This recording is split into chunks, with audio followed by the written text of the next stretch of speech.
All right. What's good?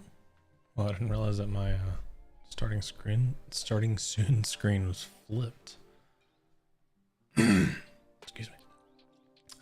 How's everybody doing? All right. I think everything is set up now. I will be turning off the music here in just a little bit.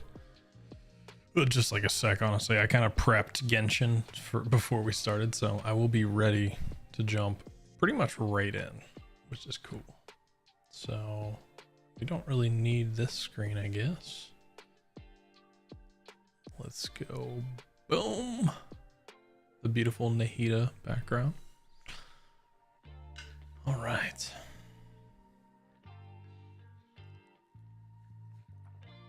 I am much more awake and aware than I was the other night. If anybody was here, I was absolutely losing myself. I don't know why I got so tired. But like I was tired like all week, but I feel like it just like took over all at one time. But oh goodness. All right, but I do want to try to get some progress on this as fast as I can. I want to try to get through as much as possible tonight. So I'm going to go ahead. Oh, perfect timing. Song just ended.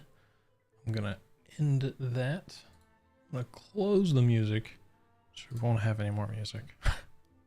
But we are going to have some in-game sounds. Needed out of bed. Yeah, I feel you. And I was so tired. I don't know what was going on. It was crazy. I was literally sitting there and I was like, there was one point where I was rubbing my eyes, like, because my eyes were like itching because of the glasses or something. I don't know. And then at one point all of a sudden I like rubbing my eyes and I was just like, I don't think they're itchy anymore. I think I'm just still rubbing my eyes for no reason. It's like, man, I'm really tired. I need to get off. But yeah, I am going to try to get through as much as I can tonight. See, I don't know how late I'm going to go, but we're just going to get cranking. So let's make sure game sound, everything like that is coming through okay. Seems to be good. Oh, let's see. Of course she doesn't have a voice line when she says that. What the heck? She always has a voice line. Take it easy. There we go. Alright, seems like it's good. That's good news. I am going to we gotta head to Nervalet's office. Let's stop real quick and redo our expeditions, which I did just see. Hoyoverse made a post on Hoyo Labs saying that they're changing up how they're changing up like a lot of like in like the menus, like they're changing up a lot of systems in the menus, which is tight. Like seems like there's gonna be some really cool changes. Like before I get too far, let's see if I can find the post. They like just posted it.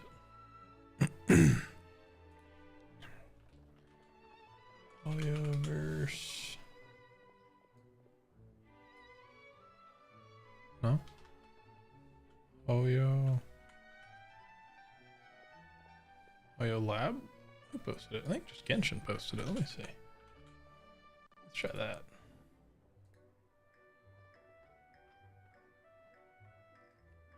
Yeah, here we go. So there's a lot of changes in here. Changing up. Maybe all these are loaded now. Oh, this one's broken. Never mind. I think that was the one I was excited about. Changing up like the search features, it looks like. Stream's dead. Okay, there we go. Yeah, I was gonna say it freaked out for a second when I was loading this page. Sorry about that. But yeah, so they're making some changes to some pretty interesting stuff. So the first thing that I saw, they're changing the expedition rewards, so you can just like click it and it'll automatically give you all of your expedition rewards, and then you can click it and redo whatever expeditions you had sent out, so it'll literally like bring it right back. Here we go.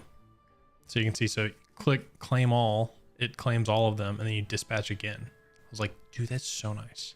Like just little things like that are really nice. And like they're changing up some of the screens when stuff like when characters get leveled up, they have like a new animation here. I mean, kind of small stuff, nothing crazy. Same thing with the weapons. So to like bump up to level 20 and look cool. And then apparently they're changing it to where you don't have to run to the little key in the middle anymore in whatever in domains. So you can just, I don't know if you have to the first time, and then when you, it seems like when you like when you challenge it again after entering the domain, continue the challenge. Yeah, so it seems like you can just, you know, essentially just stand there. They're changing up the book a little bit. So I mean, there's a lot of cool changes here. Of course, I was looking at the comments. I don't know if it was on Twitter or something. This is also huge, like the recovery timer for world bosses. That's so nice. But I was looking at the comments on Twitter, and they're like, maybe one day we'll get artifact loadouts, and I'm like, yeah, I mean that would be nice, but that's like a whole thing. I don't anticipate that anytime soon. I didn't anticipate more party slots. I was surprised when we got that. So all in all though, I think these are really good changes. I think these are welcome changes. Honestly, a lot of stuff that like you almost don't recognize that it's a problem until they fix it. Like for me, I never thought of the expeditions thing as a problem. Like here, I'm gonna pick up mine now. Literally, like I'd go over here and pick them up. Okay, send out official. All right, then go send out Amber. Then we send out Bennett. Then we send out Kaya. We don't make Razor do any work because he carried us through the first, like, I don't know, 40 levels of this game. Razor never does work. Yelan, that's it. That's just what I do. That's what I'm used to. So, I don't know. Pretty weird. Take it easy. I mean, it's cool that they're doing it, don't get me wrong. But I also have not spent any resin. And, rip, that's so embarrassing. I haven't spent any resin. So, yeah, I'm not worried about that. We're just going to crank through the story. And then, yeah, keep going from there. My expeditions have been unclaimed for weeks. Honestly, I can understand. I don't know why. That's just always been part of it. I think I more just hate the notification more than anything. But like, realistically, the only one that I use is these. I have so much iron and stuff. And then I think Amber goes and gets chicken, like raw chicken or something. Which, how much raw chicken do I have? Can I even see? Maybe that's not on this page.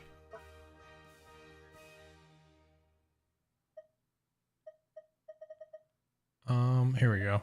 Yeah, I don't think I need any more fowl. I think I'm okay.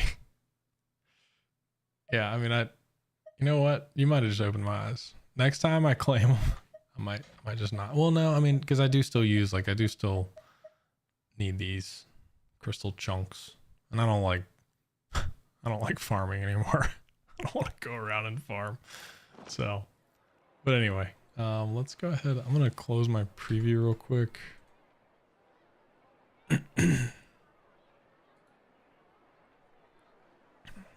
Oh, you don't use fowl for food? I was gonna say I mostly use the sweet madams. Looks like the situation has changed again. Can we play banker next time? Yeah, I mostly use those for food. I mean, granted, I don't really use food that much since you can literally just heal, but every now and then. What food do you cook? Say I don't think I've ever really made. I mean, I used to make hash browns a lot because again, when I first started, I had like the cute little paw print razor ones. But I was gonna say I use my chicken. I just end up having a lot of it. Yeah, what's your like go-to foods? Navigating the world is a whole lot easier with a few different identities to choose from. Need me to come up with some for you? All right. We are heading to Nervalet's office.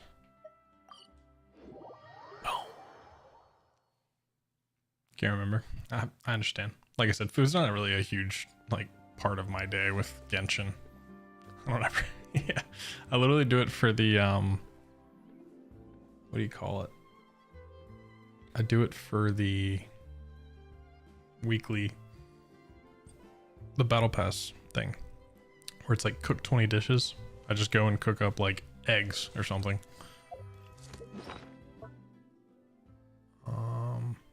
I was curious when I said that how many eggs I have. Oh, only 362. All right, not too bad. Yeah. I say this whole page is kind of useless now, but I guess it's still good for early game players. I still say all the time. I mean, I used to say all the time. I don't really say that much anymore, but I still say the second you can unlock this thing, the NRE, that will literally change your world. You can do so much with it. Stay alive. Zhongli and Farina. Oh yeah, nah, that's true. Yeah, I don't honestly fully understand. Obviously I don't have Farina now, but I'm a little confused of what she actually does when it comes to healing. So I'm excited that she does well for you. That's good. I don't know how she works. All right, let's go ahead and we will. I don't know why this one's like smushed. He is like extra thick. Let's do this. All right, and I guess I should put my glasses on so it's not too jarring in the actual video when it comes out. I already did a wardrobe change, so. All right. Navigating the world is a whole lot easier with a few different identities to choose from. Let's Maybe head it'll into come up with some Nervalet's for you. office. Actually, wait. Let's take the boy. Let's go. All right. Actually, one thing I should do.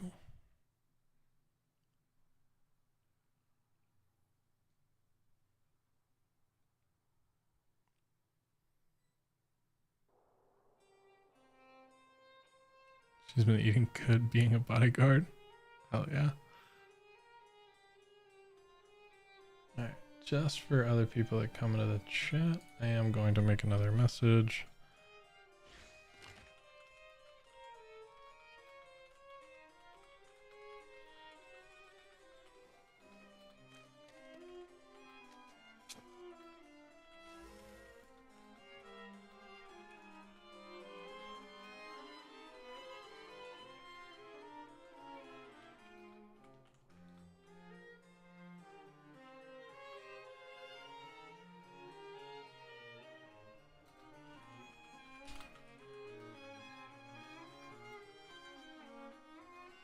And throw a little heart on there. Oh wait, hold on. That's one thing I was thinking about. I need an emote with like a heart. Like me holding a heart or something. I just realized I use hearts constantly and I didn't ask for a heart emote. So dumb. Crazy. Funny how the second I get that done, I knew that I was gonna be like, wait, what else did I need? Can I pin it from here? No.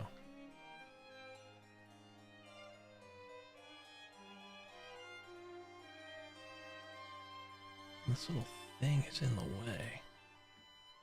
Pop out the chat. I once considered keeping some pets in my office, There we but go. soon gave up on the idea. It's just not right to keep small animals where they won't be able to see the sun. All right. There we go. So now we got the message up, so I won't feel as bad throughout this when I'm ignoring people's chat, but I promise I am reading them. I just might not respond during every single cutscene or anything. All right. Nervalet, you've got some splaining to do. Well, not really. Got some helping to do. You're here, finally. Yes. Is something wrong? Monsieur Neurvalette and Lady Farina, they seem to have gotten into a dispute. Oh. Please go see for yourself. Mommy and Daddy are fighting.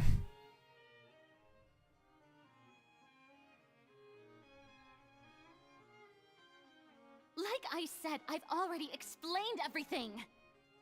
And yet the problem has not been properly solved. There is little space for excuses between us. It is not my intention to offend you, but please tell me where you stand. You are the Hydro Archon Focalor, are you not? Look at this. This is a list of the victims from the recent Poisson incident.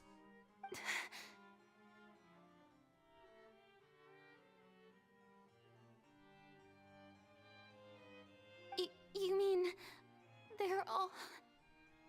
We did not arrive in time to avert this disaster, and I will not have it happen again. I will say this once more. You must tell me everything you know. Yesterday, I found 3 stone slates in some ancient ruins near Poisson. Do you know anything about those? Seriously? You're questioning me like this is a court case now. I don't know anything about that. But you found them in some ancient ruins, you say? That's correct, which is why I came to ask you some questions. There should have been 4 slates, but one of them was missing. The other 3 feature different images that seem to correlate to the prophecy. The prophecy? She's so The weird second when of it the comes to slates talking about depicts that. the previous Hydro Archon Egeria kneeling before a floating island in the sky, as if confessing something. Do you know nothing of this either? I don't. I've never seen such slates. I'll ask you again. Do you really have no information regarding the previous Archon? My deciphering of the slates indicates that the Hydro Archon Egeria once had to confess to, or apologize for, a certain sin. If anyone would know about it, it should be you. He's not wrong. It should be Gods her. don't have the same secrets, you know. She was herself and I'm me. Is it really so strange that I know nothing? Kinda. I understand your concerns, but I'm sorry. I just don't have anything to tell you. Man, he's not having Forgive me it. for saying this now, Lady Farina, but I have long known of your various secret investigations into certain matters. What? There are several indications that you have been investigating the prophecy on the sly. This is not strange in itself, considering that you are the Hydro Archon. But it is strange that you should also claim to not know any of Egeria's secrets, as well as do nothing following your inquiries. You have never been as superficial as you have presented yourself to be, nor are you a fool. And yet, your behavior is very inconsistent.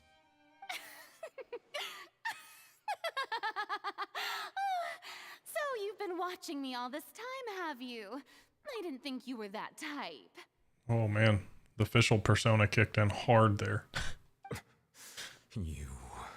Well, since you know about my secret investigations, then you should know I'm actually working to take care of it. There's no point questioning or suspecting me. You're the Eudix, but you're still my subordinate. You should be following my lead. Just trust in me, your Archon, and do as I say. Never mind whether you can truly convince yourself to or not. It'll all turn out fine. That's all I have to say. We do not discuss this matter again. Okay, see, here's the thing. Everyone's like, I'm late to this. It literally feels like she has a split personality. It feels like these are like 2 different, like that felt like a different person than who was just like ranting at Neurvalette. Like, I don't know. Oh, Just throwing it out the there. opera's about to start.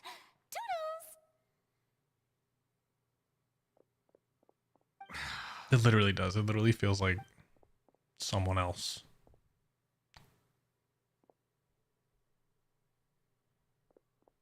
That was a cool scene. Did Farina not notice us standing by the door? Wonder what's up with her. She was smiling. Huh. She didn't seem in the mood to care if we were listening in or not. She seems deeply troubled. She seems to be deliberately hiding something. Deeply troubled, deliberately hiding something. I don't know. Both. All. Yes. I assume you've been outside for a while now? Alright. Well. Oh, you noticed. Seems Farina didn't even realize we were here. She was in a great panic, though I cannot discern the reason. Our discussion reached impasses time and again, a state of affairs that we cannot allow to continue. Still, I do not understand. Dialogue is the basis for understanding, so why did she keep refusing to engage? I'm afraid questions alone might not suffice. We need her to understand how dire the situation actually is.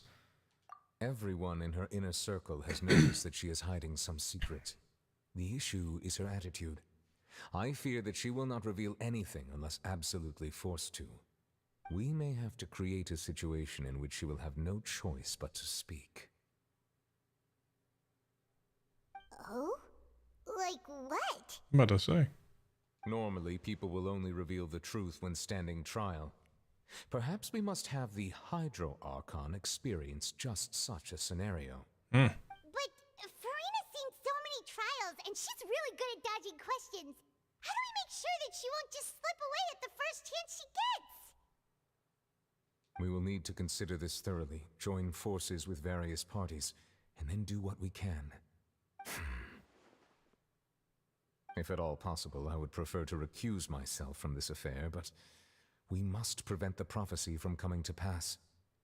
This may be cruel to her, but all Fontaine is in crisis. The information a god possesses is too precious, and so we must take a chance on this. I mean, he's not wrong. Whatever she knows, she has a, like, we have a right to know as, you know, honorary Fontanians.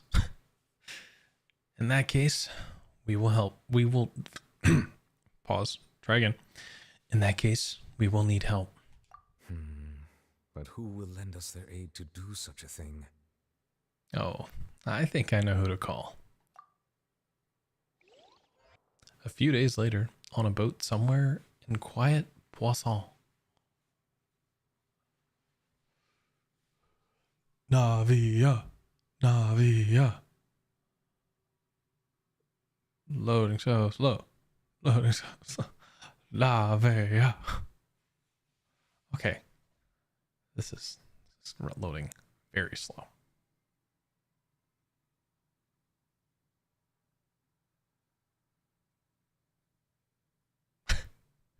All right, well, there we go. Maybe.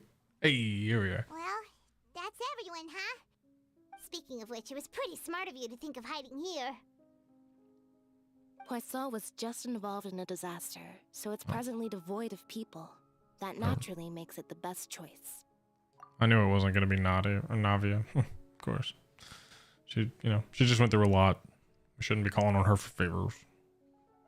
They just said Poisson, so I was like, ah, Navia, yeah. But anyway. And here you are drinking tea like it's the most natural thing in the world, huh? That's what families should do. Sit and enjoy a leisurely time together. It's nice to enjoy tea here, you know? Care for a cup? Lend me your ears, everyone. I was right. Or perhaps one of you might like to start us off. How about you, friend? Me? No. Not really the talking I type. think I can. Then, how about you, good sir? Oh, I fear that I will cause the mood on this boat to become as somber as it is in court. oh. Camera is indeed froze. Okay, hold please. This shouldn't take long. We're gonna zoom in on the funny face. Oh, that's good. That's a good one. You know, we've been getting some good camera freezes recently. I'm happy with that. Activate. Hey, there we go.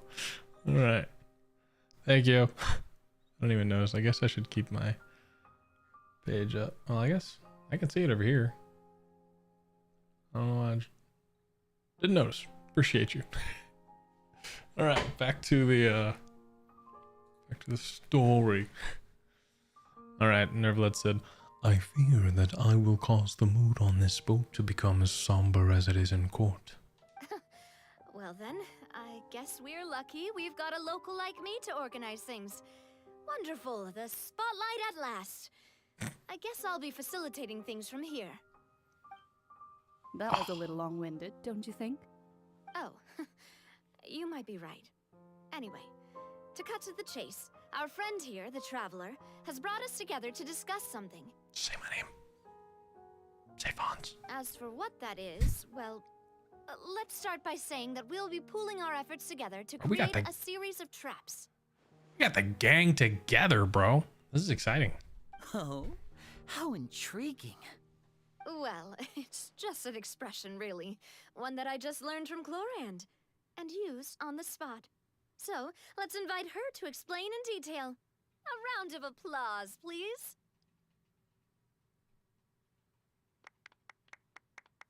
Huh? Didn't you say that you would be facilitating this? Oh, come now. Your work doesn't involve much public speaking, right? This is a good chance to practice. You might even pick up some fancy oratory tricks to impress your boss with in the future. I see. And what does my boss say? He is glad that you consider him your boss. Do go on. That's pretty good.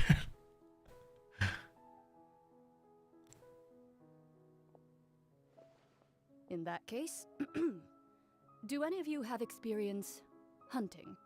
Not that I recall. Fremine and I once used a wooden stick in a basket to catch wild rabbits when we were younger.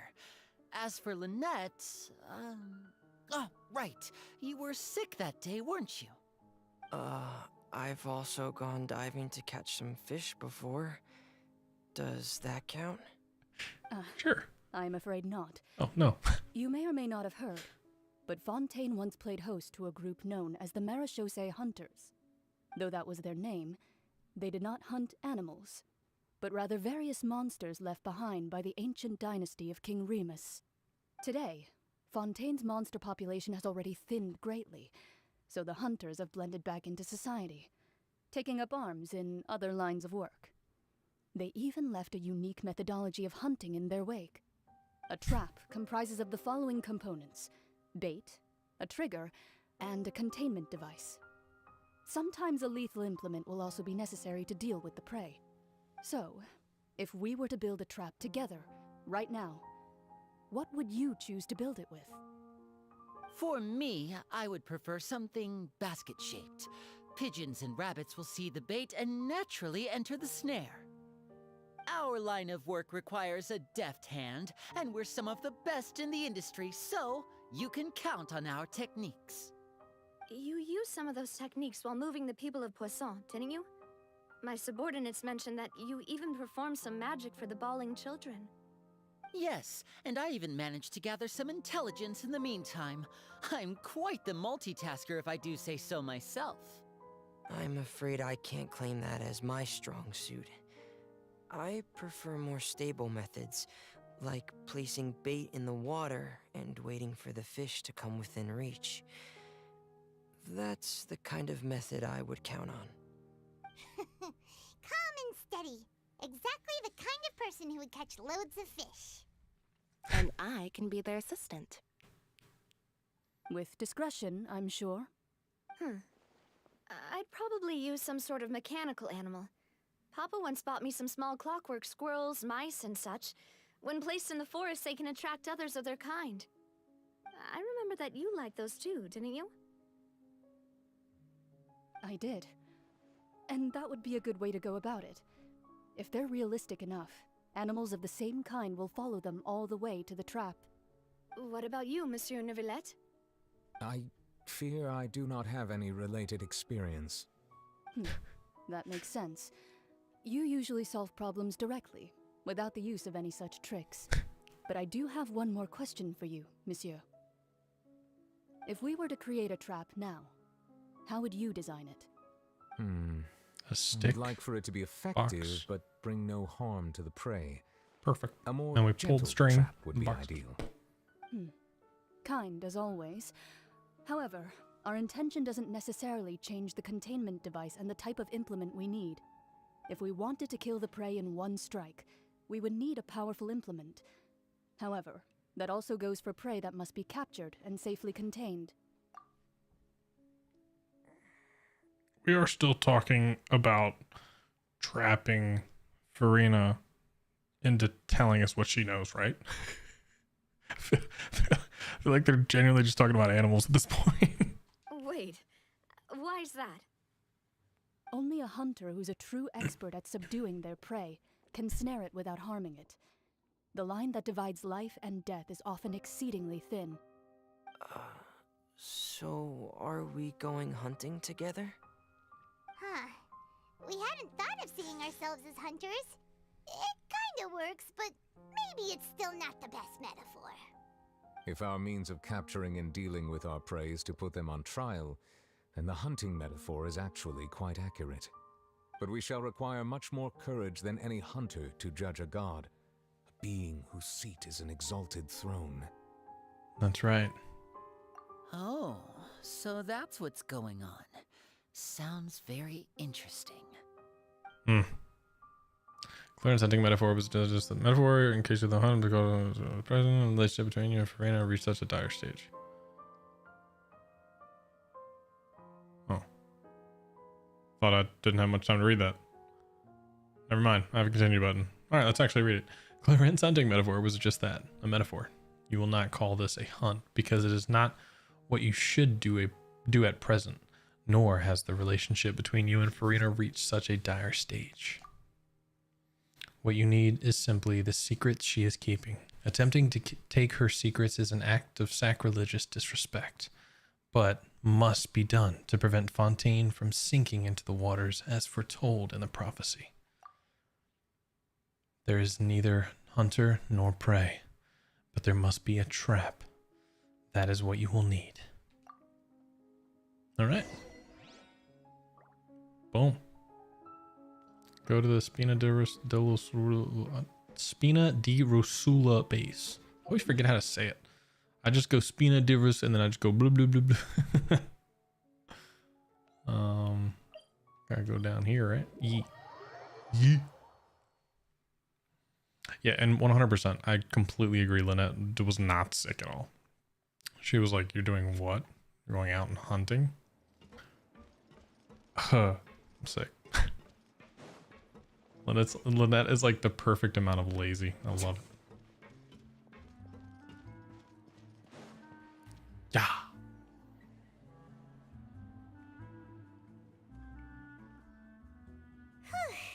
It's been a tough few days, hasn't it? So much has been happening. Those meetings sure did make me hungry. Paimon didn't think the meetings would go on for so long, but everyone seemed pretty fired up, huh? Paimon thought they'd be at least a little frightened. Well, Fremine was, now that Paimon thinks about it, but everyone else just looked a little surprised. Do you feel more confident after the meetings, Paimon? Well, it's hard to say. Paimon doesn't have any experience with this sort of thing. But with you around, Paimon sure will do great. After all, you're the most reliable person in the world, aren't you? Is something wrong? Did you just pour some tea? Paimon didn't notice you doing that at all. No, I didn't. Then what's that? Paimon's never seen that cup before. Don't be frightened.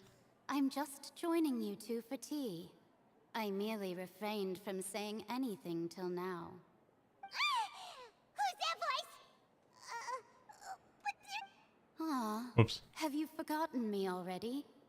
Wait, you are familiar. You're the voice we heard from the sky in Sumeru. Oh. The voice from the sky, I fear that description is wrong. Though, not completely wrong. You're feeling lost now, just as you were feeling previously. I sensed that confusion and thus came to you. Guiding people is an irresistible hobby of mine, after all. Who are you? And what do you want with us? Consider me a passerby. Just accepting a commission from my friend's disciple on a whim. Allow me to ask you, will Fontaine's prophecy come true? The prophecy. Yes, what has been prophesied will be fulfilled. You may view such things as the history of the future. What? Then is there any way we can stop it? I believe you have witnessed a failed attempt with your own eyes. Can everything in Tevat so easily be changed? There it is again. Fate. Can there really be no exceptions? Ah, so you've caught on. Just as prophecies are usually only the future as seen from the perspectives of the gods, could things be happening in hidden corners where the gods' gaze does not fall? Are the things that you shall see different from the fate that the gods perceive?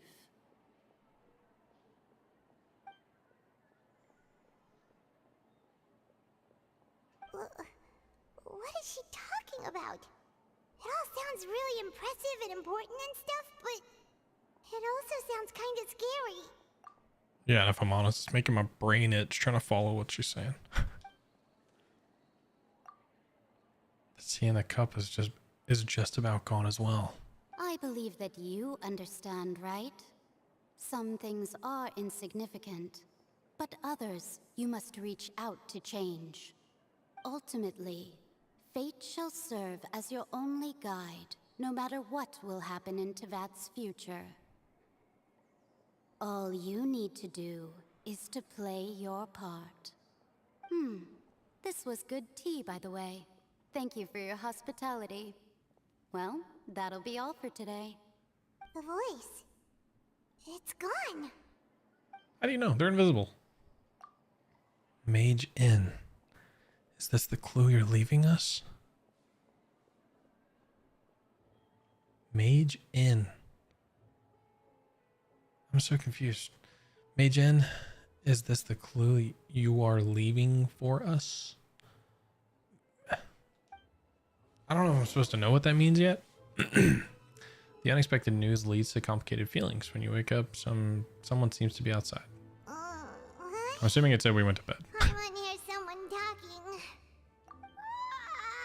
Alright, coming. You're getting more diligent, Paimon. Hey, it's you who's getting lazy, okay? Well, I see I've walked Mona. in on some lively banter. Mona! How have you been these past few days? Fine, just fine. I went to take part in that Steambird panel. It turned out to be more interesting than I expected. Not all Fontainians are pessimistic about this. One journalist mentioned that sitting around and waiting for the end to come would be wrong, and that they should make their own rescue preparations. I agreed, so we had a brief chat with her. Did she have pink hair by any chance? Why, yes, it was Charlotte. I assume you've heard of her, no? That daredevil journalist? I'm in full support of her view. Prophecies are very important, but how can people allow their lives to be commandeered by just a few words? That's right! Paimon's glad to hear something sensible for once. Yeah. Yes, about what we had discussed before. I did try, but I'm afraid I couldn't reach the old hag. I'll try again tonight, but I wouldn't get your hopes up. Actually, someone already came over. Huh?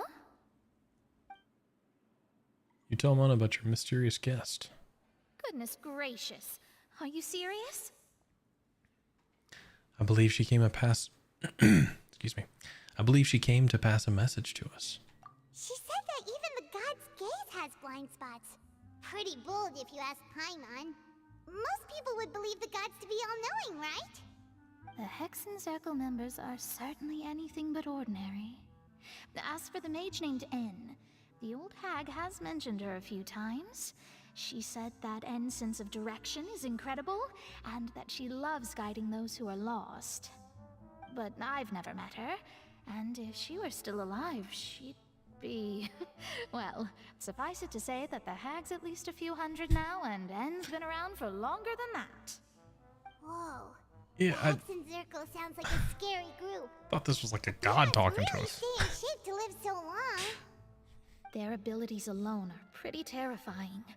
If she came to see you personally, then the problem you're facing must truly be of great importance. Want to join our team? Paimon could understand anything she said.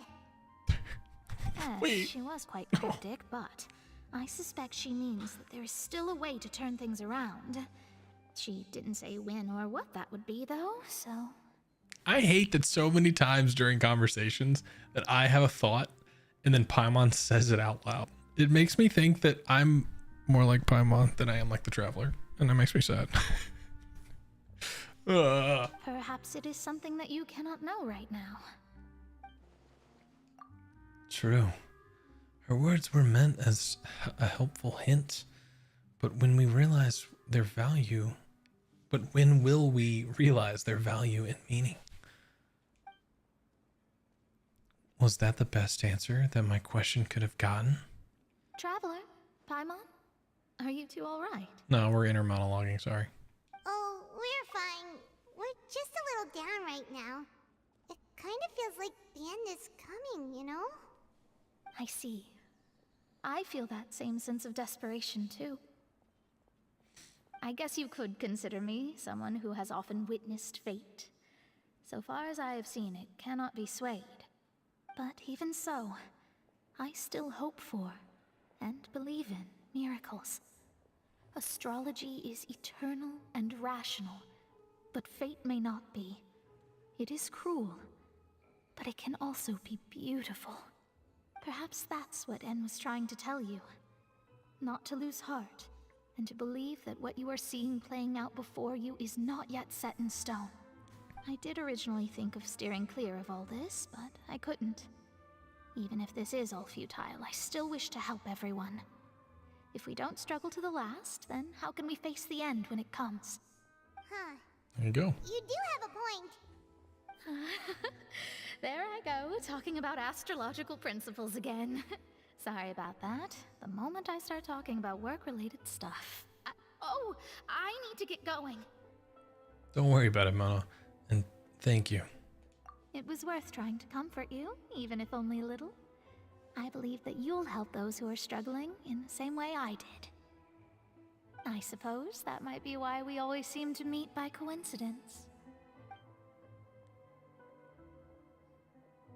Paimon feels kind of moved by what Mona said, but also kind of sad too. I got an eyelash. I'm not gonna make a wish. Alright, we're good. Hey, Traveler. Paimon suddenly feels like going outside for a walk. 28 years old. Let's go. Let's walk around the city, shall we? There's a few spots we always like to walk by. Go to the newsstand. Well, I'm certainly not climbing out of here. Wait. This is... Yeah, okay. I'm about to say. I'm not trying to climb up any of those tubes or ladders or any of that crap. I will simply say nay. Yow.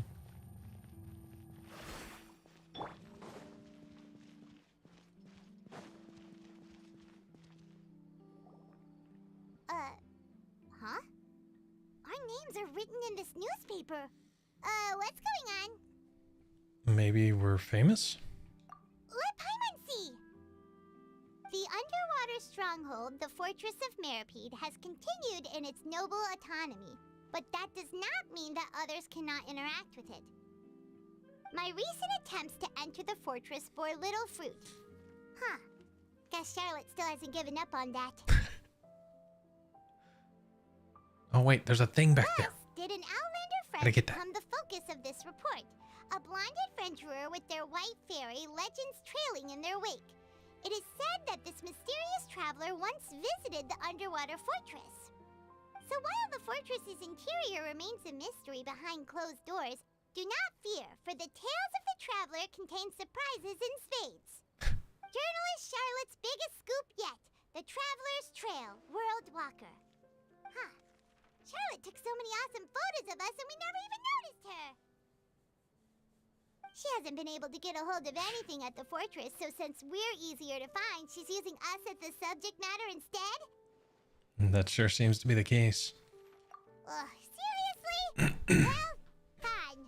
Those headlines and photos do look cool, so Paimon will forgive her this time. If I didn't look so damn good in those pictures, I'd be annoyed.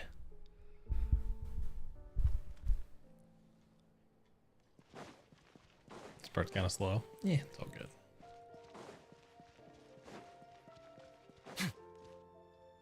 I was gonna say, after listening to N, I'm like, I feel like my brain's mush. We're here! Paimon's hungry. Should we go in and get something to eat?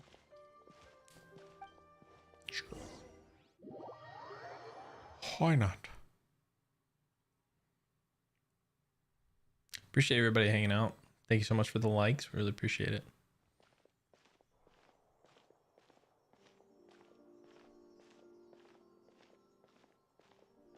Hey, quick! Look! That's the limited edition only 16 slices a day cake! It hasn't already sold out for the day? It was so delicious the last time we tried it. Despite the tense situation we were in, let's give it another go. I'm sure it'll be great. About to give this the performance of my life. We can't let anyone get ahead of us. One slice of cake, please. Hey. Someone showed up after all. Hey. Oh, wait, you're the one from the Palais Mermonia. Oh, are you here to buy cake too? It seems Monsieur Neuvillette was right. You really can eat. Wait, did he really say something like that? That's right. Even he has his own preferences when it comes to food. As for me, I love the cake and coffee here. Do you come here often? What's up, Misty? Usually every day. Oh. Every day? It's part of my daily schedule, apart from work. I shall have my cake and coffee. You eat cake for breakfast every day.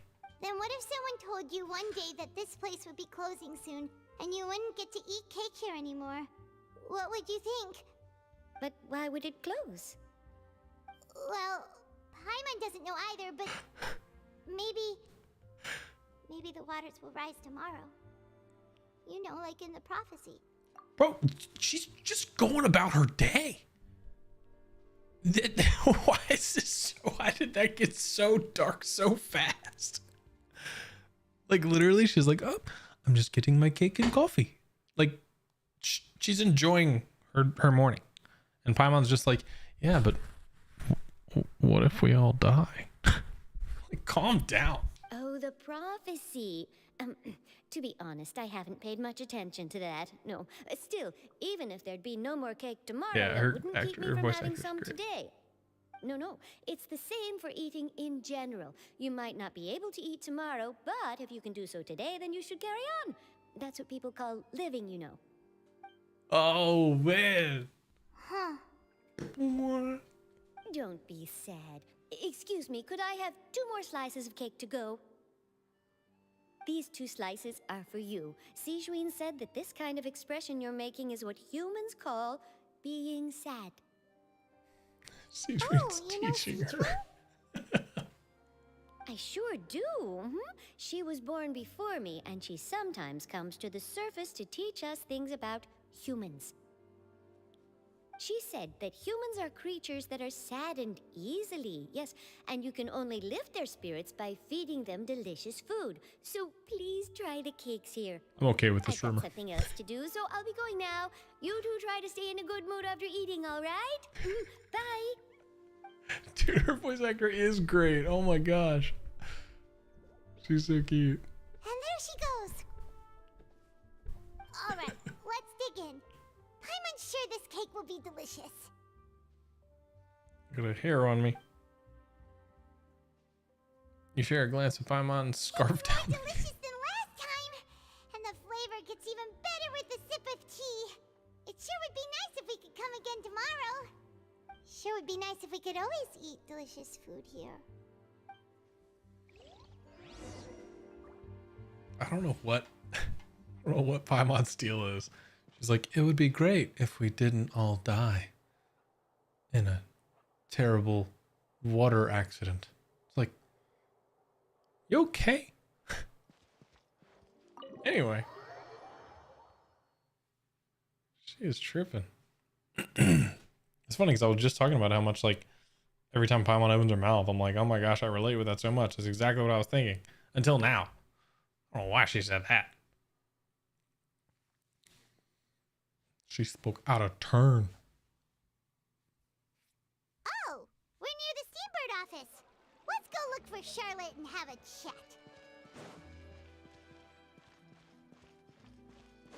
So, I'm confused. Is this us, like, gathering more people for our team? Or why are we just walking around talking? It feels very, like, random. I don't know. Wow! Weird. If it isn't the Traveler and Paimon! Oh, have you seen the article I wrote about you? Yup. You've got some nerve. You just used us to make some quick mora. Can we negotiate a split, profit split? Oh, you needn't worry about that. I heard that you were in Poisson some time back, so I sent you a letter to discuss just that. It appears you didn't receive it, though. It's all right, though. I've set aside the amount intended for you. I've even set the table with some food. Really? Oh, you're the best! You're almost a little too easy to win over, Paimon. If I were a journalist with ulterior motives, you'd be in trouble now, you know. I never noticed her, like, little camera. It's like, it's got, like, wearing a suit and a hat, and it's got, like, eyes. Like, that's adorable. Oh, Paimon knows you're not like that. Still, what brings you here all of a sudden? Were you looking for me? A friend of ours met you a while back, and when she mentioned it, we thought of coming to see you. Her name's Mona. Ah, so you know Miss Mona as well. She's a guest columnist for our paper. Really good one, too. She's so young and already such a brilliant astrologist. So she mentioned me? What did she say? Yeah. I couldn't even give character on that one. That was funny. Okay, you don't really get a break after this. Might be trying to get the people nodding off to sleep to take a break before they get stuck. Okay, good to know. So I guess I will She said that you're just crank a on. real daredevil of a journalist. Nice. In which case, can this daredevil journalist dare to request an exclusive interview with the legendary Traveler and Paimon? No. Huh? So your article in the paper today doesn't count? Oh, of course it doesn't. That was more like live photography. What I'd like to do is dive deeper and ask you to talk about the things you've seen and experienced. You seriously want to interview me? Yeah, are we even qualified enough? Why not? If I say you're worth an interview, then you're worth it. But not right now, of course. I'll need a few days to prepare. Oh, in that case, we'll just chat when you have the time then? Oh, so that's a yes? Ooh, splendid! I'll tell the editor-in-chief immediately. I'll have to apply for lighting, a venue, some props, and... Whew, so much to get done now. Talk to you later. Okay. Wait, Charlotte, Paimon's still got a question for you. And what's that? If, just for example, Fontaine were to be flooded tomorrow, what would you do today? Huh. That's the prophecy you're talking about, isn't it? I mean, I do hear about it often, but I've never once thought that the day could be tomorrow. Did I miss something? Is there a reason why Paimon keeps saying this stuff? Or is she just freaked out by what N said? Mage N or whatever. Because, dude, it's driving me crazy. If you're seriously asking, then I might try and think of a way to leave Fontaine. Oh, but I'm still a journalist first and foremost. That means I have a duty to be reporting from the scene. And secondly, I wouldn't forsake my homeland that easily. Okay, From she's what just I've freaked seen, out. Cool. most people don't know what they'd do should the worst come to pass. In truth, it might be better just to behave like normal rather than worry over such an end. So in all likelihood, I'd probably still be prepping at the office for that interview of ours. I know what you're thinking. that sounds a bit sad, but I've always believed that it's best to do what you enjoy. Just think about it. If this nation really were to be suddenly destroyed tomorrow, but I still successfully finish an exclusive interview with a truly unique person, then the story I would wind up writing would truly be timeless. And then do you know what I'd do? Well, I'd write that story, send it for printing, and use messenger pigeons to get copies out to the various nations as soon as possible. I'm not a dreamer, nor am I a workaholic, but I do love my job, and I'd be proud of leaving such an article behind. I guess you could say that I was born to be a journalist. But anyway, that's my answer. And on that note, I'll get back to my preparations. All right. That's so nice. All of a sudden, Paimon actually kinda envies her. Anyway, let's go and take a look at the sea, shall we? Look at the sea. Paimon or someone else, like, inhabiting your body. Where you're like, let's go do this now. And scenery can be a pretty soothing combo, huh? Paimon's been thinking. We can tell. Yes? If it wasn't Fontaine, but all of Tevat that would be destroyed tomorrow, where would we go and what would we do? No, Paimon should ask, if you could choose, what would you like to do? If I could choose, huh? It's just like Charlotte said. Suddenly trying to consider what to do is pointless. We've always been moving to the next destination, so we haven't spent much time thinking about these kinds of things. We didn't have to either, with us always being on the road and whatnot. Until that moment comes, I think I'll keep journeying on. You mean, still traveling? Yes, cherishing every single moment that I have to look upon this world. Huh. Wait, isn't that what we've always been doing? Yes, correct. The banner goes back and forth between you two as time slips by. As night falls, you return to your accommodations and end of this busy day. Okay. Next few days are just as calm. Charlie comes to find you and conducts the interview in Spina de Rasula's safe house at the I don't know how that word, that's center. Navia, having finished her business in Poisson, even drops by to take a photo with you two. All goes well. Or of you two. Whoops. Wait, I think I messed that up again. Whatever. Dyslexia wins again.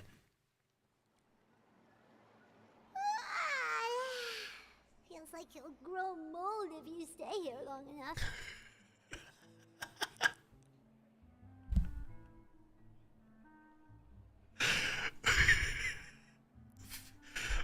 Feels like you'll grow mold. It's like, I don't know why that got me so bad, dude. Because I thought she said old at first. I thought she was like, feels like you'll grow old if you stay here, but whatever. Oh, good one. But it's still better than the Fortress of Mirapede, that's for sure. It's not only damp there, but salty too.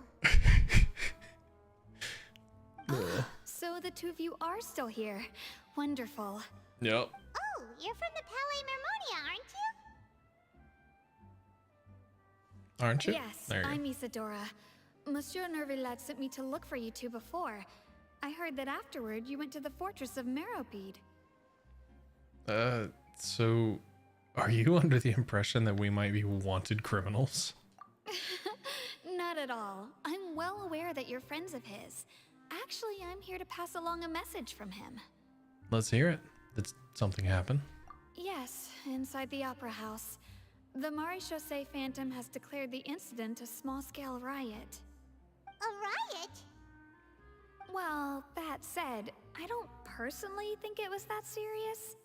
Lady Farina was watching a performance at the Opera House, and while she was resting during an intermission, some other audience members suddenly started harassing her, loudly accusing her of doing nothing about the prophecy crisis.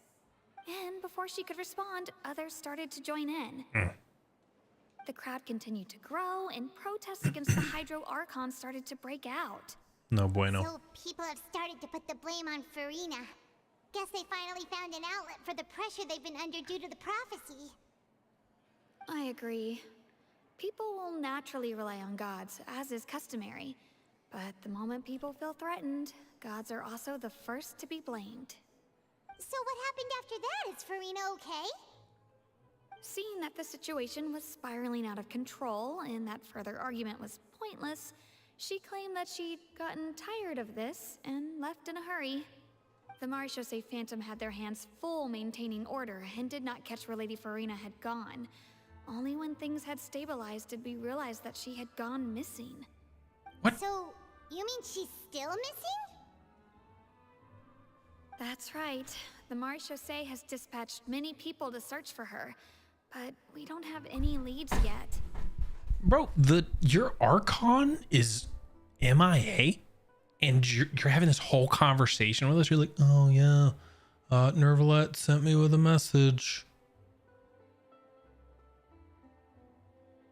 This is me loading. And then she's like, yeah, there was a riot. We're like, okay. Like, dude, this is a problem. Hello? That said, I don't think there's much to worry about. She is a god after all. Even if she were to fall into the hands of rioters, what could ordinary people do to her? Do you understand what a harbinger is? Basically gods. I understand the situation. Good. Monsieur Nervillet sent me to tell you about the situation, but he didn't say anything else. I'm scared. Don't worry. This is more than enough to go on. Thanks for keeping us informed. Yep. Appreciate it. Is that so? Well, all right then. In that case, you two take care. I'll be heading back to the Palais now. Bro. Well, sounds like we should hurry over to Poisson then. Wait.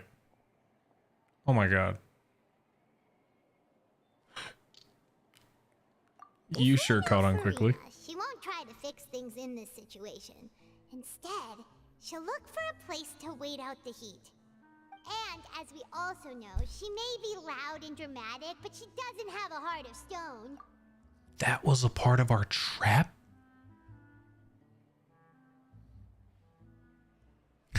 Fooled you. Of course I knew. I was just playing along. I didn't know when, when we could start talking about the plan. Thought the Archon was missing. I thought she was gone. When Nervalette was talking to her in the Palais Mermonia, and she heard about Poisson, she couldn't hide her sadness and remorse. It would be hard for her to ignore being accused by the public today. Paimon thinks Farina's probably taken the opportunity to slip away to Poisson and try to relieve the sense of guilt that she's feeling. Huh. Well, what do you think? Paimon knows the answer, of course, but Paimon can do the analysis to back it up too. Cool, huh? I see becoming a detective's done you some good. Look like those detective novels have had an effect on you. Yeah, I'm gonna stick with she's the detective. In that case, there's not a moment to lose. Poisson, here we come. Yeah, I know my performance. I mean, come on. I even fooled myself.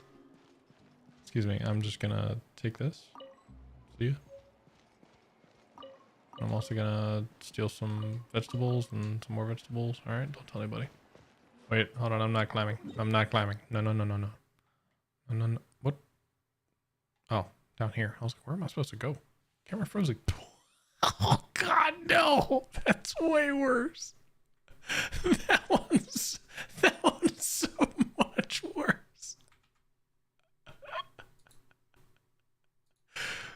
No, dude.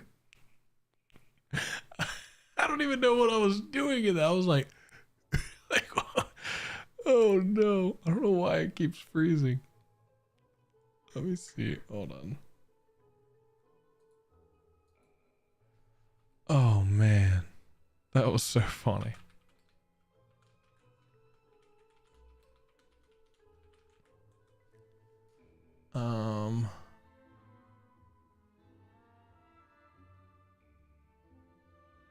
Yeah, it says people are having this problem.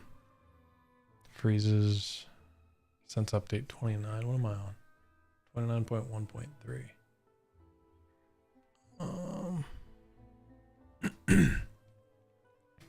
Dude, that was terrible. Awful. It's almost like a mini game now. Like we just see how bad the next freeze is gonna be. I mean, I know how to fix it. It's just annoying that it keeps happening. OBS is unresponsive while exiting. I mean, it's not unresponsive. I don't know. Whatever. I'll update after we finish the story. But sheesh, that was something else. All right, time to hit the poisson. Oh man, I was not expecting that. When you said camera froze, I was expecting me to be like, but no, it was way worse. This place looks deserted.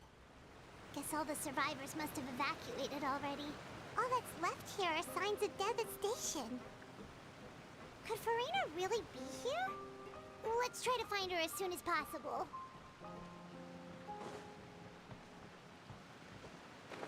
She is. She's right there. Yeah.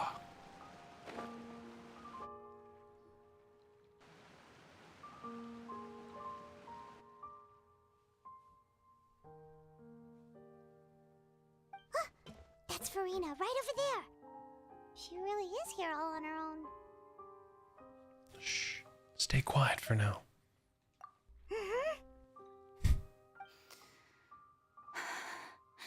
Should I just give up? This is all meaningless. What was meant to happen did happen after all. Everyone's dead. I'm sorry. I am so sorry. Give up, Farina. There's no point in holding out. I'm sorry. But what can I even do other than to repeat meaningless apologies over and over? Farina. Who's that? Don't worry, Farina. It's just us.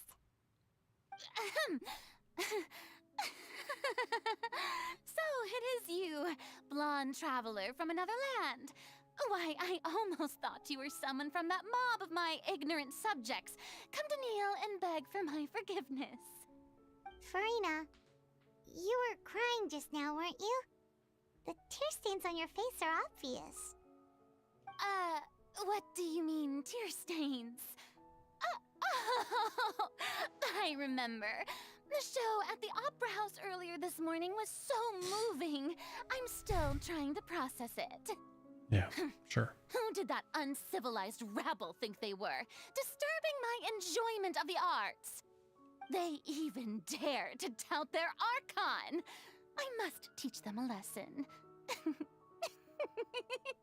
I can just imagine their twisted and frustrated faces once they realize that I'm nowhere to be found. Oh, and I'm sure Nouvellette and those people from the Marche Chaussee Phantom are freaking out right next to them too. Stop trying to act tough, Farina. You're actually beyond devastated right now, aren't you? Of course not. Hey, there she is! The Hydro Archon's over there! Quick, after her! After her? What are you gonna do? Farina, those people seem to be after you. They are? They're just some rabid fans who want to cut the line because they haven't been able to meet me in person, aren't they? That's against the rules. I can't let them get their way.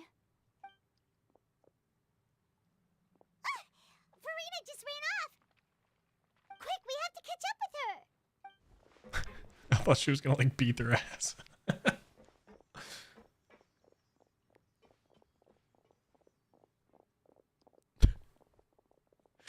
The jogging in this game is so funny. Like, they don't even look like they're running. Wait, where did they go? They were literally in eye shot the whole time. What? Whew, lost them. That was a close one. This should be the place, right? Hey, Farina! There's a good hiding spot over here. Quick, come to Paimon before the rest of them catch up to you. What is this place? Hurry, they're almost here.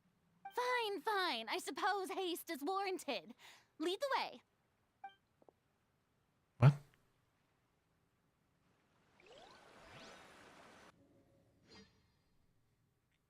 Now I'm like keeping a hard eye on my camera because I'm worried about it freezing again.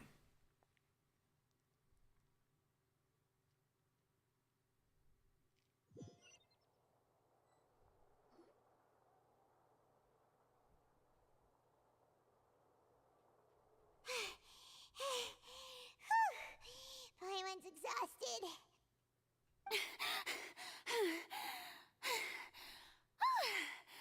I'm so tired. I totally thought they had caught me. No, I mean, I merely gave in to the sheer enthusiasm they displayed. This place is not what I'd call soundproof. You might want to lower your voice to stay hidden. You're right. Yep, that's a good girl. Ooh. What's happening? The ground's shaking. Is it an earthquake? Another disaster just struck, I suspect. Yeah, a quake of this kind preceded the flooding in Poisson, didn't it? It can't be. It's happening again.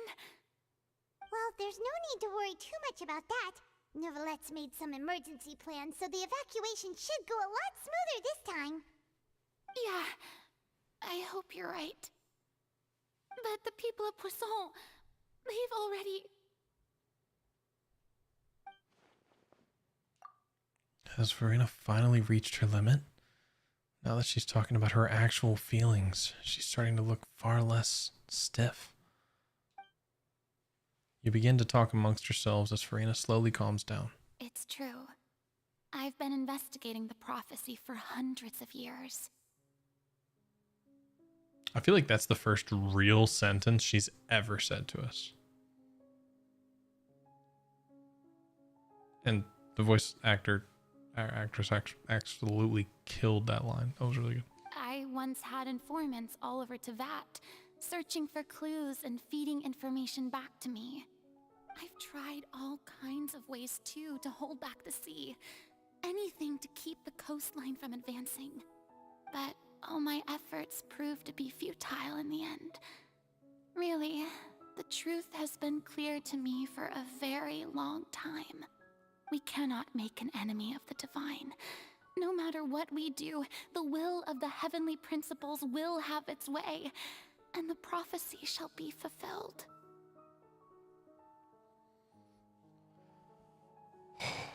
Yeah, no, she's incredible. Holy crap. She like just sucks you into her performance immediately. Like, goodness. But even then, you still haven't given up, right? Give up. I do love the sound of that phrase. It would mean finally coming to terms with fate, but also for me to finally be free. But that would also mean that all hope would disappear. Indeed. I've thought about giving up so many times, especially after we almost lost Poisson. Fate is really unreasonable, isn't it? It has no heart and obeys no rules. The prophecy has only just started to come true, and so many people have already lost their lives. But just now, it all became clear to me. I still don't have the right to come to terms with fate on behalf of everyone else. As long as the final moment hasn't come, it's still not too late. Don't worry. Damn right. I will keep hope alive for everyone until the very end.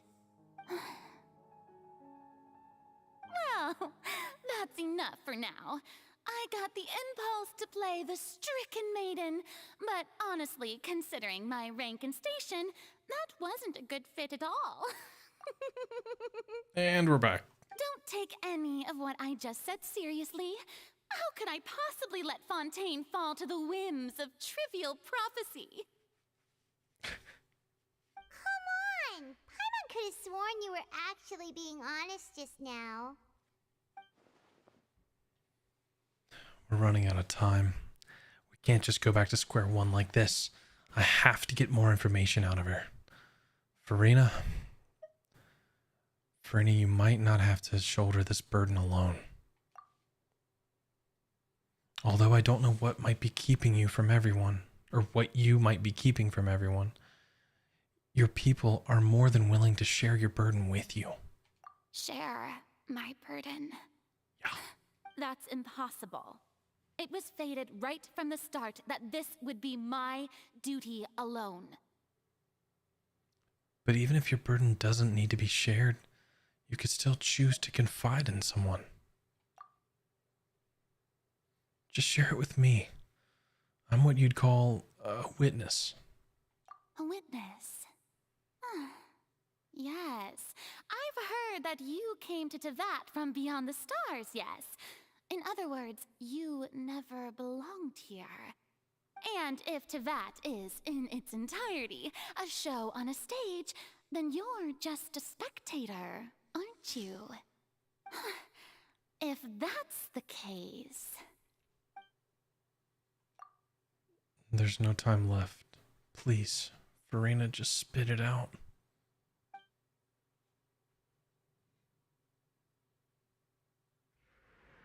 Oh, cutscene?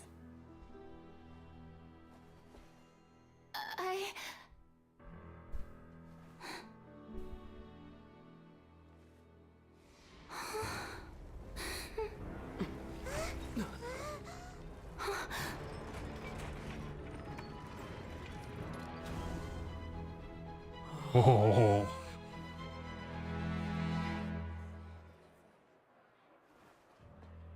They gave her an audience?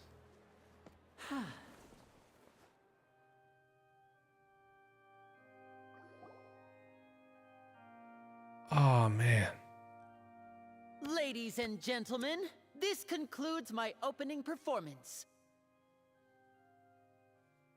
Jeez. Now, without further ado, we may proceed to the trial of our god. So, this is what it is. Yes, you deserve praise for the effort you took to raise the dramatic stakes. Do not forget, however, that I am Focalor, the god of justice, the embodiment of justice itself. Does it not strike you as even the least bit absurd to bring the very concept of justice to trial? May I interpret these words as your refusal to stand trial? In that case, you will have the opportunity to defend your honor through a duel. What? You would draw your blade against a god?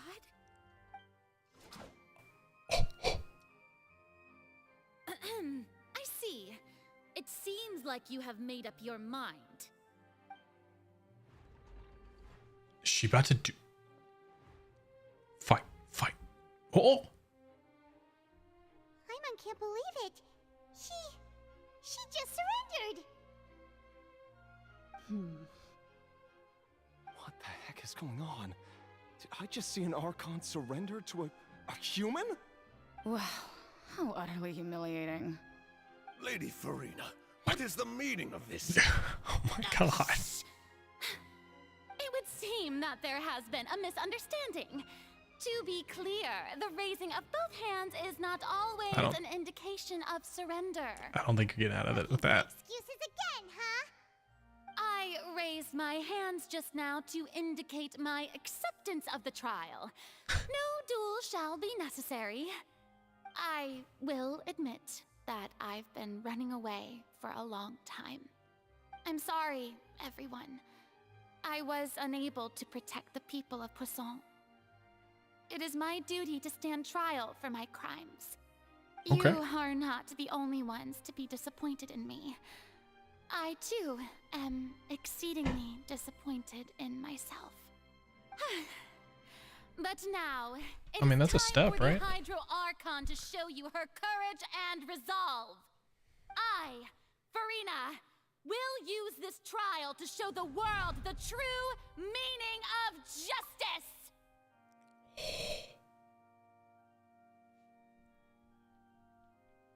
Bro, her voice actor is just popping off. Let's go. This time, I will protect you. Protect who?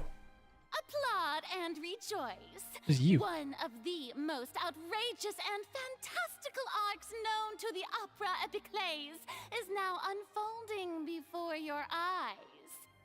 Mark my words, this shall be one of the most exhilarating and brilliant shows ever to grace the stage of Fontaine. The trial of the Hydro Archon, Focalor, will now begin! Now we're making Oh man, I thought it was just one guy. I thought one dude was like, yeah. No? Okay. I guess everyone's Paul. Why does it feel like Farina just took over the whole thing? Like, come on! Didn't she just get forced to stand trial for her crimes? Also, even though she's still acting super dramatic, she is taking this seriously this time, right? Oh god, who knows? Alright then. Who will be my opponent in this trial? The court asks the prosecutor to please take the stand. I guess you're right. Thank you, Your Honor. Is that so? Very well. Then please speak, witness of Tivat, my accuser and fated opponent. We were so close to getting her to tell us the truth. And still it turned out like this in the end. It's okay though. As long as we can defeat Farina in court, we still have a chance to figure everything out. Let's do this. Fighters, to your corner! Also, please allow me to ask a final question before the trial begins. Mm-hmm. Feel free. Go ahead. You may speak. Just how much work did you do to force me onto this stage? A decent amount. Well, we did do a lot of prep after the meeting that day. I can go over the tasks assigned to the Spina di Rosula, since they were rather straightforward and easy. Navia, the president of the Spina di Rosula. Most of the people who participated in the disturbance this morning were my subordinates. They changed into plain clothes and came to the Opera House as regular audience members, waiting for the perfect opportunity to incite insurrection against you. The people's resentment against their Archon has been building as more and more of the prophecy is fulfilled. A spark was all we needed to turn smoldering anger into a flame. Moreover, according to our understanding and analysis of you, when something like that occurred, you would likely flee the scene and head to Poisson by yourself. So, we arranged for a second group to lie in wait there. So, you mean, the ones who scoured the settlement for me were also from the Spina? And their goal was to force you to step into the giant magic box so you may personally participate in the greatest magic performance in all of Fontanian history. That's right. That house was a magic box, rather than someone's residence. As the super ultimate version of the setup that I used when I first performed at the Opera Epiclese, the volume of the box was increased by a whole order of magnitude, and the distance it traversed was the entire gap between Poisson and Aranias. Its cargo, of course, was an Archon instead of a human. My thanks, Farina. Without your help, we could never have pulled off such an extraordinary performance. Super ultimate, yeah. You're welcome? Of course, this performance was only made possible with Father's support. The House of the Hearth spent a massive amount of labor in Mora to pull this off. We had to select a location, construct a giant magic box, dig a tunnel, and open up a path through the water. It was a lot of work for all of us. So, in other words, the earthquake that we felt within the giant magic box was just a normal tremor from the transportation of the whole house? That's right. It wasn't a sign of another disaster to come. Sorry about that. We deceived you back there. Then, I can guess Nervilette and Cloran's parts. You gathered a crowd, prepared a stage, and made sure that the champion duelist would be immediately ready for a fight. Also that as soon as I appeared on the stage, the trial may commence without a hitch. Am I right?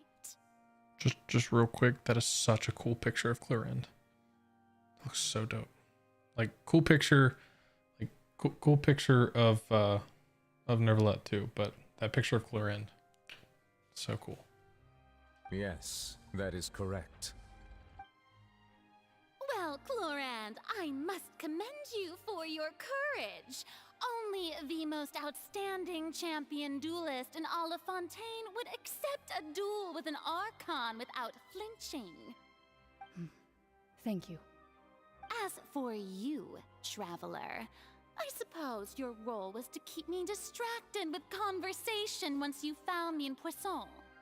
You'd make sure that I didn't notice anything amiss before revealing yourself as my prosecutor once we'd arrived onto the stage. No, you guessed wrong. Oh? My mission is to give you one last chance. Ooh, ooh, that's a bar. That's a bar, dude. Oh my god. We'd hope that you'd share your secret with us before the magic box arrived onto the stage. Damn. Is that so? Then I suppose I must have missed my final chance. It's fine. It matters not. What's done is done. The stage is already set, so there's no reason to disappoint the audience. Let's see this trial through to the very end. Let's go. Yep. The only thing we can do now is to judge the Hydro Archon. Still, I can't help but be a little bothered by that conversation earlier. What did Farina want to say to me right before we arrived on the stage? Sir Prosecutor, please allow me to pass this along. What do you want? I'm thinking. This is a document that Miss Charlotte applied for and received permission to share with you during the trial. According to her, it should speed up the proceedings. Huh? Charlotte wanted to give us something? Oh, so she's here too! Hey, Charlotte! Oh my god, shut up. Stop. This is a serious moment. Isn't this the exclusive interview that she did with us before? So she's already finished it, huh? Wait, then that means this document is a perfect timeline of everything that's happened ever since we stepped foot in Fontaine! So in other words, we can refer to this anthology of evidence every time we want to use something from our journey as evidence for an argument! Oh, I didn't really think about that we'll be playing the little court game. Even the Hydro Archon can't figure it out. Oh. We still up? No, I'm still recording. Stream said looks like it's dropping. Having any issues? Everybody still here? Seems like everything's working. Maybe. Oh, okay, back. Cool. Sorry about that. I saw it. I saw the little indicator change, and I was like, "Wait a second, hold up." All right, there we go. Anyway, we had Child's Conviction. First time that the Oratrice had a different opinion than Nervilette, so that was cool. Then A Fatui Harbinger. She's an extraordinary person. Her instinct must mean something. yeah, she's so cool. The fortress of Mirapede was almost destroyed in a single day. That I didn't witness that scene personally will always be a source of professional regret, I think. According to Monsieur Neuvillette, both Child and that whale should have been in the primordial sea at that time. I nearly lost my awesome friend Navia. To be honest, that still gives me shivers. Okay. The words of someone as extraordinary as a witch can probably only be truly understood when something surreal happens to you. All right. So we've got all these clues for when we need them. Also, just thinking about it, like all these characters have thumbnails. Like this guy's got, you know, Nervalet's got his thumbnail. Child's got his thumbnail. That's what they look like. Lenny's got his thumbnail. That's what they look like. Knave playable character win. Just throwing it out there. Love to play as the The knave. prosecution and the defense are both in position. The trial shall now begin. Oh, come on, Nervilette. There's no need to repeat all the unimportant legalese. Just fast forward to the part where the prosecution lays out my offenses. As the defendant and the lead actress of this performance, I still haven't even been informed of my supposed guilt in all of this. Of course, it is only natural for humans to struggle to understand the actions of a god. However, you will need more than that to convict me of a crime. That's true. But my charge here is unrelated to your conduct as an Archon. Zach? Trying to take my job as the Traveler's voice actor? Zach Aguilar, everybody. Welcome Zach Aguilar to the stage. Instead, I would like to charge you as a fraud who's never been the Archon in the first place. Wait, what was that? Lady Farina's a fraud? Hey, I came here thinking that we were going to try the Hydro Archon for forsaking her duty, but did I hear that right? She's not our Archon at all? Charge accepted. Lady Farina, do you plead guilty to the charge?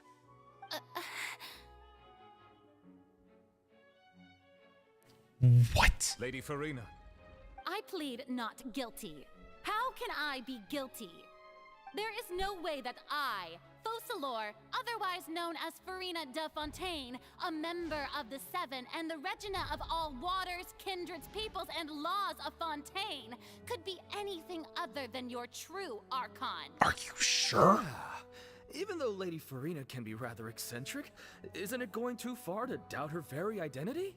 I don't know. Yeah, I've never questioned her identity either.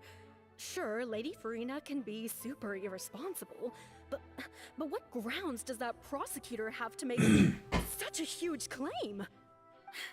I have cause to believe that common sense will prevail in this case. Many of the members of the audience have known me as the Hydro Archon ever since they were born. There would be no fooling their memory. See? Even the Oratrice has decided to show me its favor. Are you sure you want to commit to a charge that will never be upheld? If you wish to drop the case, I can promise you as the God of Justice that you will not have to face trial for making a false accusation. We will treat everything that's happened as a dramatic spectacle and move on with our lives. What do you say to that? I say bring it An on. argument with near impossible odds, huh? We have to not only refute Farina's claims, but also overturn the long-held beliefs of the people. The people only see you as their Archon because that's their long-held belief. Well, I tried to give you the chance to surrender. If you must persist, then let me ask. If you believe I'm not the Archon, then what manner of being do you think I am? You're a human. If I was not the Archon, then how did I manage to live for over 500 years? Really good face cream. Gotta think carefully. What do we know to be special about Farina exactly? Alright. Choose the most reasonable. Okay. What do we know to be special about Farina? Oh, here we go. Ortrice judged him as guilty, and even Farina didn't know why. No, we're trying to figure out what's special about it, right? Did the diplomatic meeting, she revealed that she had a problem for information, believes that not only Farina was really the Archon, but she is afflicted with some sort of curse. I think the meeting with the knave is probably the best one. Let's go with that. Did we choose right? First of all, Oh. you may be a member of another long-lived race, which would allow you to naturally possess an extended lifespan. And second of all, even if that wasn't the case, there could be other ways to extend your life. Such as a curse. Who gave you that idea? Was it the knave? You'd sink so low as to use a harbinger's words against me. It doesn't matter who gave us the information. What matters is the veracity of the claim. Doubted that word. A curse? I once thought it possible that the aura of an Archon might naturally resemble a type of curse. It's fair. But in light of this claim, perhaps what I sensed was not your divinity, but a curse after all. Is he saying this out loud? Too, huh, Neverlet? Oh, he did. Okay.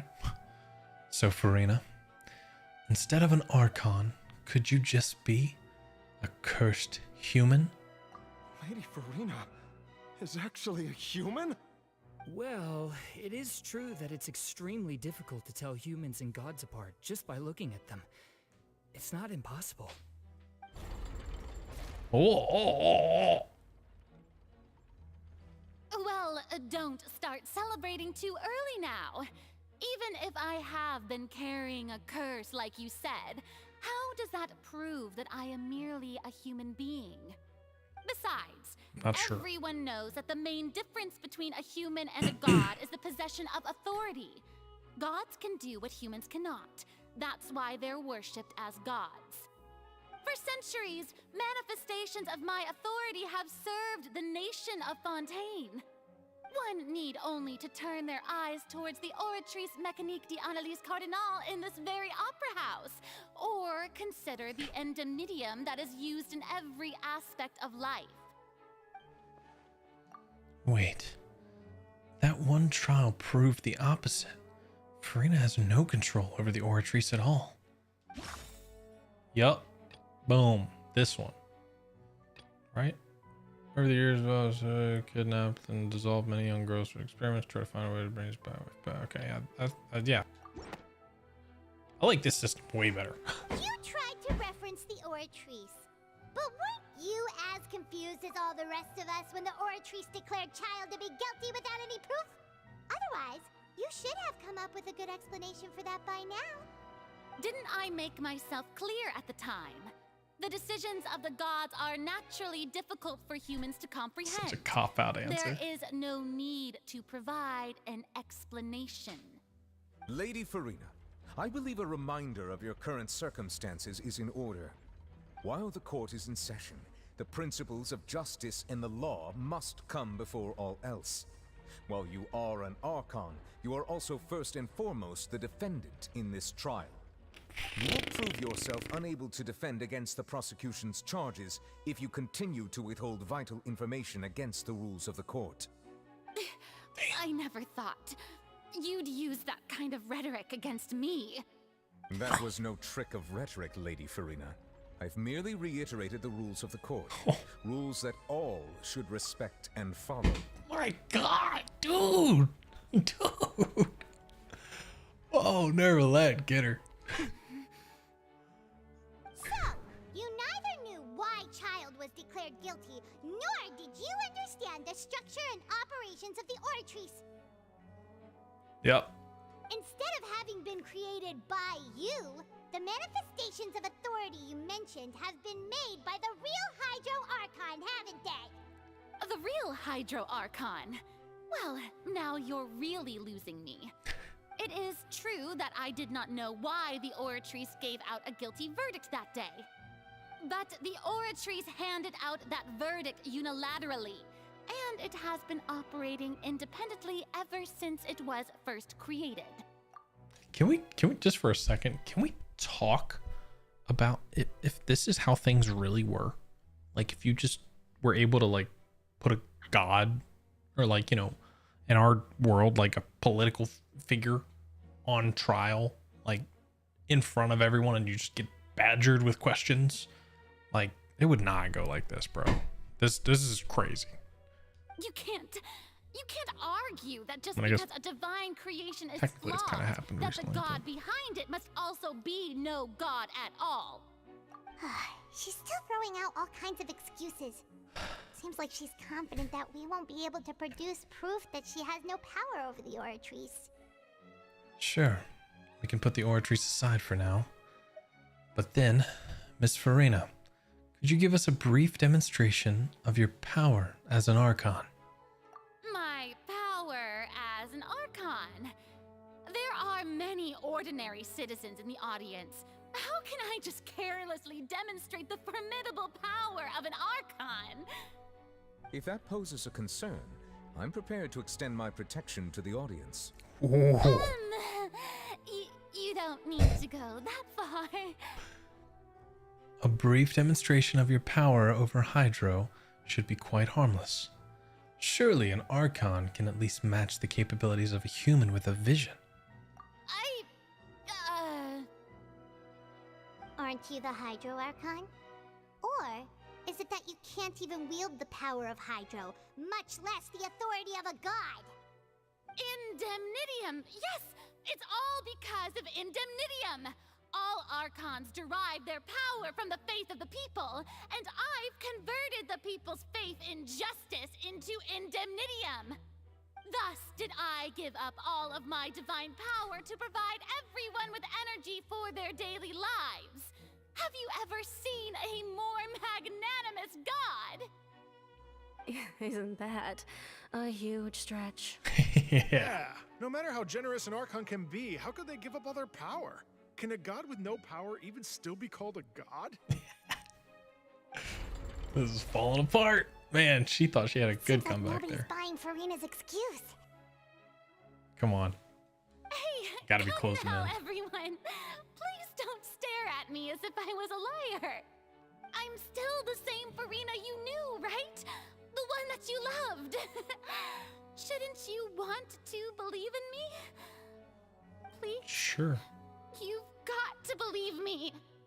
If what the prosecutor said is true, Falling she apart. really has committed a grave offense. Did she deceive all of us? And all of our parents and grandparents too? And then all of our ancestors? Ever since they were born? Oh my god. Enough. That's enough. Tell me then, if I'm not the real Hydro Archon, then who is? If you have no evidence of another Hydro Archon's existence, nor can you find anyone who can back up their claim to be such, then what grounds have you to say that I'm not actually the real deal? Wow, she came up with yet another argument. How can we refute her now? Seems like she really doesn't want to give up. If we can't prove that she isn't the Archon, we can try to prove that she is just a human. And if she's only human... Oh. First performers of the Grand Opera House felt they were cleared of accusations leveled against them, and identities lives the farth revealed. Turns out the Titanians dissolved water primordial sea over the years. Vache. Ooh, that's dirty. Hold up, time out. We're gonna put primordial water on her. The entrance of the primordial sea is sealed beneath the forbidden zone of the fortress Maripede. The temporarily pushed back by Nervalet's power. Began to collapse. Navia fell in the water containing primordial sea. Only with the protection of the dead members and Spina de Rosula's prevented her from dissolving.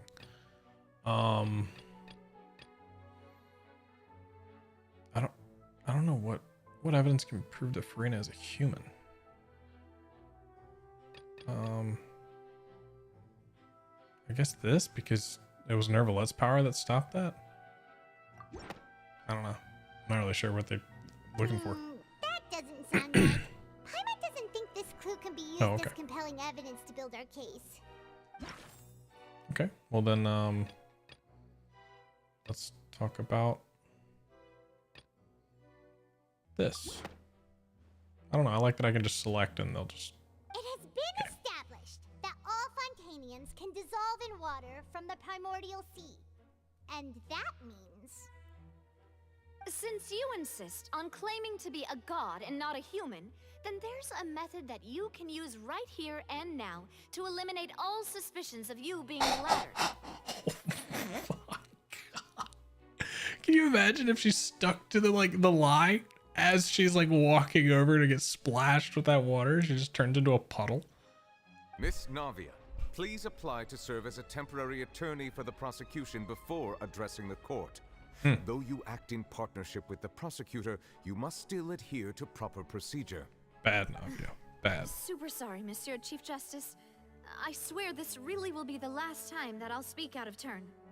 Now, I've brought some seawater from Poisson. As everyone knows, a massive flood struck the area not long ago, taking many lives, including those of some of my closest friends. So, Miss Farina, would you dare to touch some of this seawater? If we are to believe that you are indeed the real Hydro Archon, touching this seawater would have no effect on you. All it should do is strengthen your case. But if you don't dare to touch it, then we would have basically proved the reverse. Oh, and I must remind you that after the disaster at Poisson, nobody wants to see any more people dissolve.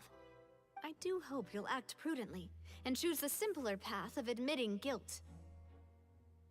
Navia from the Spina di Rasula. The Spina has governed Poisson for many years. I guess her suggestion is valid. If Lady Farina is indeed just a human, she's probably Fontanian like all the rest of us. Would she really dare to try? Oh.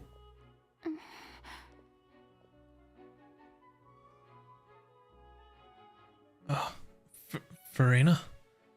Lady Farina, this test has been unilaterally proposed by the prosecution. As it falls outside the realm of standard court proceedings, you possess the right to decline participation. Well, of course he had to tell her that. But refusing to participate is basically the same as a confession of guilt. She's just staring at the water without saying a single word. It really does seem like she's quite terrified of it. That could only mean... What's going on? Is she really planning to... That's not what we thought she would... Due to the inherent risk of the test, Lady Farina, you may...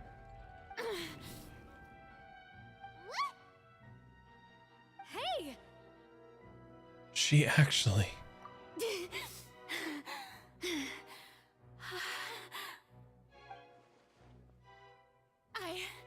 I'm fine! Look at me, everyone! My hand is still here! I haven't been dissolved! Will you believe me now? I really am your Archon! I'm nothing like a normal human who would fall apart as soon as they touch this water! Really? Was this not the most obvious thing in the world? Dude, it literally seemed like she didn't think that was gonna work. Miss Siegewin? If you're present, Miss Siegewin, please come forward and attend to the defendant. Siegewin? Don't be nervous. It'll just take a few seconds. Let me see. That should be enough. Please announce the results of your evaluation to the court, Miss Siegewin. As everyone doubtlessly saw, Miss Farina was displaying symptoms of hyperventilation and flushed skin. These indicate that she was experiencing the adverse effects of exposure to primordial seawater. The extent to which she was affected is the same as other humans when exposed to primordial seawater of a similar concentration. Thank you, Miss Siegeween. Lady Farina, you may return to the defendant's stand. So it didn't work. Wait, what did she just say? I didn't get dissolved. Shouldn't that be enough to prove my Oh, innocence? it's like diluted or something. Well, considering your tendency to run from your problems, we did originally prepare a direct sample of the seawater around Poisson.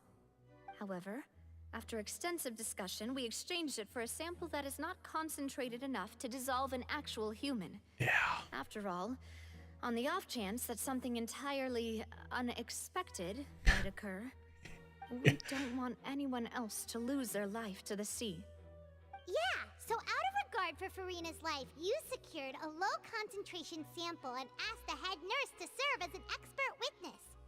It's a great thing that the direct sample wasn't actually used. Farina could have... I can't believe... You... But what really... Sorry. But what's really going on here? Farina can't have known about the consequences of touching that water as a human. Farina can't have not known about those... Okay, hold on. Try that again. Farina can't have not known the consequences of touching that water as a human. This is too unlike how she usually acts. Unless it's actually more important for her to keep up her facade than to save her own life? But hadn't she given up on everything a long time ago? Listen to me, everyone. Please don't give me such cold and disdainful looks. What happened just now didn't prove a single thing. Think about it. How can you conclusively prove that an Archon can't also be affected by the primordial seawater? Also, if I was really just a human, why would I dare to just put my hand in that kind of water?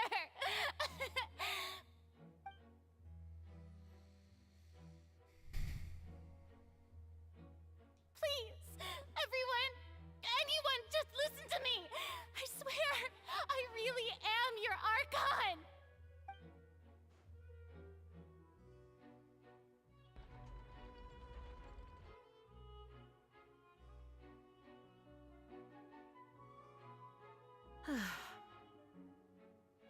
I don't think anything she says at this point will sway anyone.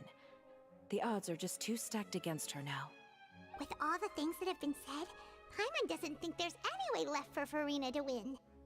I believe the time for arguments and presentation of evidence has come to an end. If there are no objections, we will move on to the final judgment.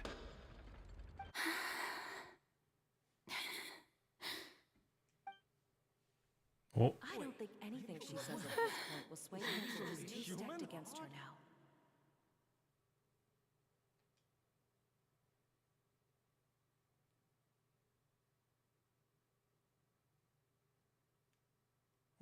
What? In my capacity as Chief Justice, I shall now render judgment on Farina's misrepresentation of herself as the Archon of Fontaine. As a human who knowingly deceived her fellow citizens, Farina is... guilty.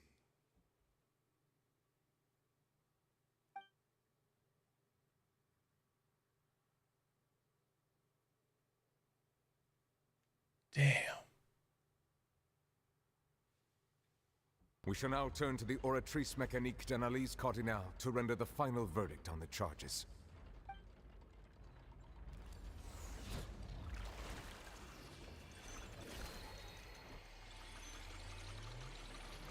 Oh.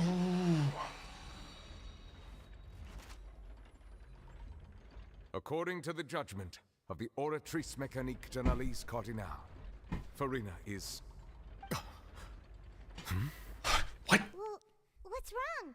What's the Oratrice's verdict? It can't be. Did the Oratrice just declare Farina to be innocent?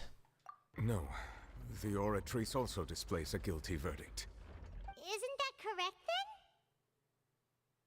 However, the exact wording of the verdict is thus.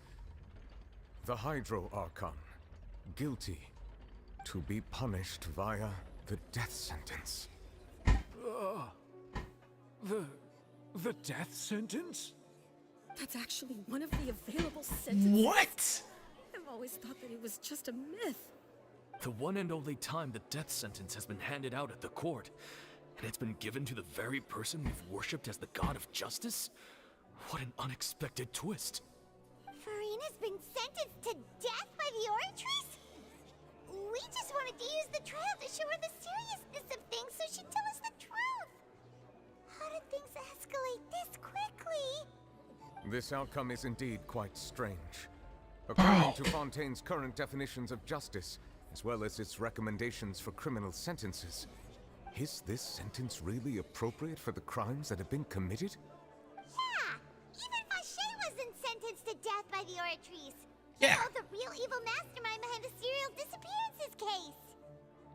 What's more strange is, instead of Farina, the Oratrice rendered judgment on the Hydro Archon. It's exactly what I was gonna say. It literally said the Hydro Archon sentenced to death. So, like, if she's guilty of not being the Hydro Archon, why would it refer to her as the Hydro Archon? Indeed. Not only is Farina's sentence overly excessive, the very point of our trial today was also to prove that Farina has never been the Hydro Archon in the first place. But now, the Oratrice seems to have deliberately invoked the title of the Hydro Archon. What does this mean? God, how did all this just leave us with more questions? This is crazy. Excuse me, if I may interrupt. No. Get out of here, bro. Is the trial still going? Fremine! You finally made it. I assume this means you've completed your mission? Mm-hmm. Any mission Father assigns to me will always be top priority. Why are you talking? What is happening? With some help from the other Fatui, Fremine brings a stone tablet. Prophecy slate? Oh. Huh. So the knave privately arranged for Fremine to try and find the missing slate. I looked everywhere and finally found it at the bottom of the sea. It took me a long time to get around some dangerous stretches of water. But has the trial already concluded? Then doesn't that mean I've come too late? Oh no. Father will be disappointed in me. Don't worry. The mystery hasn't been resolved yet. It's still not too late for you to shine. Thank you for your hard work, Mr. Fremine. Please allow me to review the record left on the slate. Traveler, I believe that you have already seen the other existing slates, and would like you to come here and confirm their contents. Huh? So what do you see? What is it? This looks like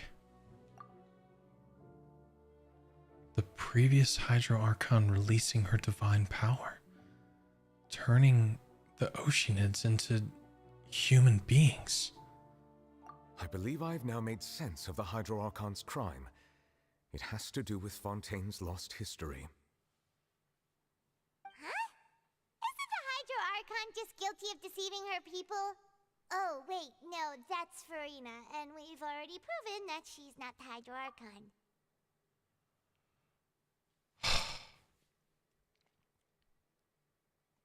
So when you say Hydro Archon, do you mean the real Hydro Archon we've been kind of talking about? In truth, everything that you've encountered in Fontaine up until this point can be traced back to the contents of these stone slates. Can it? However, I'm uncertain as to how much sense they currently make to you.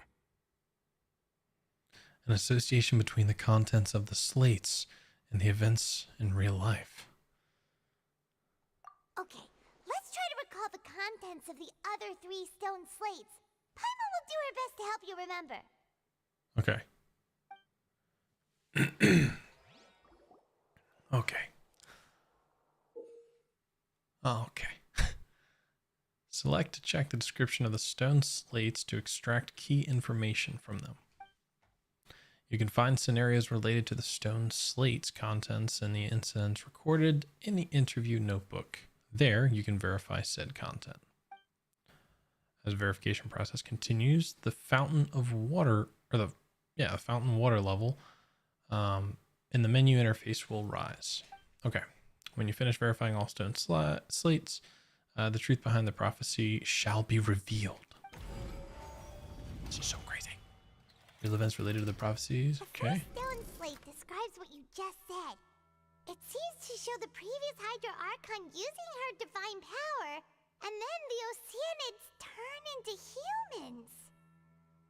Goodness. Does that mean that Fontanians are transformed Oceanids? Oh, Paimon wasn't expecting that. But if Oceanids can turn into humans, then perhaps this process can be reversed as well.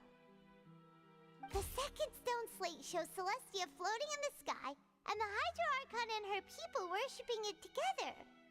But the heavens still brought judgment down upon them. This must be the point when the Hydro Archon and the Fontanians were branded with their original sin. Does this mean that the original sin and the Hydro Archon sin are the same thing? Oh. The Hydra Archon. Maybe she's not like allowed to make humans or something? The third slate shows the Hydro Archon sinking into the sea surrounded by many people. That reminds Paimon, didn't we also watch that happen to someone else? Well, the fourth slate is the prophecy the Fontanians have been talking about. People dissolving into the sea, the Hydro Archon crying on her throne, and so on. We didn't believe that such a crazy disaster could happen at first, did we? But after that incident, it was just a question of when and not if.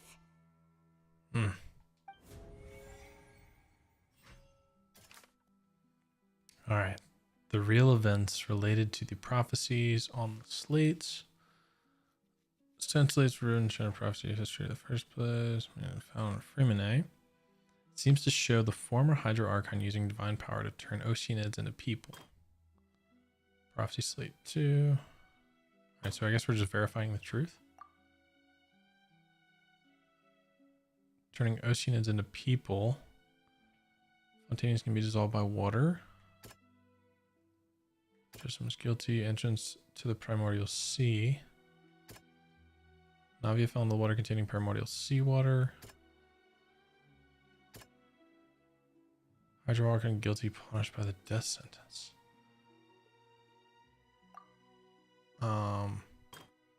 Whoops.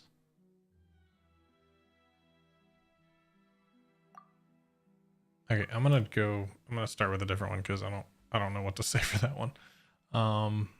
So this one, the stone slates in ruins showing prophecy describe a history of the future. This is the second slate. Oh, I don't know. I just read the blue part. Got it. It shows Celestia floating in the sky and the Hydro Archon and her people worshipping it together. But the heavens still brought judgment down upon them. Okay, so...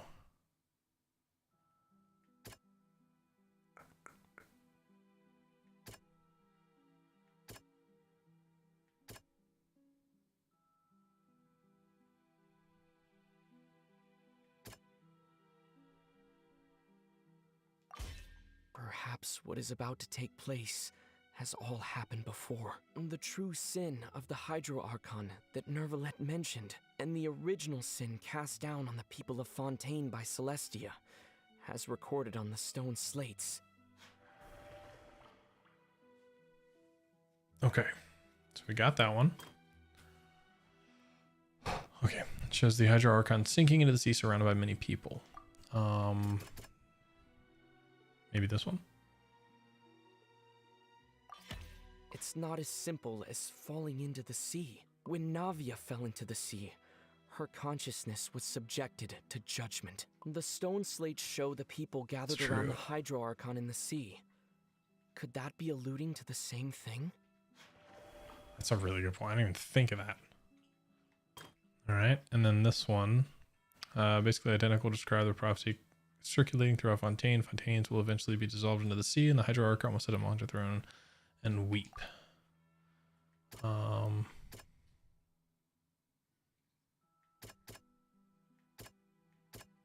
mean,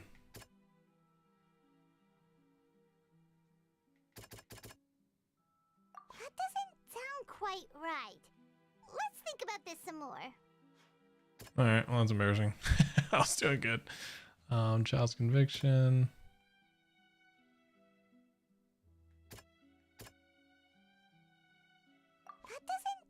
Okay.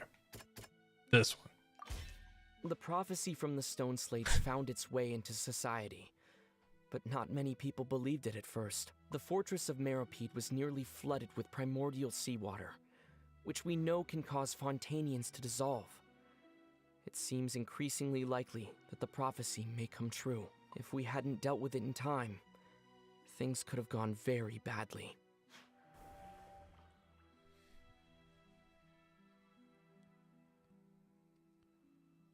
All right. And then this one.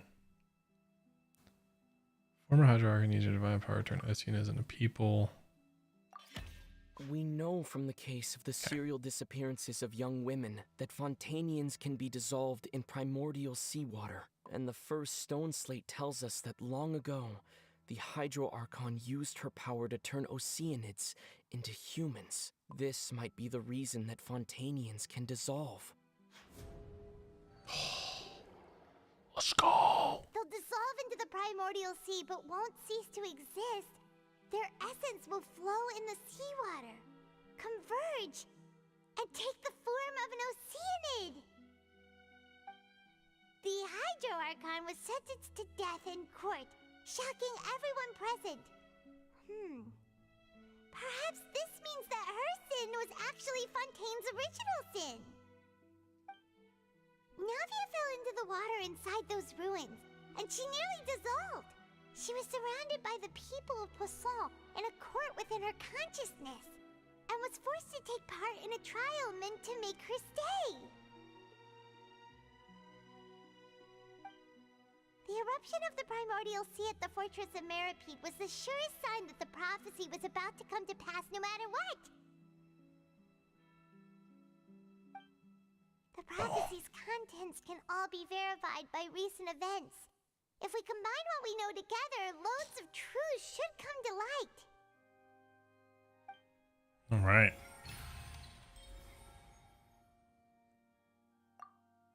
Let's go. Oh, man. My heart's been pounding ever since Farina got sentenced to death. Oh,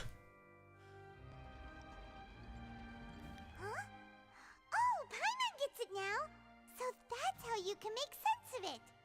But then it feels like we're going to have to share some truly shocking revelations. Let's hear them. The first slate reveals that Fontanians are not real humans. Incredible. Linny, did you hear that? We're not real humans. All Fontanians were originally created by the late previous Hydro Archon, with Oceanids as their basis. The evidence for that can be found in how only Fontanians could dissolve in primordial seawater, and how all the girls Vacher dissolved were also turned into Oceanids. Oh, and according to Navia, when she was about to get dissolved, she also saw everyone gathered around for a trial, all of them in the shape of Oceanids. Indeed. The second slate reveals that the crime of the Hydro Archon was her creation of Fontanians from Oceanids. Yeah, and it follows from the content of the first slate that she probably angered Celestia by creating humans without prior permission. That could also explain why the Oratrice judged the Hydro Archon to be guilty. It's to account for that ancient sin. The Hydro Archon's true sin was creating us?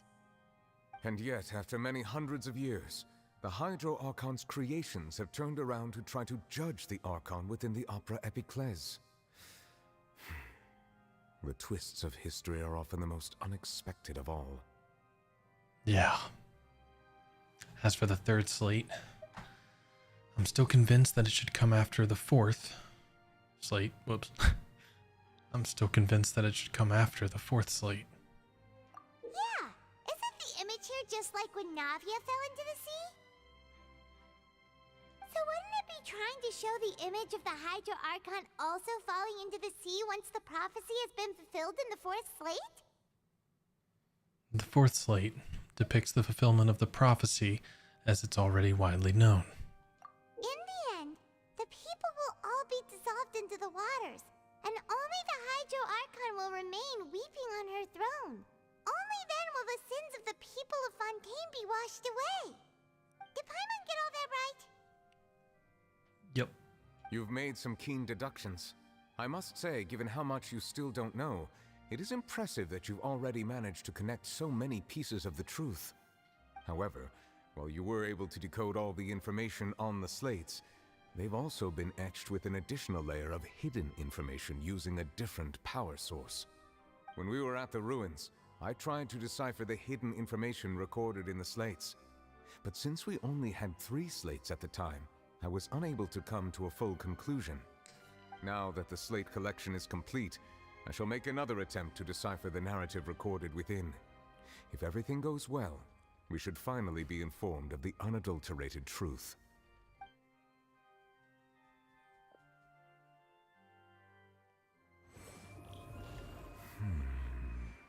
I forgot he did that. Well? Did you get it? I believe I should share this truth not only with you, but with all the people of Fontaine as well. I will try to briefly summarize it for you. Your hypotheses regarding the origin of Fontainians and the sin of the Hydro Archon were both correct. Oh. In the Fontaine of old, the previous Hydro Archon sensed the yearning of her Oceanid familiars for life on land. The Oceanids were enamored with the beauty and romanticism of human beings, and wishing to have those experiences for themselves, expressed to the Hydro Archon their desire to become of a similar kind. However, even though water as an element is intricately linked with the power of life, the Hydro Archon, as one of the 7, did not possess the authority to create a new form of human life. Not one to give in, she eventually found a way to create permanent humanoid bodies for her familiars by appropriating the power of this planet's primordial sea. She poured primordial seawater into the Oceanids' blood vessels, creating humanoid mimics in the process. But if Fontainians were to ever come into direct contact with water from the primordial sea, the power within their bodies would escape these artificial restraints and return to the sea. As a result, their forms would collapse, and they would be reverted to their original forms as Oceanids. Of course, the Hydro Archon never received permission from the heavenly principles to create a new human race. And thus, the Hydro Archon and all of her creations came to shoulder the original sin of appropriating the power of the primordial sea. That is the true history of how the people of Fontaine first came into being.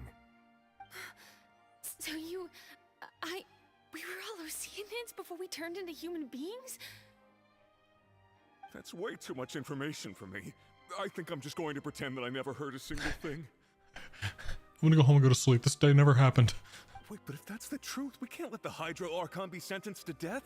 After all, her only sin was creating us. This really might be too much information for I was your about to say. regular Fontainian, but it does answer a lot of our questions. Alas, your hypothesis regarding the 3rd and 4th stone slates was inaccurate. The slates' respective positions are, in fact, correct. So they are in the right order? What is the 3rd slate supposed to represent then? A key point of the visual on the 3rd slate is how all the individuals depicted in the water are humans rather than Oceanids. They have not been dissolved, which implies that the water depicted in this slate is not water from the primordial sea. The nation of Fontaine is the nation of Hydro, as well as the nation of trials and justice. Instead of being the literal element, the water in the scene symbolizes judgment and justice. You may also recall Navia's experience. When she fell into the sea, her consciousness was surrounded by that of many others who intended to hold a trial to determine her fate. Therefore, the meaning of the 3rd slate is that the people of Fontaine shall try the Hydro Archon the court of justice. Huh? It can't be. Yes, it refers to our present situation. I think I'm following now. So, what you're saying is, even though we decided to put on this trial to avoid fulfilling the prophecy, We're literally fulfilling everything prophecy. we've done has happened exactly as the prophecy foretold. So now, it seems, we're the ones making sure it comes true. What should we do? I don't know. Feels like there's no way out of this. Dave. Oh man, I'm so stressed. Huh.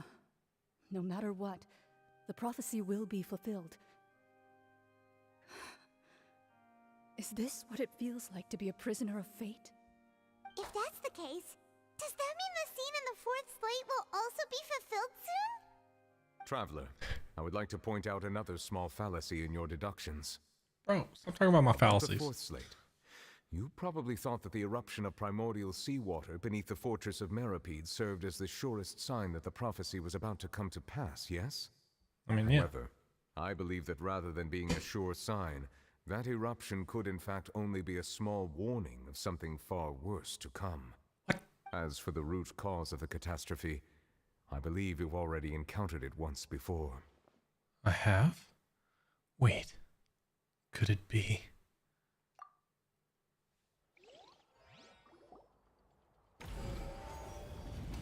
The ultimate proof.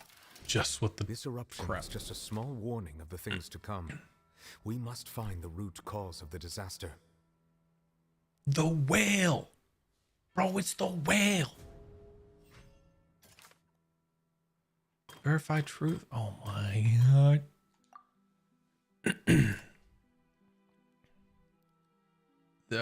This, right? The whale. That doesn't sound quite right. It's gotta have something to do with the whale. House of Hearth? Maybe? Oh wait, there's new stuff. Yeah, the whale! It was both dream and reality. I didn't realize these were new.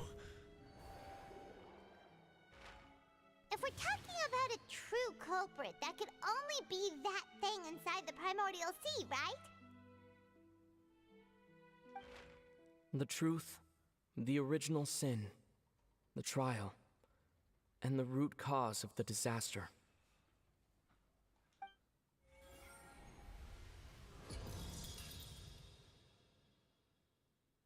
Bro. Is this whale?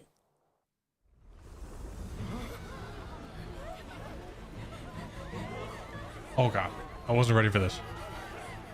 Oh no.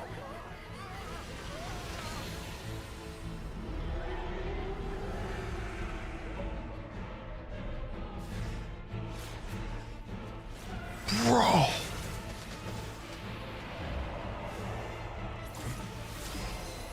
Nerva, let get him.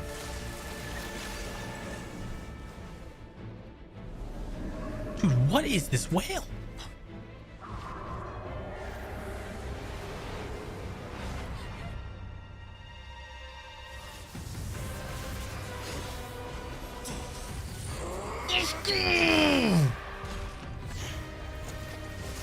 Child, that's my boy.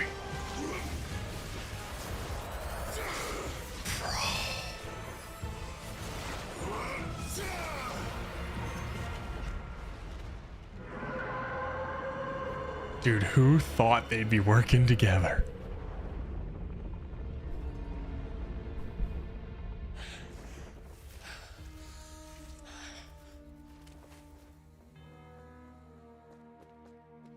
You good? You good, child?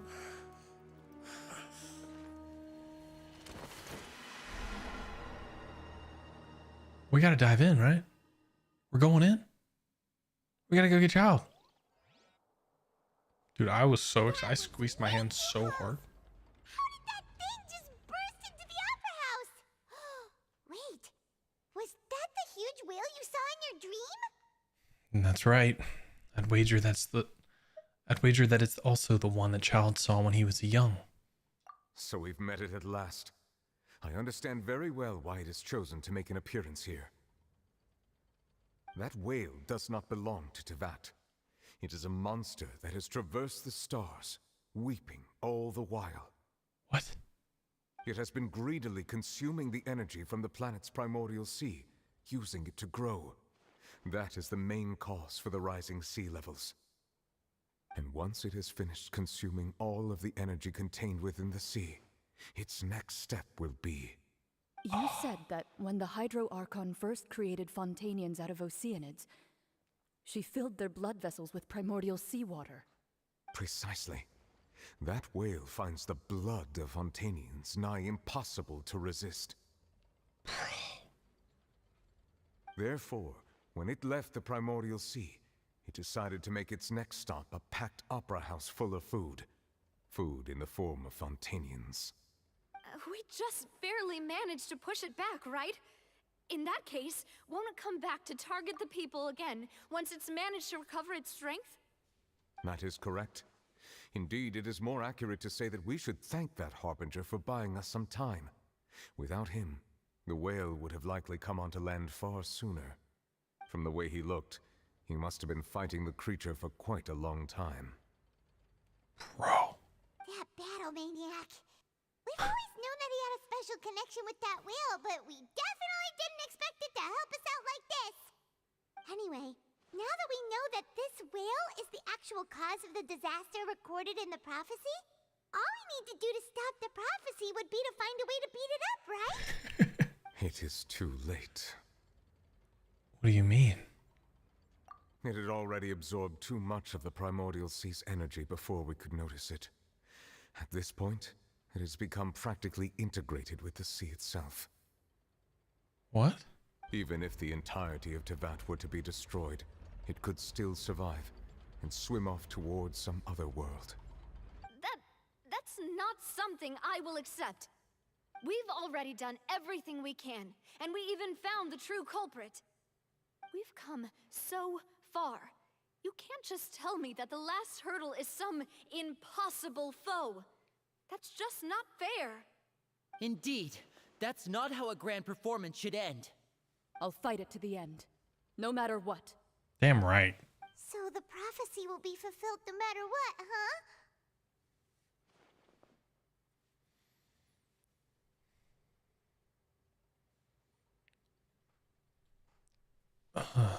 The prophecy.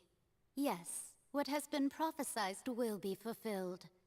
You may view such things as the history of the future.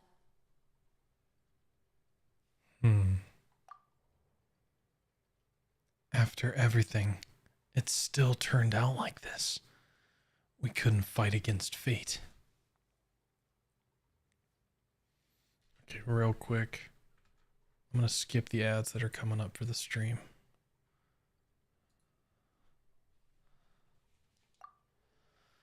Wait, but if this is all about fate... Just as prophecies are usually only the future as seen from the perspectives of the gods, could things be happening in hidden corners where the gods' gaze does not fall? Ultimately, fate shall serve as your only guide, no matter what will happen in Tevat's future. All you need to do is to play your part. Could it be that even the prophecy will be fulfilled? There will still be a way to save everyone? Did I miss something? Wait, I forgot about Farina. What was it that she wanted to say to me at that last moment in the giant magic box? What is her real secret? Oh my god. About to spit out another one. The whale is guilty. I believe it is preparing to carry out the death sentence. We gotta save Farina. Farina! Oh. No, I still need answers.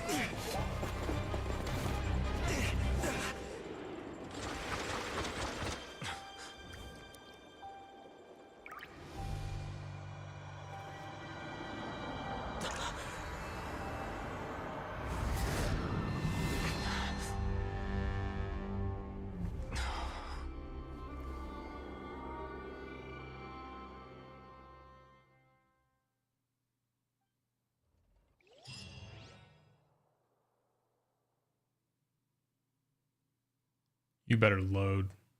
Or you better load now. Who was that?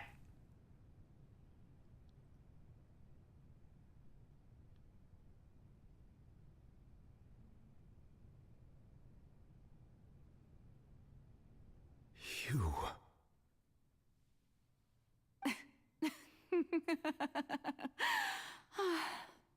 Sorry. That shocked expression on your face is just too amusing. I couldn't help myself. You are not Farina. Who are you? Ah, the sweet sound of bewilderment. Marvelous. A sure sign that my attempt to deceive everyone was a resounding success. But to answer your question, I am Focalor. You know, the god. Oh, bro, I was just literally, that was my face where I was like, oh, dude, her voice. She has such a range. Oh my goodness. Focalor, why did you deceive us? Oh, that wasn't my goal, of course. Goodness, no. But I had to fool everyone else too, if I was to stand any chance of deceiving the heavenly principles. Oh! Deceiving the heavenly principles? It's all because of that pernicious prophecy. Dreadful, wasn't it? Everyone doomed to dissolve. Fontaine condemned to be flooded. One was not amused. In fact, one was positively bemused when that problem was thrust upon me by my dearest predecessor.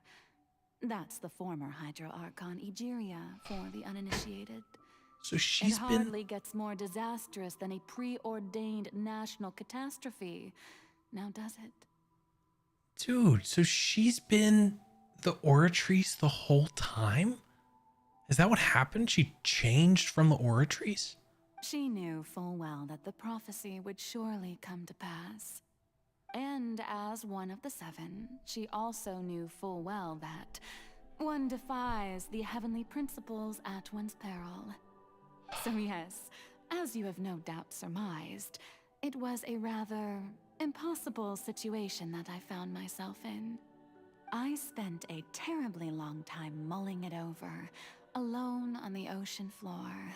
And I was almost growing barnacles by the time I finally realized there was only one possible solution to this confounding conundrum.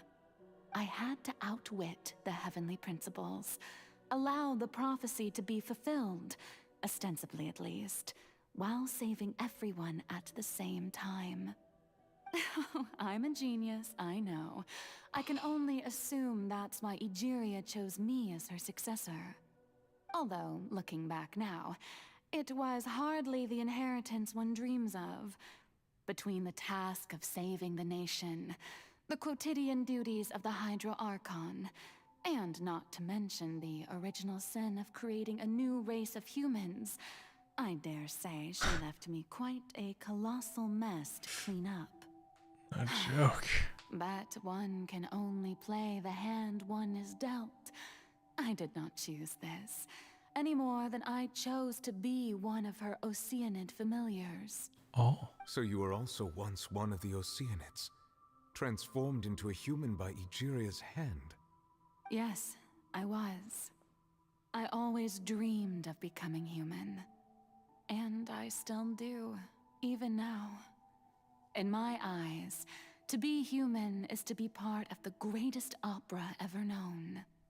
After becoming a god, I separated my divinity from my body and spirit, leaving behind only a self that was as naive and bewildered as my past self on her first day as a human being. The me you see before you now is that divinity. And the human counterpart I left behind, I named Farina. She could feel joy, sorrow, and everything in between. She could be as vain and conceited, or as meek and vulnerable as she wished.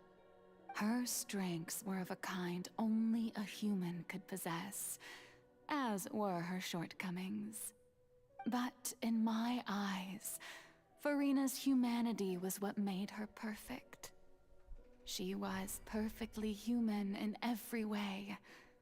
The person I always wanted to be. Anyway, so then I cursed her. All part of the plan, of course. The plan to deceive the heavenly principles. Do you still remember the final scene of the prophecy? The Hydra Archon alone, weeping on her throne. That's what's happening right now? In order that the prophecy might appear fulfilled, I invited Farina to be an actress, to play the part of the Hydro Archon in the prophecy. Under the curse I placed on her, so long as I, Focalor's divinity, continued to exist, she could not die. But nor was she free to live her life in the pursuit of happiness. Instead, she was forced to take the stage in the opera house, to embrace the role of leading lady, to forever play the part of the god from the prophecy, all to create a deceitful appearance of that prophecy coming to pass. I suppose now you probably understand why your court is called the Opera Epiclese. But Farina is only human, isn't she? Even though she has had a long life, her mind is no stronger than that of any other ordinary human being. I cannot begin to fathom what she has had to endure. It must have been torture for her. It has indeed. And although she is, in a sense, me in human form, I most definitely owe her an apology for it. It's been 500 years, and all along, she's been playing her part in the most unimaginably long, unbearably lonely, and agonizingly painful opera of all time. Dude. First of all, Focalor is rude. That's a rude thing to do. I came into contact with one of Farina's tears. Oh wait, with one of Farina's tears?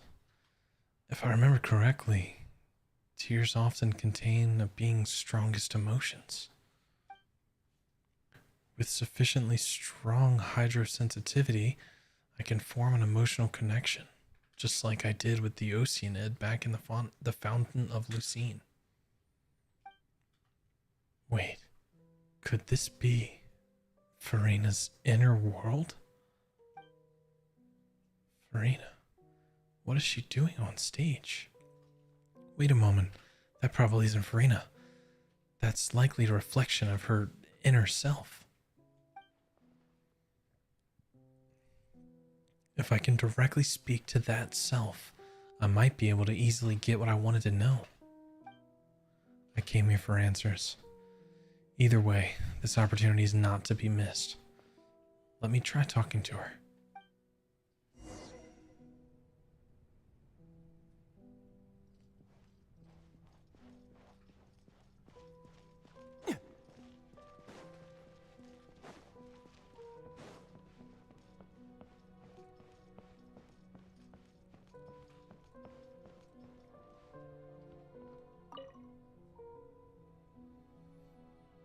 Oh, who permitted you to come onto the stage? Now, I understand your admiration for my august self, but I must ask you to keep to the rules. Come on, it's me. All right. It is not my intent to reprimand you. There is no need to state your name. Just be off with you. Do not distract me from my performance. But I don't see an audience here. Oh, do not jest. Can you not feel it? I am Focalor. The eyes of countless Fontanians are upon me. I must, at all times, display the utmost elegance and nobility. So I'm assuming these little bars that are popping up saying like whatever is like her inner dialogue. It's like, please just let the lights cut off so I can be myself type thing. It's pretty cool. Something's off. There's no getting through to her. Even in her heart of hearts, she's still playing the role of the Hydro Archon. What sort of resolve must she have that even her inner self and subconscious would have such an impenetrable defense? I have to find a way.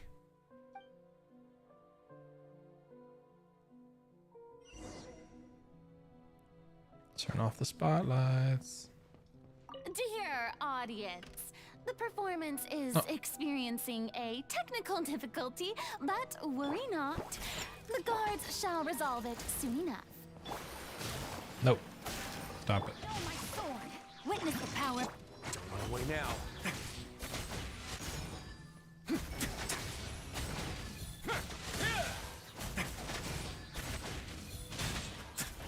Get out of here. Hey, what gives? The audience is still watching me, you know. Guards? Wait, where are the guards? Guards! A moment, please. Get out of here, bro. Oh, get this quick. Oh no, the lights are off. You're good. That's all the spotlights turned off. And Farina's heart, they must have symbolized the eyes of the people on her. Speaking of which, I think I just received some sort of signal. Was that her true voice? A ticket. When did that end up here?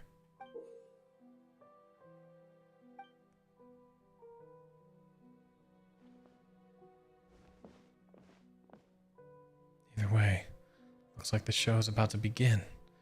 In that case, show me how you truly feel, Farina.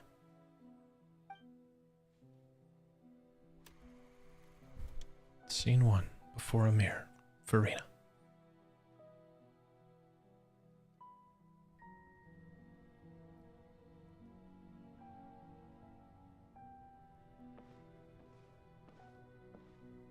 I get to play as her. Only just for a second.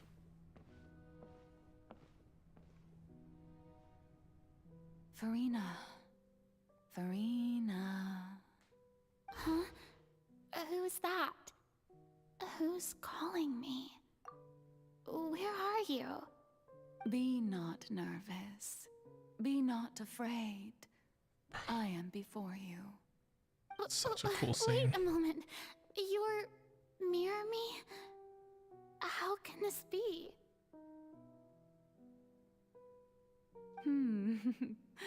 Mirror you, huh? You know what? That's not bad. Let's go with that. Mirror me. What do you wish to say? The prophecy. Have you heard of it? What prophecy? Wait. I know. I think. I don't know why, but it's in my head somehow. The people will all be dissolved into the waters, and only the Hydro Archon will remain, weeping on her throne. Only then will the sins of the people of Fontaine be washed away. Oh, very good. You know it well. What's going on? I can't seem to remember anything clearly. The only thing I know for sure is this prophecy. Will it really come to pass? Yes, it will. And that is why I've come to you. Disaster will come to Fontaine sooner or later. Things will develop just as the prophecy declared. There is no escaping it. But doesn't that mean everyone will die? I'm a Fontainian just like them. Will I dissolve too? Oh, don't worry. Magical meetings exist in this world precisely to give people a chance to turn things around. It is the reason why you met me today. I will tell you how to save everyone, but you may have to suffer somewhat. Oh, so So there's still hope after all. Goodness, you frightened me. You spoke so much and with so much certainty. As for the suffering, well, I will admit that the first thing that came to mind was, why do I have to be the one to suffer? But if the prophecy will come true, I'll also die anyway, right? So if I've already met you as my magical meeting in this world, if there were scales, with all the people of Fontaine on one side and my pain on the other, is it not obvious where the scales should tilt? Damn. You truly are the perfect human. My ideal. I suppose this would also be the justice that belongs to you. Huh? Don't worry, it's nothing. Listen well. Fontaine has just lost its Hydro Archon. I need you to play a role. That of the new Archon. Play as a god?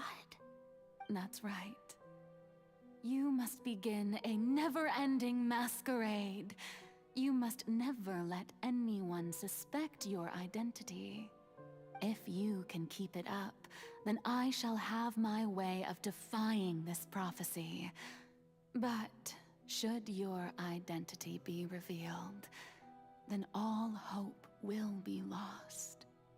But how will I do this?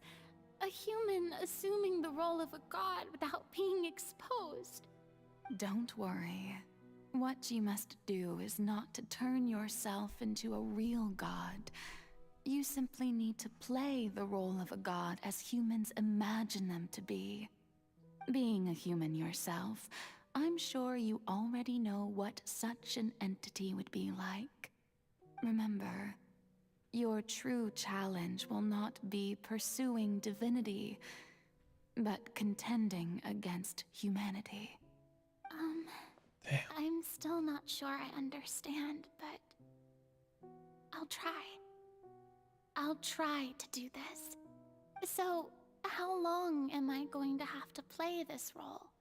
To accomplish this mission, you will have to stay on the stage for many, many years. You will endure and not grow old until your task ends. But I promise you, all will eventually end in a magnificent and dramatic trial, and everyone will be saved. A trial, huh? How exciting. I'll be looking forward to it.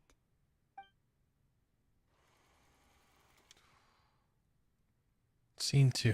Ascension speech, Verena.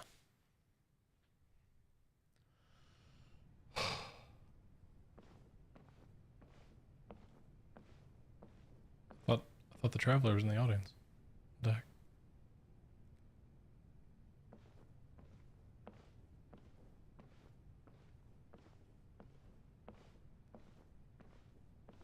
Oh, whoops.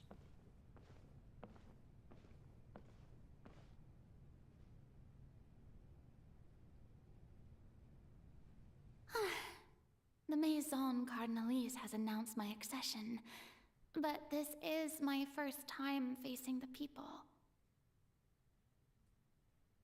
What should I say to most appear like a god?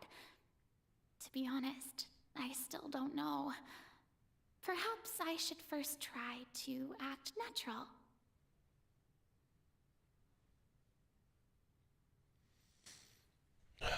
Summon courage. Ladies and gentlemen, good evening, and welcome to the Opera Epiclese. I'm sure you've all heard about how I have taken on the role of Hydro Archon. Indeed, I am Verena de Fontaine, your new Archon. Appear earnest. In truth, I know little about becoming a nation's new god, but it will be my honor to guide you all. As the god Focalor, the god of justice, I shall do all within my power to lead you into an age of fairness and justice. close politely. Once again, thank you all for coming. If you should have any questions or suggestions, please send them to the Maison Cardinalise. The future of Fontaine will require us to work together, after all. This should do it. I thought I might stammer, but thankfully, I was able to convey my thoughts just fine. Okay, and next. That's the new Hydro Archon. Is this some kind of joke by the Maison? I would have thought that a being that surpasses humanity would be a bit more assertive. Hey, did you hear that? She even told us to send her suggestions there at the end. Shouldn't gods be all-powerful? She's being so modest. What's the difference between her and an ordinary person, then? If you ask me, perhaps the succession didn't actually happen. She might just be a Maison-back puppet. Wait, what's going on? Why is everyone suspecting me of being a fake? Oh, this is bad. If I get exposed here, there'll be no saving the people from the prophecy. Right. Mirmi said that I just need to play the role of a god as humans imagine them to be. Calm down, Farina. Think. What do the people want? How would they imagine a god to speak and act? Assertive, with a strong sense of presence. One who can dispel all doubt. That is the character I'm fated to play. God, her delivery on these lines. Oh, very good, my people. Only ones such as you are deserving of my rule. Now, I was wondering if some weak puppet were to one day come onto the stage and claim ownership of this opera house, would the children of Fontaine follow them? The children. Well, it seems that you would all see right through them. Having passed my test, you are qualified to witness wondrous trials alongside my august self, here in this opera house. You may consider my previous act a door gift of sorts. I thought it was a debut that suited the atmosphere. Now then, let us be reintroduced. Ah, so that was just a performance. How could I have forgotten that we were inside an opera house? Her personality. It's quite shocking, to be honest, but I suppose it's a better look than before. Such a fascinating and bold deity. How wonderful! Her future may yet be bright after all. It seems I've turned them around. Best follow this flow and restart my accession speech. Resolutely, with conviction, or summon courage. My dear people, whether you acknowledge me or not, whether you trust me or nay, I say to you, keep faith in your ardor for justice. We have heard it said that this nation's sins can no longer be washed away. Well, I say that justice is most fragrant when it blooms amid sin. Turn up the drama. They do love the drama. Well, Fontainians do love some drama. The scales turn of it up. justice should not weigh heavy in the hands of its god. On one side, it must carry fairness and justice. And on the other, praise and applause. May law be the prayer on our lips. May judgment be our worship. Let us light the fires and drink to the future of Fontaine. There is no trouble in this world that justice cannot solve. All that is needed is for you, my people, to believe in it, heart and soul. So long as I, the Archon Focalor, stand within the Opera Epiclese, so long as I stand before the Oratrice, I shall even judge the gods of this world! Oh my god. Whoa. Yes. Yes. Oh. What a speech. Like, granted, I feel bad for Farina, but her voice actor is like insanely talented. Opera House, Farina. Oh my gosh. Oops. Oh, I can run now. I don't want to run, I want to walk. Makes it more dramatic. Lady Farina, here are today's case reports, as well as a summary of the follow-up for your perusal. Come now. Was I not just at the Opera House in person? Leave these kinds of things to Neuvillette. Besides, none of these trials were the one that I'm looking forward to the most. If I may be so impertinent, what kind of trial are you truly looking forward to? A magnificent, dramatic, and wondrous trial. A trial to end all things. How could you hope to understand? That's true. I fear I lack the ability to grasp your divine thought, Lady Archon. No need for fright, and do not take what I said before too seriously. Go now, do your duties. The trial I await. It will come one day.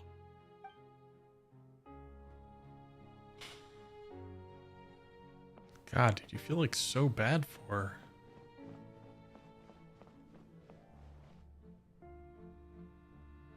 Lady Farina, I don't know what to say. Thank you for agreeing to see me. No need to thank me. Or rather, thank your own sense of perseverance instead. Long have you stood in line to meet me, have you not? Oh, I'm afraid that's just an inevitable consequence of my divine charm. I'm sure. All right. Deoteria, is it? How is your son's illness? You remembered me, and you knew of my family, too. He is doing much better now. In fact, he is far more of an ardent believer than I. He was the one who forced me to seek an audience with you, and to bring your words back to him. Oh, good. Very good. If this should happen again in the future, please do not hesitate to come and tell me. Going down to citizens' homes every so often, while not usual practice, should serve as a fine change of pace. You're such a gentle and wise god. Thank you once again, on behalf of my son. I think it's such a powerful storytelling tool that they're using here that there's literally she's not talking to anyone. It's just like no one. It's just like you're only seeing Farina's side of it. It's so cool, man. Burbian said it gets worse. Hey man, yeah, thanks. I appreciate it. Yeah, surgeries went well. I'm pretty much almost healed up, just kind of getting my strength back at this point. But yeah, no, the story so far is crazy. I'm excited to see the rest of this.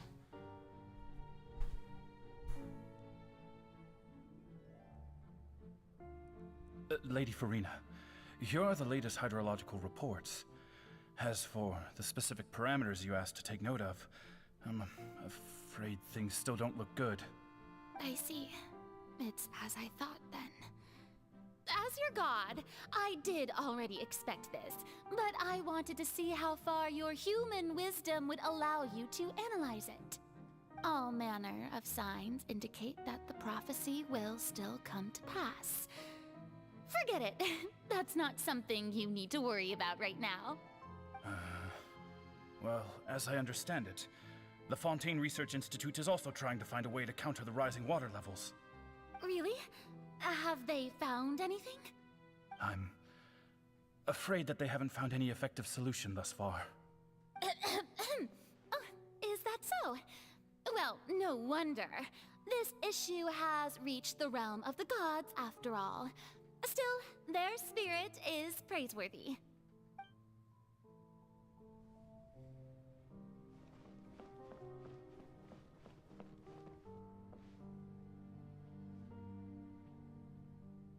The day is finally over. I haven't had a moment to breathe this whole time. But it's good to see that everything's getting on track. There are no longer any voices of suspicion. Maybe this is fine. I just need to keep going, and everyone will be saved. Alright, Farina, don't think too hard about this. You need rest. Tomorrow's a new day.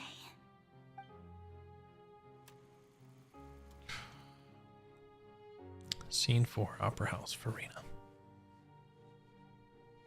Lady Farina, here are the new trial reports for the latest cases, as well as a summary of the follow-up. There'll be no need for that. I've seen them already. There's no need to go back over scenes I've witnessed in person before. Lady Farina, I've waited so long for this chance to see you in this manner. Indeed, my dear, loyal citizen. This joyous moment is an honor for us both. Lady Farina, we're detecting significant hydrological anomalies near Poisson. Understood. Keep monitoring. Keep me informed should anything come up at the Institute.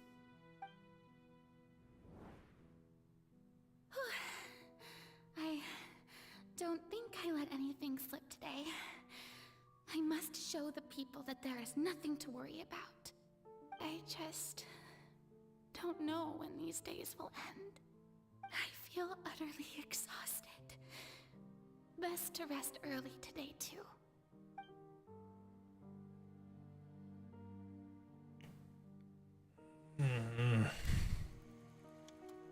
Scene 5, Opera House, Farina.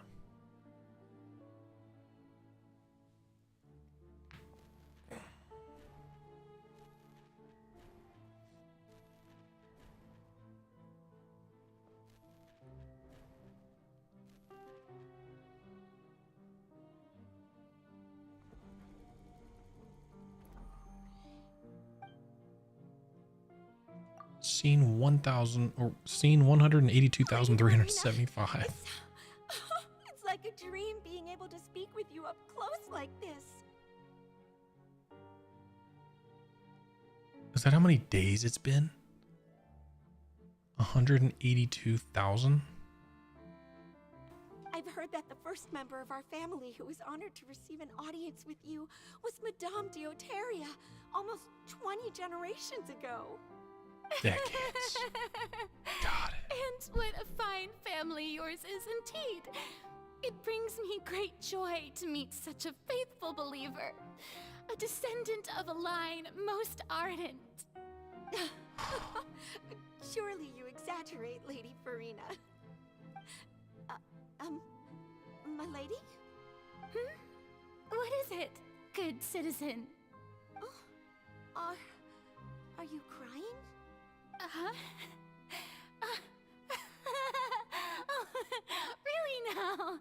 I didn't even notice. This must be the overflow of hydro from my person. Well, can't quite help being the god whose dominion is the waters, can I? No wonder. No wonder. A manifestation of your power, then. Oh, Archon, I am honored to have witnessed it. Honored indeed.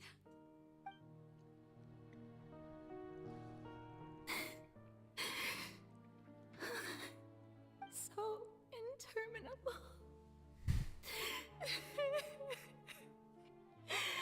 So lonely. Just how much longer? Hundreds of years must have passed by now. Perhaps the show must go on for hundreds more. I never imagined that it would hurt so much.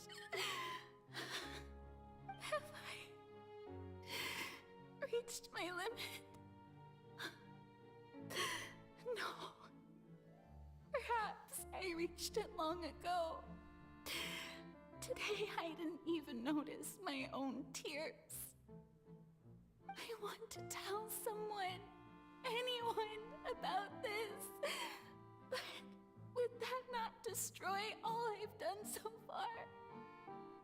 I've conducted so many investigations across the centuries, but there's not even a sliver of hope that we might break the prophecy. All I can do is keep heart. I must maintain this act. It is the only way to save Fontaine. Please, mirror me. You have to succeed.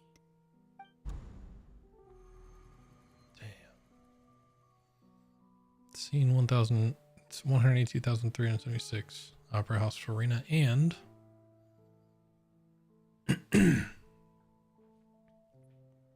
Farina, you don't have to shoulder this burden alone. Hey, Although I don't know what you might be keeping from everyone.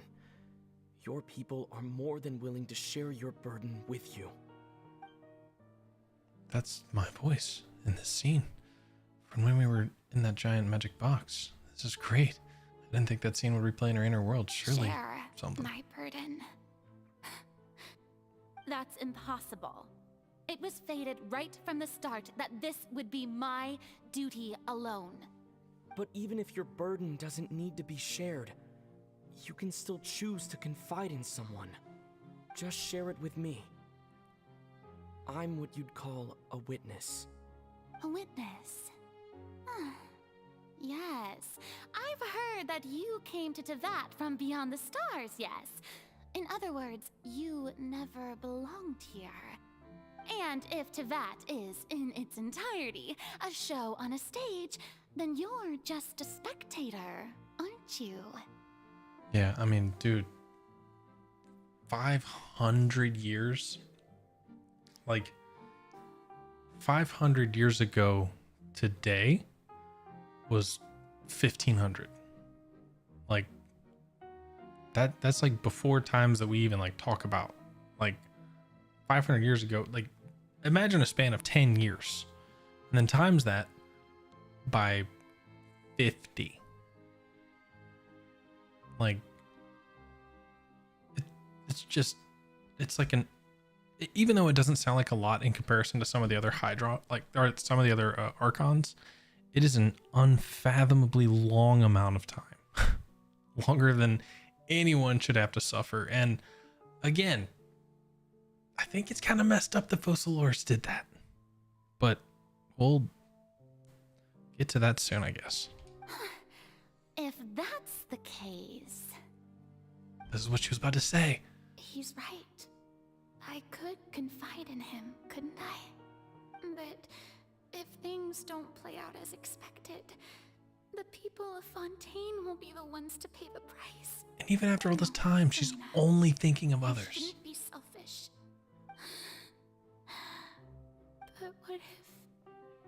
But what if it's really all right? Farina, you've worked so hard for so long. Surely it would be okay to put yourself first for once. Just this once. God, and then we put her on trial. Such a thing to do anyway. To find someone in whom you can confide your frustrations and sorrows. Surely it could not hurt. If you let this opportunity slip through your fingers, it might never come by again. Think about it long and hard.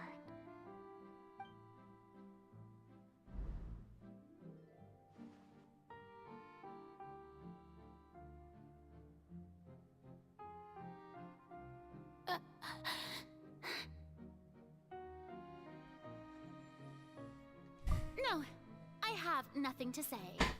I am Farina, the Archon of Fontaine. Everything will surely get better. All you need to do, dear spectator, is to witness my performance until the curtains fall.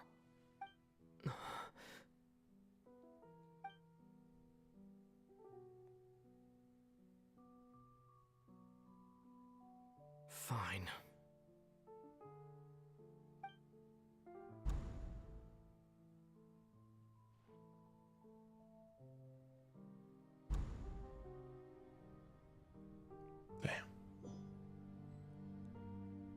So even Farina doesn't know the truth? You've never once let her in on the full plan? Yes, it had to be done. To deceive the heavenly principles, you must first deceive yourself. She did very well. If she had let her resolve falter even once in these 5 centuries, Fontaine would have been doomed to the most tragic fate. It seems that trusting humanity was the right decision after all. I believe that I understand how your deception works, but that is only half the truth, is it not? How would you build on this foundation to save the people of Fontaine? That is the most important thing. Ah, good, good. Of course, the Iudex of Fontaine has pinpointed the crux of the issue. I'm sure you've long sensed that the Oratrice is no simple machine, yes? I've always suspected that it had its own consciousness, and Linny did mention that he heard a human voice within the core chamber. It now seems that that person was you, hidden within the machine all along. Am I right? And then I became one with the Oratrice, taking Fontaine's gnosis with me. Yes, it would seem so, wouldn't it? Alas, your understanding of this device still lacks sufficient depth. In truth, it is no enactor of justice. It is, in fact, a device created to kill the god of justice. I beg your pardon? Oh, you have it. And to be more precise, not only will the Oratrice take down the god of justice, it will also take down the divine throne upon which she has been placed. I mean, did you think I would be the sort to enjoy peaceful repose while Farina suffered? My work over these last 500 years has been to constantly accumulate indemnitium within the Oratrice. But really, some have already discovered that only a small fraction of the energy generated by the device was ever used to provide power to Fontaine. The vast majority had to be, accumulated to enact this death sentence. It was all a part of your plan, then? Both the trial and the sentence? Indeed. This power, accrued over 5 centuries, could have sustained Fontainians for millennia had it only been used for that purpose. Nice. Almost all of it has now been stored within the Oratrice. But only power of this magnitude could hope to destroy the Hydro Archon's divine throne, shaking the rules established by Celestia and breaking through the institution that is the Seven. So the Oratrice's call for death was for neither Farina nor Focalor, but for the Hydro Archon. The destruction of that divine throne. If I do not misunderstand your intent, you must be... Returning what's rightfully yours to you, of course.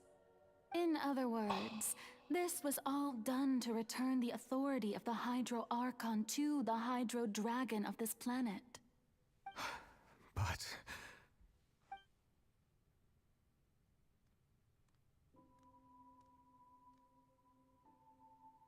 Oh, what? Getting sad again, are we? The authority of the ancient dragons shall soon be yours once more, O Hydro Dragon Sovereign.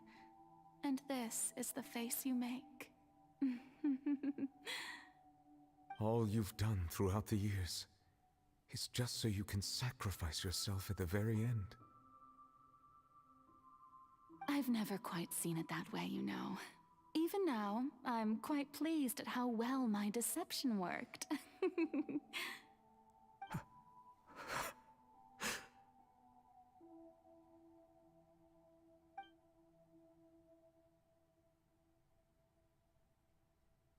Hydro Dragon, don't cry.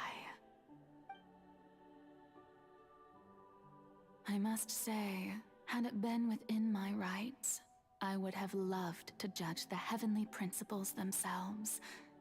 were they not guilty of essentially the same crime? Egeria stole the power of the primordial sea, and the heavenly principle stole the power you ancient dragons possessed. I, for my part, am the god of justice. And is it not just that your original powers should be returned to you? Speaking of justice, I have always believed that justice lies in the process of pursuing human existence itself. So, if the theft of the primordial sea's might was Fontaine's original sin, then, leaving matters of procedural right and wrong aside, the descent of the Fontanians as humans and their right to exist in this world would be Fontaine's original justice. In other words, existence was Egeria's justice, and to me, justice is the continuation of that existence.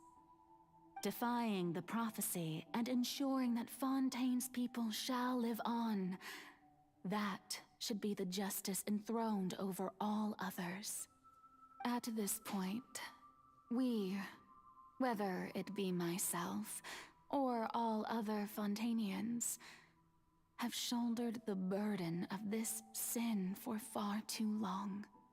Iudex Nervillet, the highest judge in our land, when you regain your full power as an elemental sovereign, what verdict shall you pass upon us? So when I was invited to the court of Fontaine to serve as Iudex, I see now that that was your idea too. At last, I now understand the true purpose behind this position. In the beginning, I was uninterested in human existence. But these 5 centuries of living alongside them have gradually brought about mutual understanding between us. And I have even attempted to feel as they feel. You are a devious one, Focalors. Things being as they are, surely you know that I could never declare them to be guilty.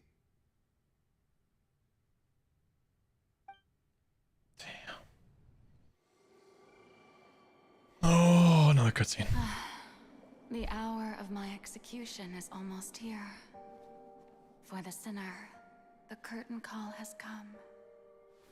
I know I may not sound it, but faced with death, I find myself a little afraid.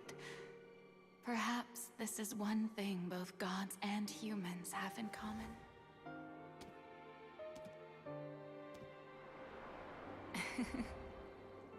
Farewell, Nervillet. I hope you've enjoyed the part you played these 500 years.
That gave me chills, dude. Iudex Nervillet, hereby declare People of Fontaine, your sins are forgiven.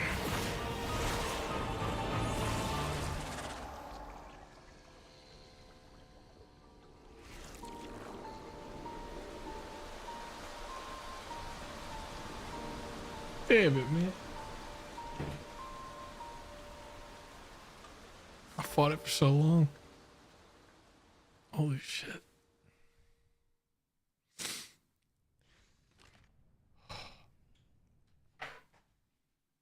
Dude, that was beautiful. That was like, oh.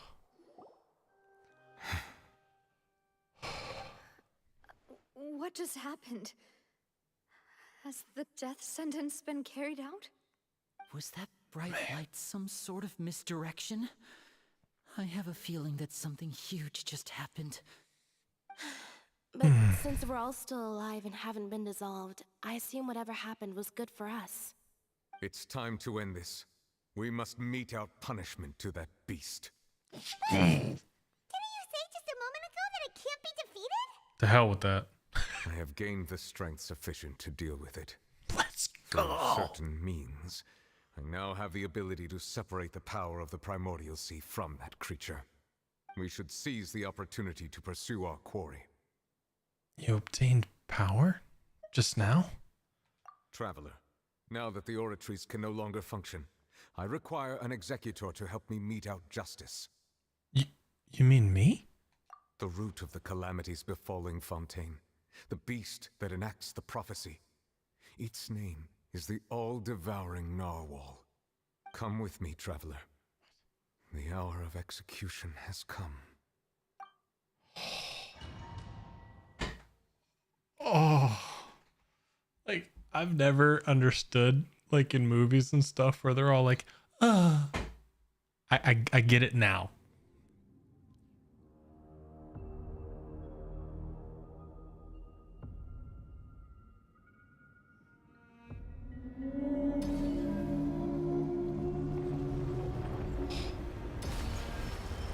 Okay. Oh. But how are we going to do that? It's huge! I have already done my best to separate the power of the Primordial Sea from the whale. Considering the size of the beast, I cannot reach the power source. Unless we can find a way to attack it from within. I shall share a part of the ancient dragon's power with you. We shall look for an opening together. Yeah, I can't get close to it. I also am using a melee character. Oh. Yeah. Punch, punch, punch, punch, punch, punch. I can feel its sorrow turning into hostility.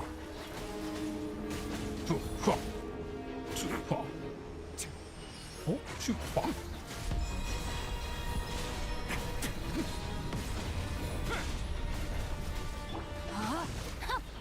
No, my sword!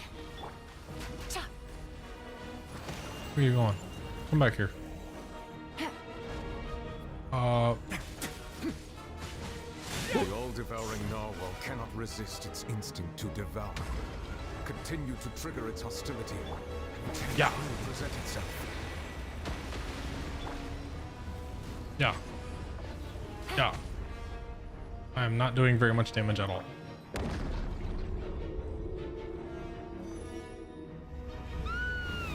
Whoa. Whoa. No, no, no. Oh, that's what we wanted, right?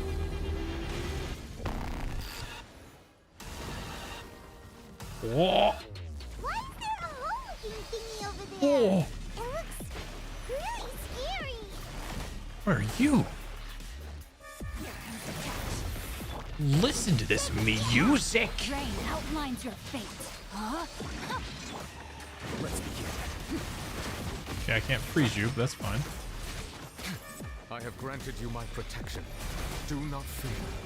Seize the moment and use my power to suppress its root from within.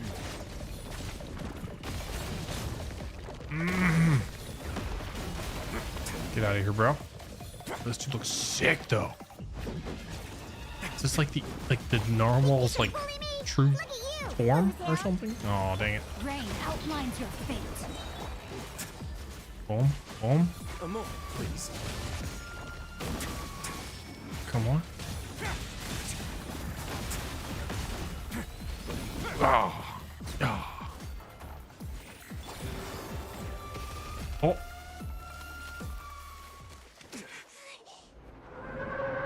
Oh, he spit us back out.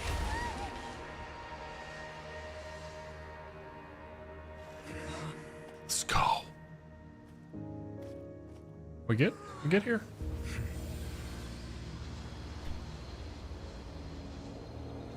Oh, he's taking all the primordial sea. Whoa.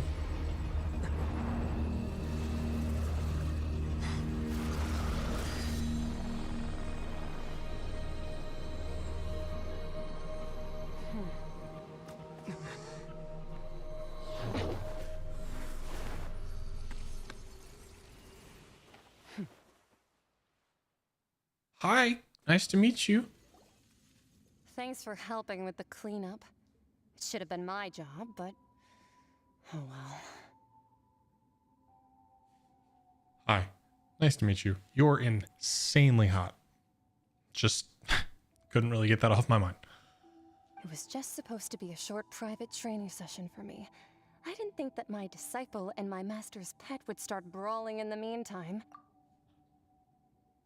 Disciple as in child and master's pet as in what did he say? The all devouring narwhal? Well, actually, I had a feeling that it would happen at some point, but they bumped into one another earlier than I thought. What a blunder. I suppose I'll have to swing my sword 3 million times as penance. Disciple. That power. Who are you exactly? Paimon has an idea. From what she said earlier, she must be Child's master. Skirk, right? It's just that he gave us the impression that she was the less talkative person. I simply did not have anything to say to the weak. But you, on the other hand, managed to defeat the all-devouring narwhal without using power from beyond this world. So you may speak to me as equals. What sort of person would take the all-devouring narwhal as a pet? I have to agree. It's a strange use of a planet's primordial waters just to raise an all-devouring narwhal. That kind of power is wasted on it. It's not cooperative. It eats too much. And I have more important things to do with my time than pet sitting. The only thing that creature has going for it is its looks. All in all, it fails as a pet. Not wrong. Miss Skirk? I think you might have missed the point. The point being? Well, being that this pet almost destroyed an entire nation. So what sort of person is your master? Well, Child's master's master. Wait, is that right? Oh, right. So you don't know him. Sorry, I assumed you did. His name is Sertologi. Sertologi. So wait, this isn't Child's master?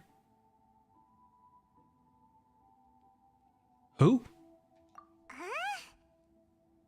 I am unfamiliar with that name. Yeah, I never heard of it. Huh. So Master isn't sufficiently famous. How should I describe Oh, him? right. Never mind. Have you heard of the name The Fowl? The Fowl? Still nothing? Well, how about the Visionary? Vetterfulnir then? Or Gold Rhine-daughter? Ooh, that one we've heard. She's Child's master. Sertologi is her master. Got it. Okay, hold on. I missed that part. That one we've heard. Rhine-daughter, part of the Hexen Zixril, whatever. She's Albedo's mom. Oh, so you do know that name. To be honest, I also heard all of those names and titles from my master. I don't actually know them either. But I suppose you understand now, yes? My master is likely a similar sort to Rhine-daughter. They are both pursuing some form of perfection. Wait, didn't you also mention a visionary person? Paimon didn't quite catch their name. Actually, never mind that. I believe it expedient to inform you. that the all-devouring narwhal used up nearly all its strength fighting you. Such roiling hydro energies will prove difficult for the planet's deep seas to digest. As such, the fontaine back on the surface has most likely been thrown into chaos. In other words, the prophecy that you've been fretting over should now be in full swing. What? No. There's little to be surprised about, Paimon. It is natural after all. The prophecy will surely come true. We knew this and accepted it. However... Not to worry. Focalor has already managed to deceive the heavenly principles. Okay. Is that what we're saying about In it? the end, the people will all be dissolved into the waters, and only Farina will remain, weeping on her throne. Oh.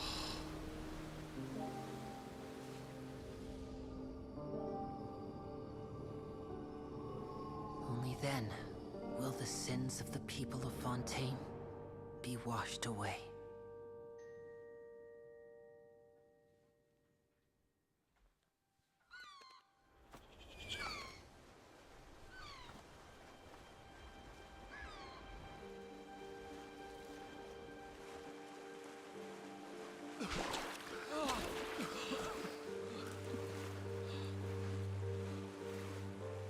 Hey! Help! Over here!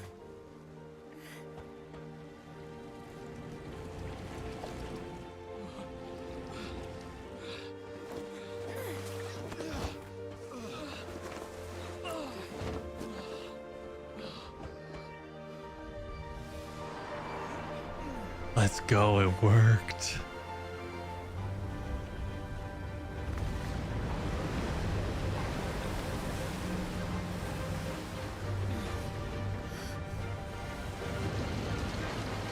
Let's go! Let's go find the One Piece! All hands, initiate emergency rescue!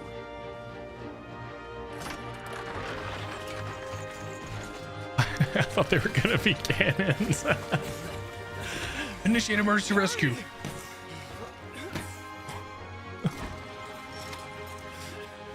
Hey, lend a hand! Dude. I was gonna say, and Fontaine's like up above, like it's like an island thing that's got like waterfalls falling off of it. So like, did the island get taller?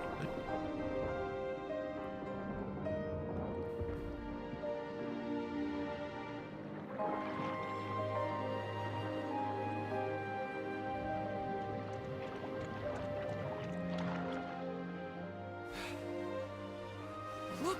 The water's receding!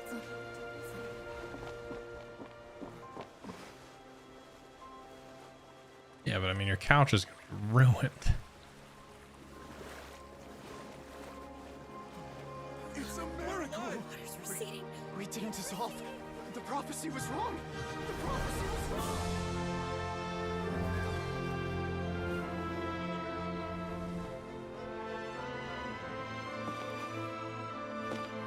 Aww, Farina.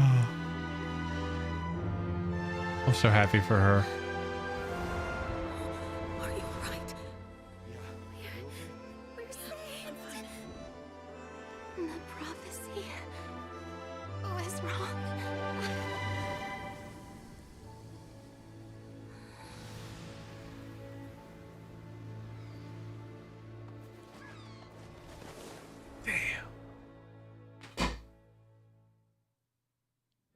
I got an I thought we were gonna have to fight that narwhal. The whole narwhal.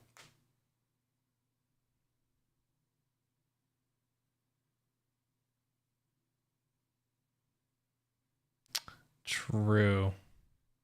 Yeah, Celestia gonna have to catch these hands. That was rude. So if it wasn't clear by now, Farina's basically Jesus. You're not wrong. Oh my gosh. What a story. And this kid's still jumping here waiting for someone to get a commission to bring him milk. Good for you. Good for you.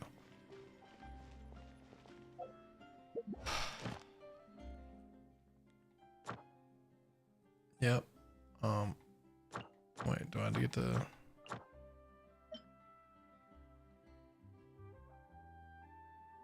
Masquerade of the Guilty? Wait, what? A character is currently involved in other quests cannot join this quest. Guys. Guys. Guys. Charlotte?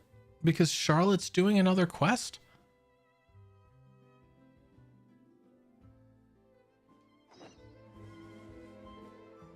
Bro. Bro. Oh my god. Oh, okay. It'll take like 5 minutes. Okay, okay. Bet. Neela story?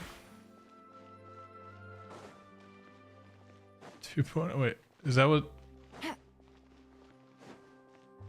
Okay, this is the wrap up from the event. Okay. Huh? Isn't that Charlotte? What could she want with Lapine? Pretty please. Guys, I'm just gonna. Of criminals tricked the Gardamex I'm by just disguising gonna. themselves as blood. I've invested all my savings into graph adverts. I'm begging you like the beggiest. I don't care about this. Okay. I admire your, but I'm afraid I'm not joking. The Neelu's story quest locked a ton of people out of finishing the Archon quest. What? Amateur author. Oh, sounds like the report, Funnily enough, but to our surprise, in truth, since we ran, so I don't want that. Uh-oh. So Lapine Pauline's, which means we're... Yourself included? So did you go finish the Neelu quest and then Come on, you're back. do the wrap up or no? I was in the area. She was hoping I unfortunately had to. This is a new situation for us. Come on. Wait, Miss Lapine Pauline. I'm gonna fight with the Gardamex. Like I know that it's like won't have to repeat. I know that it's There's on no need to go- autoplay, but actually, it's not autoplaying fast enough. Okay. Not anymore. It's not just. Yeah. Okay. My life is. Don't despair. This prototype you've given me, the camera, the rapid focal length Yep, adjustment is a very so you'll leave. Yeah, Charlotte. Absolutely. This is So the keep worst calm, part. take heart, and After start this thinking about giant mass scene, production. and then you If got this. Maybe. I'm gonna have to edit this, and it's just gonna cut to like the scene of me like mashing. Early bird gets the worm.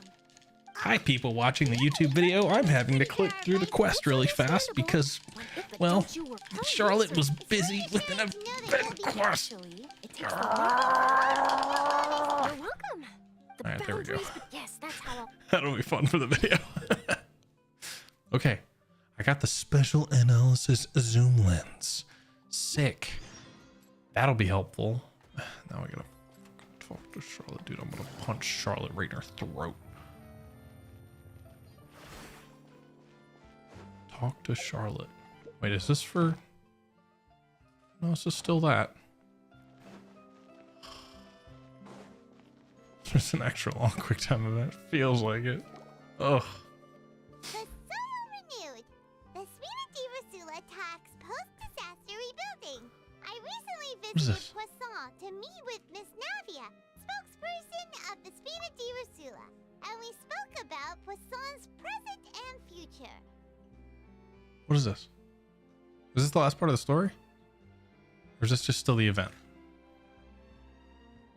This is probably still the event because this is like wrapping up with Charlotte. It is. Old soil can still give birth to new bloom, Miss Navia stated. Hope is like seeing a small cookie when you're Oh, this is the standing main late story. at night. You just need a little of it. We're back on track. Man, my arm's tired. Skyship Winglet, lunar brain of the Fontaine Research Institute. The various disputes that have arisen on account of Mr. Edwin have suddenly become a shield over the Institute, with Jurier turning out to be a once overlooked hidden gem. People always call the first researcher mad, but few know what to call the second. And should that latter person achieve a miracle, they would find it all the harder to find a word with which to classify him and his team. Wow! Paimon barely recognizes the people in the reports. Are those really Juria and Navia? They sound like real big shots. They must have been real big shots from the start. We just didn't meet them in that capacity. What do you think? Pretty enthralling, huh? The Steambird's idea was pretty simple. With the disaster just having passed, we would print a free edition packed to the margins with good news to calm people down. The value for these big scoops lies in their inevitable follow-ups. We'll publish further reports and go into the stories behind those people. Edwin's assistant, Jurier, created a true flying ship, while Navia is leading people in the reconstruction of their home. I'm sure that these stories could draw even your well-traveled eye. The articles do make me curious about how things will play out. Paimon's curious too! Wait a minute. Didn't we watch everything happen from start to finish? What's there to be curious about? And that's exactly why I'd like you to come conduct interviews with me. You're the best incubators of news, if you haven't noticed. And also, with you around, I'm sure I'll get to see that Duke. Are you sure? Hasn't he turned you down several times already? Oh, this time will be different. Come on, let's head to Poisson first, and then make a trip to the fortress. There are some things you'll only know when you get there. Okay, sounds good. Hold on.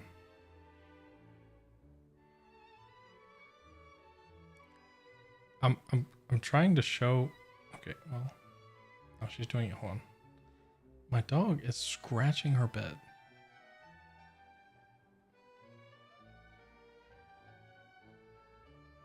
Hold on, wait. This is so anticlimactic. I'm sorry. Oh, you can kind of see it in the camera. Hold on. Let me do this. I'm gonna give you a view of her. Hold on, here we go. I'll get her in view. Look at this. I'll just show you what she's doing. Look at this. She'll like get going fast for no reason. Like, bro, why? Just stop scratching your bed. Oh, crap. Maybe it'll play again. No, it won't. She's doing this constantly. Like, that's all she's doing is pissing me off. Like, dude, we paid good money for this bed. She's just like... Anyway. Okay. Here we go. I feel like I just looked out and she's just like, hold up. Look at me again. Oh, damn it. I looked down at her and she was like, think that's funny? Think that's funny? Navigating the world is a whole lot easier with a few different identities to choose from. Need me to come up with some for you? Oh, crap. The chat is... Whoops. There we go.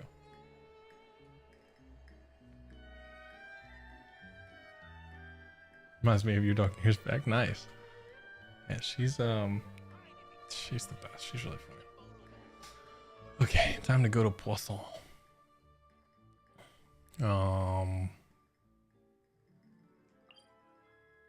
There we go.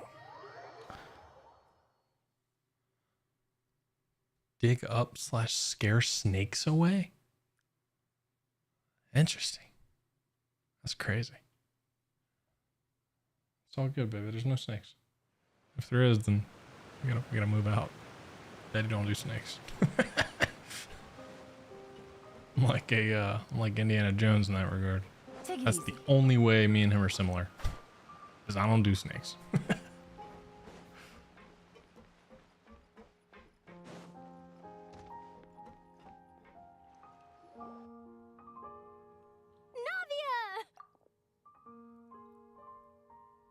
Oh, it's you. What brings you all here? Hey, we're just having a look around.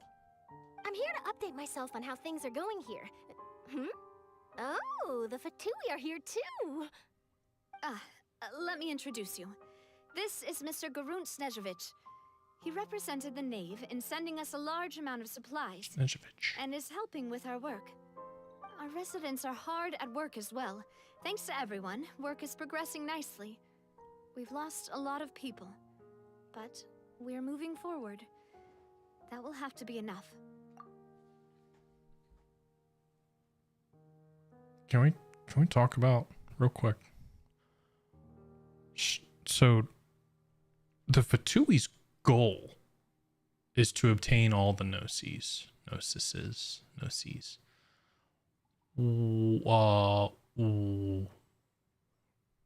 They got Venti's.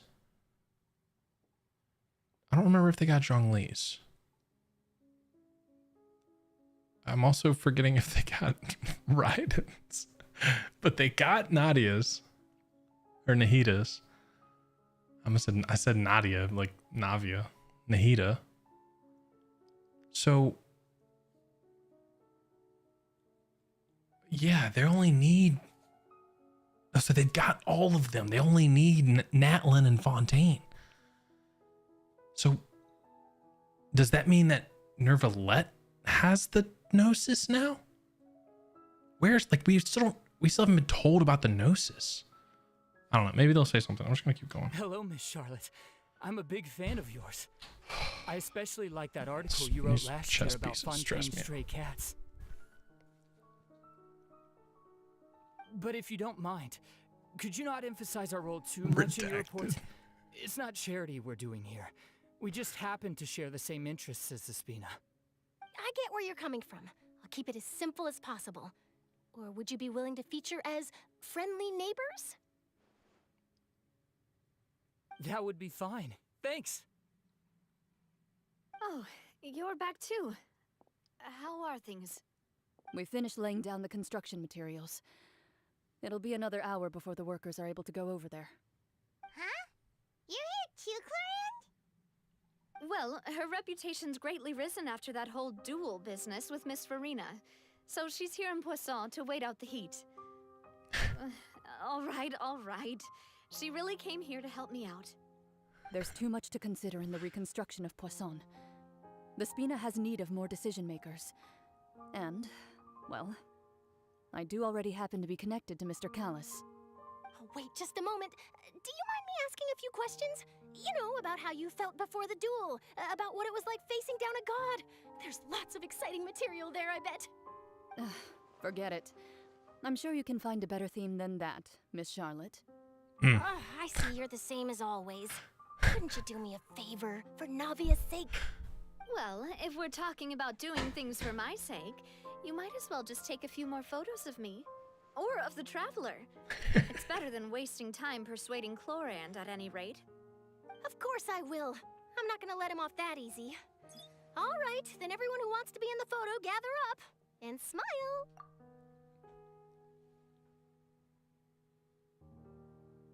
Charlotte dating the disorder are all actually the same side. Ultimately, it's all gonna come together.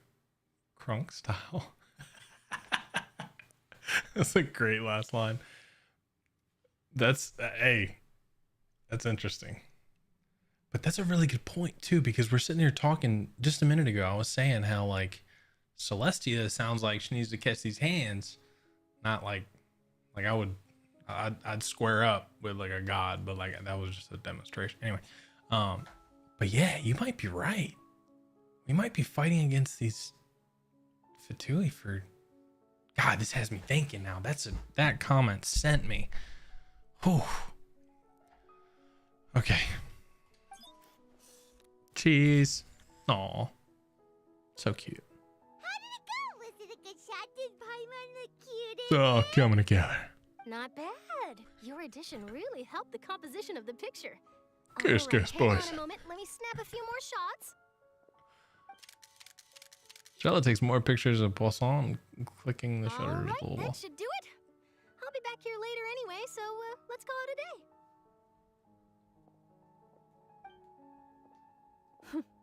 You're very quick.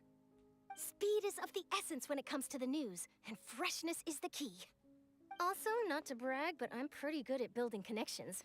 Who knows? I might eventually get that interview with you after all, Miss Clorinde. Wow, you really do have that never say die spirit. I'm impressed. I'll hazard a guess that this is how you got that interview at the Fortress of Meripede.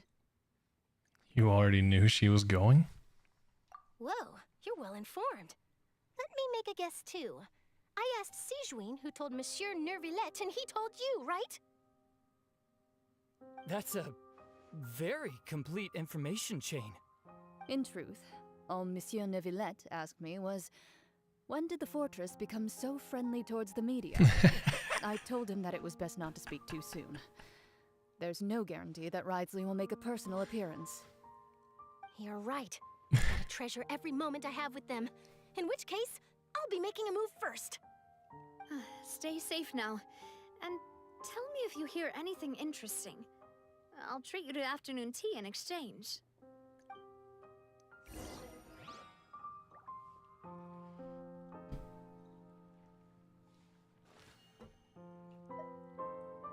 Navia. You seem curious about the fortress. Of course. That Wriothesley. I still remember going down to the fortress to grill him for information on my father's case. Boy, did he take me for a ride. Without telling me anything, of course. But he did invite you to tea, didn't he? 2 large pots of it, in fact. It was good tea, though. I have to agree.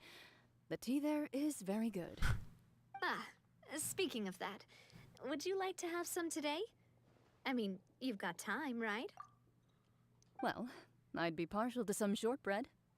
Wow, it's like we've got a menu or something. Sure. Good.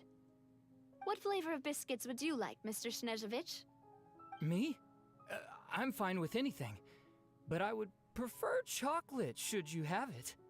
All right. Leave it to me. I'll go over the newly arrived supplies with you later, Mr. Snezhevich. We should be able to finish the preparatory work today. That works great for me. Is it just me, or did you get a new lipstick? I did. It was a gift from Sijuin. Want to give it a try? I think the color would suit you, too.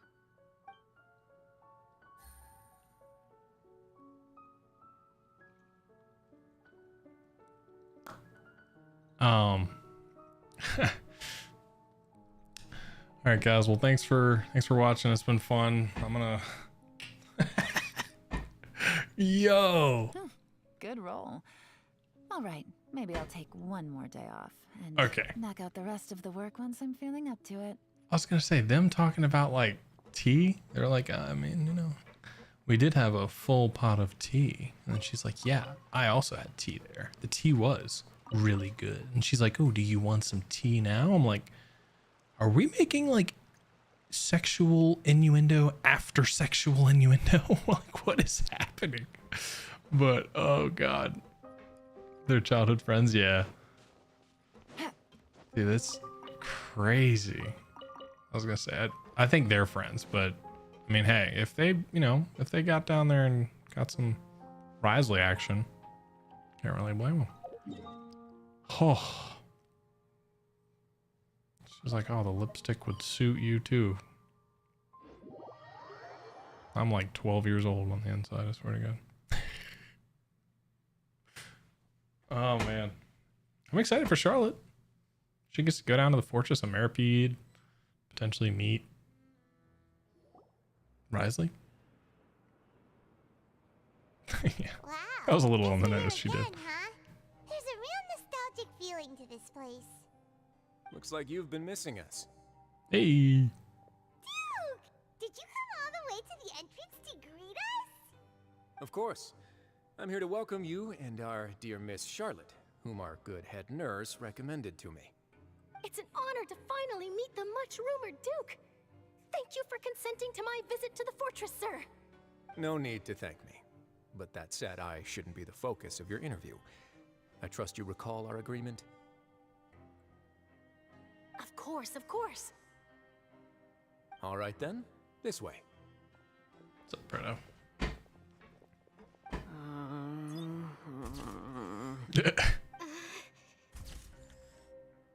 Oh, the happy couple. Hey, no need to be so nervous. I've already taken all the photos we need. Miss Charlotte, do these pictures really need to be published on the cover of the Steambird? It would seem that Miss Lorvine doesn't want her face to appear beside that of Mr. Jurier, Sir, please don't say things like that. But it looks like dear Mr. Jurier denies it. Might this interview be very important to you then? No, I just... This is my first time being interviewed, and I'm very thankful to the Steambird for... Now, I might not look it, but I actually did meet Mr. Edwin once. And I'll be honest, I enjoyed chatting with you more. You've definitely got more of that genius vibe going on. The boat that brought about a miracle, the ark that saved the people. Why, you recreated a myth back there, like an emissary of legend. Still, if I might ask, where's that flying ship now? Huh. Looks like Charlotte's trying to get herself another exclusive scoop. I have to apologize, but that ship is presently in the bowels of our factory. I'm afraid it won't be easy for you to get a shot of it. Really? Well, then in that case, could I have an interview with you to make up for that loss? Uh-oh. Camera froze again. Hold on. She really does know how to squeeze opportunities for all they're worth. Okay, hold please. Alright, everyone enjoy the half smile of me. And let's go ahead and deactivate.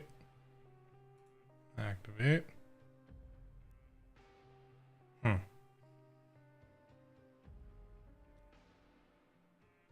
Maybe? Okay, I was making sure it wasn't still frozen. I was like, hello? Oop. There we go. Beautiful Anna Draw 01 background. She really does know how to squeeze opportunities for all they're worth. You already know my answer, I'm afraid. Best you interview our head nurse instead.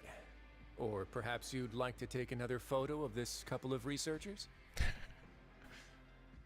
Did you really have to use the word couple? Well then, 2 solo photos will do. Is my hair messed up? Please, someone help me have a look. Come on, help him out. Getting pretty lively here.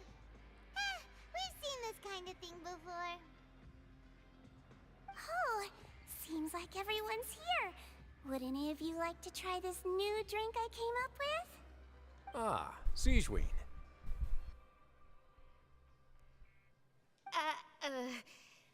Hey, Miss Charlotte.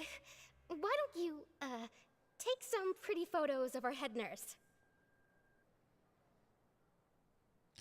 Just said it, well, I'll ask after.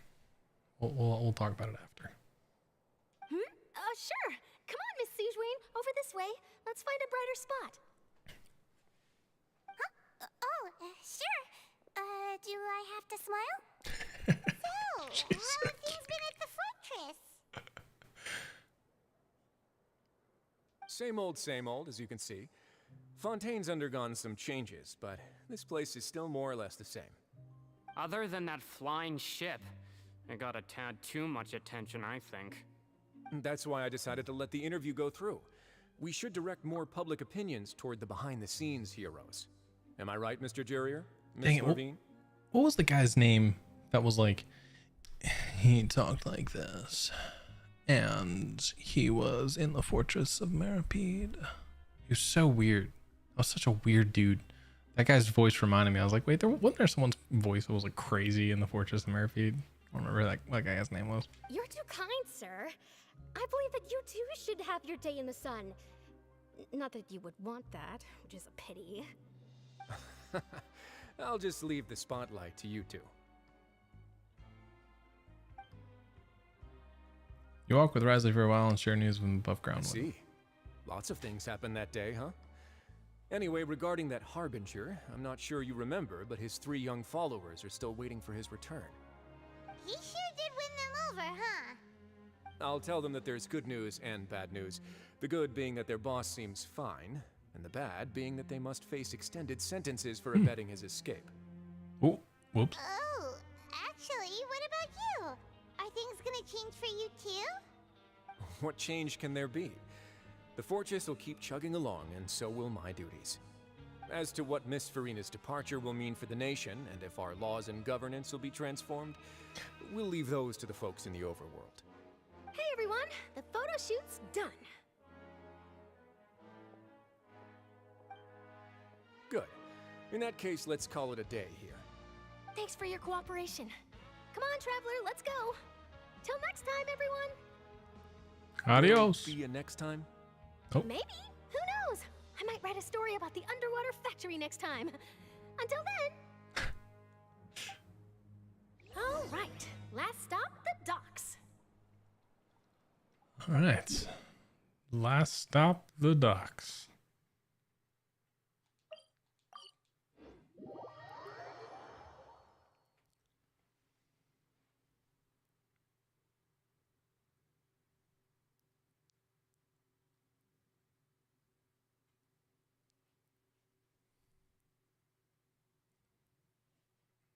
Overturning the rule of the gods. The loading screen just now just said the Abyss Order's goal is overturning the rule of the gods. Overturning the rule of the Archons or the heavenly things, whatever, heavenly principles. Which ones? Because so far the heavenly principles don't seem super chill. Well, I mean, I guess they do, but when it comes to Farina, they certainly didn't. Or I guess Focalor.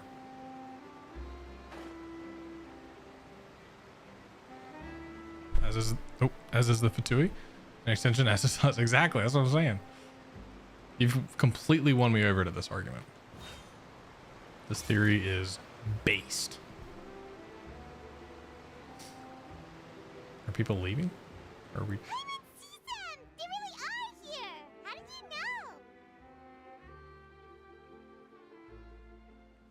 know? Navia mentioned that she stayed in touch with Linny and the others after working together. Apparently, they've been at the docks distributing these strange pockets the whole time since. Traveler, Paimon. Ah, and Miss Charlotte, too. I definitely think there's some Would differences you like a for magic sure. pocket? What sort of gadget is it? It's a wondrous bag that can be used to carry many things. The water level has returned to normal, but if you see any of your things floating around, you can use this to carry them. Or you could trick a friend into doing it for you. Trick a friend? I wonder which of my friends would fall for that. Don't look at me. You could just make a friend like Fremine here. Isn't that right, Fremine? Is this what you meant by I'll help you make some more friends? To be honest, that sounds pretty sweet. Could I have your contact, please? Sure. Please, write down my address. You sure are working hard to help Fremine socialize. He was the one who proposed doing this. He even wants to assist in our magic shows. Sounds like that would suit him. Yes, I was planning to first introduce Pear as an assistant, and later Fremine himself. In the future, I think we can leave underwater escape magic to him too. That said, would anyone want to see a diver escape underwater? Oh, it'll work out. Every journey begins with the first step. He'll become a part of our show eventually. Lynette, could you come over? Miss Charlotte says she wants to take a picture of us. Got it. My, that Charlotte is rather perceptive. She got rid of everyone the moment she realized I had something to say to you. So, how have things been, Traveler? I'm doing all right. Father says that you did a great deal during the latest events. She's very grateful for your contributions to Fontaine. That's alright. We were more than happy to help. So, what's she doing now? Oh, I guess you haven't heard. Well... Haven't heard what? After Lady Farina left, Father and Monsieur Nervillet opened negotiations, during which he gave Fontaine's gnosis to her as a diplomatic gift.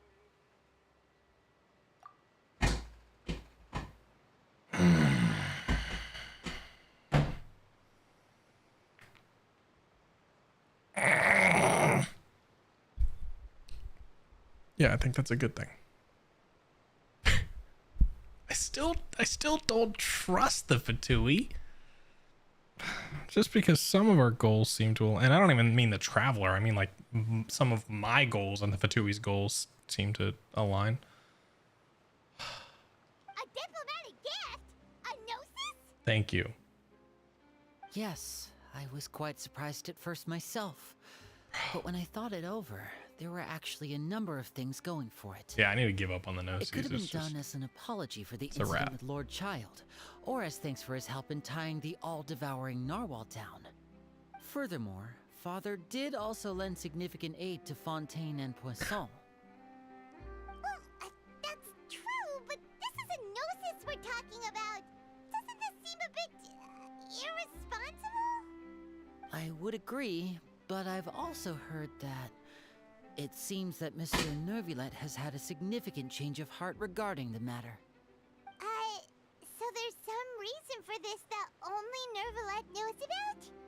I suspect you'll have to ask him about that yourself. Ah, yes, speaking of which, I did see him strolling around the entrance to the Fortress of Meripede a while back. Isn't he real busy and stuff?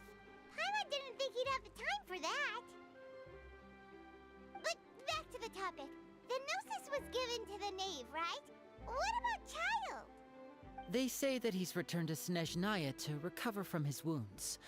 I hear that the recent disaster really did a number on his health. Well, I guess I can call him one of my war buddies. Yeah, right? That's true. When you think about it, we've had loads of run-ins with the Fatui. To think we'd be allied with them this time. So shocked by such a simple switching of sides? I know that voice. Yeah. Father! Well, what do you know? Come to the docks to see how my children are doing and meet the traveler by chance. Please do not pay my accomplishments in Fontaine too much mind. I would have done them regardless. Are you going to take the Gnosis back to Snezhnaya? That is our duty as harbingers, yes. Don't be too preoccupied with sides. The goal of the Fatui concerns not a single place or person, but the entire world. With such a grand goal in mind, it is inevitable that we must wear many masks. Switching my masks is something I've always done. Will you keep your position? Well, that depends on many things. No one truly knows what the future holds. What good is honesty if you can't rely on it forever? Guys, I will be right back. I'm so sorry. I just heard a noise. I just want to make sure everything's alright. I'll be right back.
Okay, sorry about that. My wife's not feeling good, and I heard her get up, so I wanted to check on her.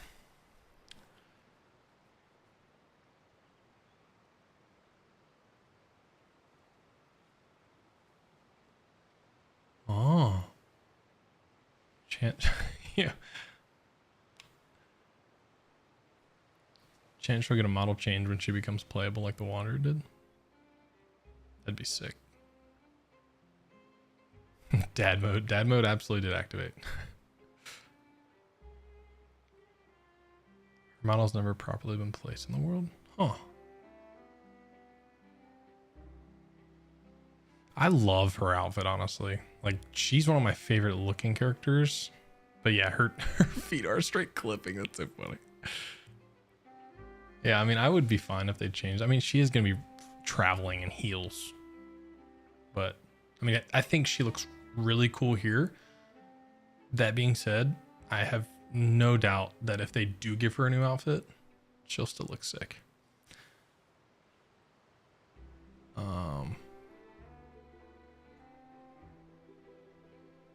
By the way, Sarah Bear, Zhongli busting through the doors of Shishnaya Hospital. Where's my wallet? Is he okay? Hilarious. There's fan art for his outfit in Hu Tao in black and red online. Looks sick. Yeah. I was gonna say, I've seen those like outfit swaps or whatever. Or like at least the color swaps. Yeah, those are really cool. Alright, that depends on many things. Only one truth that the future holds. What is good honesty if you can't rely on it forever? As for you, I very much look forward to our next collaboration. Good things cannot be achieved alone, and you've proved yourselves to be great partners. Actually, I just remembered something. Please, help us deliver this. A vision? All right. I'll remember to return it. Thank you for keeping it safe for him this entire time. Let's see, we've had it for a minute. And that's a wrap for me. Huh? You're... Greetings, Miss Journalist. Hello. If I'm not mistaken, there are diplomatic channels I'll need to report to take a photo of you. That is correct. So forgive me, but I will not be able to serve as a subject in your article. However, feel free to write as much as you'd like about our dear magicians and our upcoming rookie talent. I will. The sea breeze is quite pleasant. Oh, I shall continue my walk while the weather remains so agreeable. Farewell. Feet clipping through the floor the whole time. Farewell, Father. Oh, she has such an intimidating presence. I Bro. don't even dare to take a picture. Between her and Thankfully, Skirk. I've already wrapped up all my pre-scheduled interviews. Thank you all. This'll be more than enough for me to write about, I'm sure. Don't be too nervous. Why don't you take a magic pocket before you go? Here, Traveler, Paimon, you take one too. To move things about? That's right. Funny. I was giving out magic pockets when we first met too. And what do you know? I'm doing the exact same thing right now. So many things have happened, but the pockets are still the pockets. I guess this must be life. We will all follow our own paths, and serendipity will lead you to your fated friends. All right then. We'll be handing out pockets in some other districts later, so we'll get going now. Have a good day, you two. Thanks. Oh, wow, that's scene. Shall we go see how Neverlette's doing? As long as he's not so busy that he doesn't have time to chat anyway. Yeah, I'm sure he's available. Man, I gotta run a long way for this.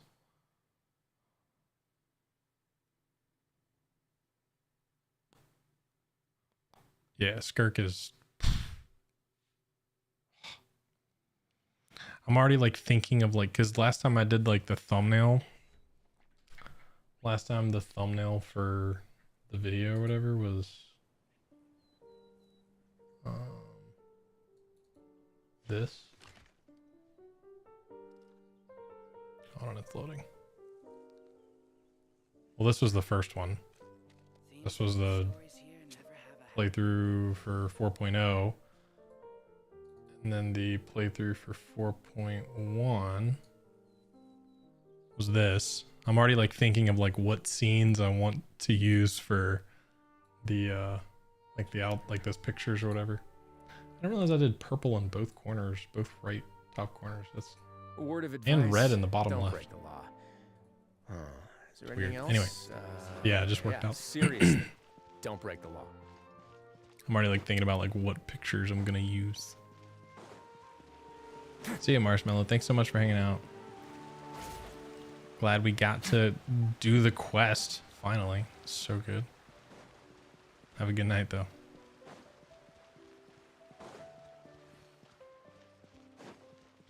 Yeah, exactly. I was gonna say the first one, the first like thumbnail, that was like a genuine cut from the actual video. The second one, however, was not. This one was me, like, you can almost tell too, like this one I'm like genuinely like, oh, this one I'm like, all right, look surprised. But like it serves its purpose, it's fine. I might be able to find one that was in the video. It just takes so long to scroll through the whole video and try to find an actual face. Let's go.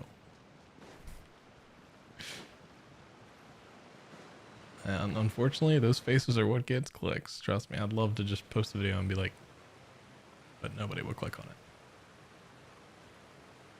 So, you really are here, Neuvillette? Paimon didn't think you were going to have free time this hour of the day. Really? Oh, I suppose you must have met Mr. Linney. He took the time to greet me earlier when he passed this way. In any case, you came at a good time. I was just considering reaching out to you to set up a meeting, so I may explain some things that I haven't had the time to before. Aw, Paimon's glad that you remembered. Thank you for keeping us on your mind, what with you being busy and all. Alright, let's have it then. How was Fontaine actually saved? The whole business is still quite the mystery to us. Oh, yeah. It is strange how words can often leave a bitter taste in the mouth when it finally comes time to say them out loud. Nevertheless, sigh softly before telling you the truth concerning what he saw that day. Focalors deceived the heavenly principles and used Furina's endless performance to save Fontaine. So that's what happened? I only saw Furina's part myself. Focalor destroyed the divine throne of the Hydro Archon and restored your power to you, transforming you into a fully fledged elemental dragon sovereign. But Paimon still doesn't quite get what you did to save the Fontainians from dissolving. For me, the authority of the ancient dragons refers to absolute control over the hydro element. Fontainians were incomplete humans born of Egeria's use of the power of the primordial sea, with constitutions similar to that of mimics. But so long as those primordial energies remain within them, I could use the ancient dragon's authority to grant them true blood, after the fashion in which life was first brought into being on this planet. In other words, when I gave my verdict, Fontainians became true humans, and thus would naturally no longer be dissolved by water from the primordial sea. That's so cool. I must have counted on you to make that decision as well. Your verdict was the key to making the prophecy appear to have come true while saving everyone. Dude, that's so cool. I didn't even pick up. I mean, obviously, I don't think I was supposed to pick up on that, but I didn't even pick up on that. That's sick. You could say that it was at that moment that Fontainians were finally truly born. Yeah, and in a manner of speaking, Focalor finally managed to fulfill the original Hydro Archon's wish to turn Oceanids into real people too! It seems from your expressions that you still have more things you wish to ask. Yes. Ask away. I will tell you the truth as I know it. About the initial verdict that was passed on Child. I have investigated his case along many avenues, and I have learned that he once fell into an unknown chasm when he was young. Yep. There, by chance, he awakened the all-devouring narwhal. Oh. But whether it be by sentiment or reason, that should not have been enough to consider him the root cause of the disaster. At most, he would have had tangential liability. As for the judgment passed by the oratrice during the trial, whether it was due to that liability by association, or Focalor deliberately using him to buy time for us on the assumption that he would be able to hold the creature off, I cannot say. That's what I was gonna say. Focalor had Fontainians in mind the whole time. In the end, it was thanks to her that they finally became real humans. Hang on a second. Paimon suddenly got another question. Back when Fontainians hadn't yet become real humans, were the children they had also transformed Oceanids? Life has always flowed like water. Do you recall how Fontainians would often come to the Fountain of Lucine to pray for children? Yeah, Lynette said the fountain is where all the waters in Fontaine converge.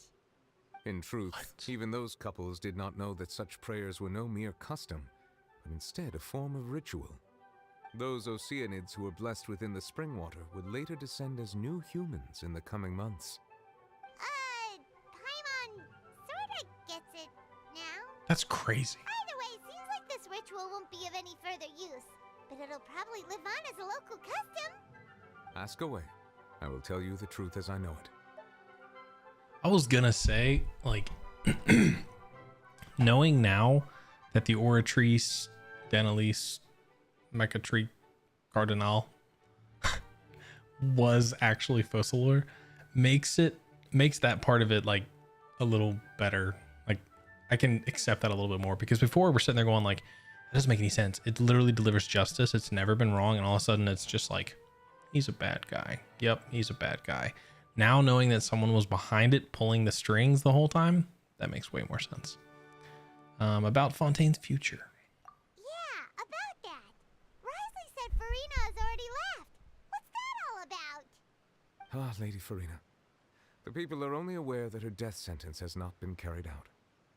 She abdicated the post of Hydro Archon and left affairs related to that title to me, before leaving the Opera House. I related Focalor's words to her faithfully and completely. After hearing them, she seemed neither saddened nor comforted. She simply said that she was tired and needed to rest. Having said that, she then packed her things and moved out of the Opera House, not unlike how an ordinary person might. But she's still got a place to stay, right? You need not worry. I will make arrangements to ensure that she will not want for food, clothing, board, or travel. In truth, I am somewhat happy for her. The wear and tear on her spirit will, of course, take time to heal. But now that she no longer has to play the role of Focalor the Hydro Archon, she can finally lay down her burdens and lead a normal life. What about you then? What are your plans now that you've regained your full powers as the Hydro Dragon? After Focalor passed on, the Oratrice also ceased to function. This matter will directly affect our trials. After much careful consideration, I've decided to take over its role in our courts. From now on, I shall hear cases and pass verdicts by myself. Looks like you're still considering stuff from the perspective of the Udex, huh? As an elemental dragon, there are indeed many things that I must do. But this power and this duty, in a manner of speaking, you could say that both were granted to me. As such, before I attend to my other responsibilities, I must first and foremost continue to serve Fontaine as its highest judge. The duty of the Hydro Sovereign and the duty of the Udex shall coexist within my person. Additionally, the Hydro Archon's departure has brought about another problem, which is that the Opera House shall no longer produce indemnitium. That's true. That power was derived from the people's faith in the Hydro Archon, wasn't it? Yeah, but it wasn't used. But the various mechs and I guess it machines was in the used, city but... are all still okay. Where are they getting their energy from? As I am now, I have full command over New Musia, and it can serve as a complete substitute. Another reason why I cannot quite leave Fontaine immediately. Wow. This ancient dragon's authority stuff is really quite useful, huh? Ask away. I will tell you the truth as I know it. So the rising Primordial Sea was caused by the narwhal, but the rising sea was part of the Celestia's prophecy. So did they know that Sutologus, I don't remember how to say his name, Pet would come to Tavad, or did that lure it here? Yeah, exactly. I'm like, it's confusing. All right, this is the one that I really want to know about. I want to hear why you thought it was a good idea, unless you know more than I do. Unless you know more than I do. About Fontaine's Gnosis. Oh, that's right! They say you've given it to the knave as a diplomatic gift or something! Leaving aside their intentionality, the two Fatui Harbingers have indeed done much for us during this crisis. Their sole remaining goal in Fontaine, at least at this point, would seem to be the Gnosis. The Oratrice has ceased to function. The Hydro Archon's divine throne is now no more, and I do not need the Gnosis's power.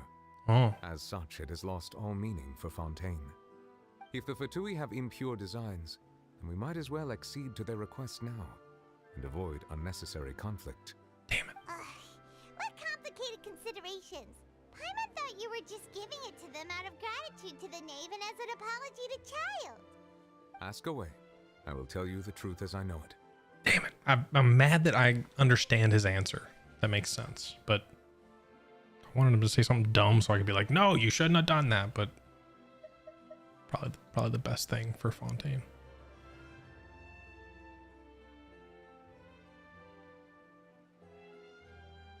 Yeah, I was gonna say, I feel like the beginning of this story has definitely been like not overlooked, but like I don't know. I feel like it's changing. It's kind of molding as we kind of approach the climax of the story. They're gonna start like, okay, like we're gonna bring this point back and then make this point make sense and like whatever. Because I definitely think there's gonna be some points that just don't get answered.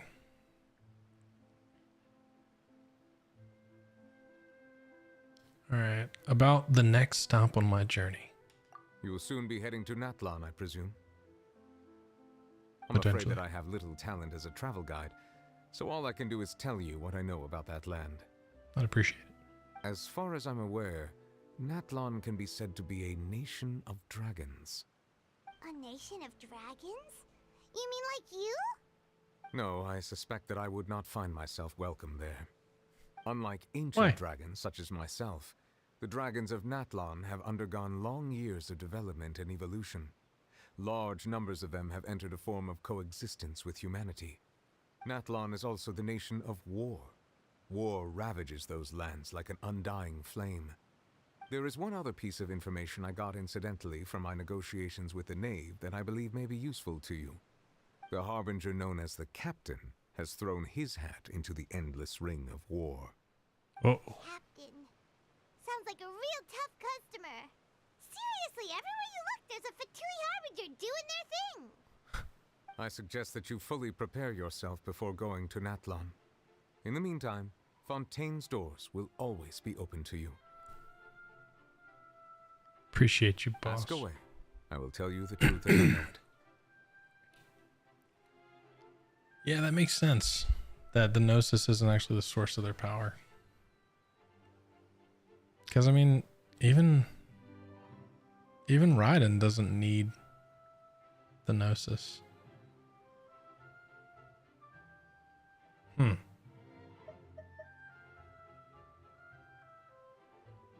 Well, I guess I have no more questions.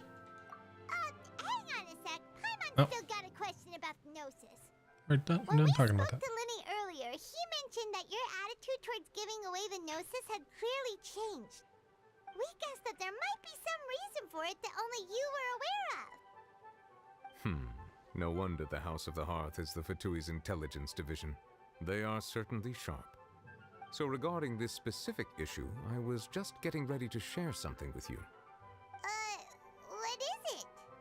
In truth, I exchanged some further words with that lady named Skirk after sending you two back to the surface. It went something like did we get to see Skirk again?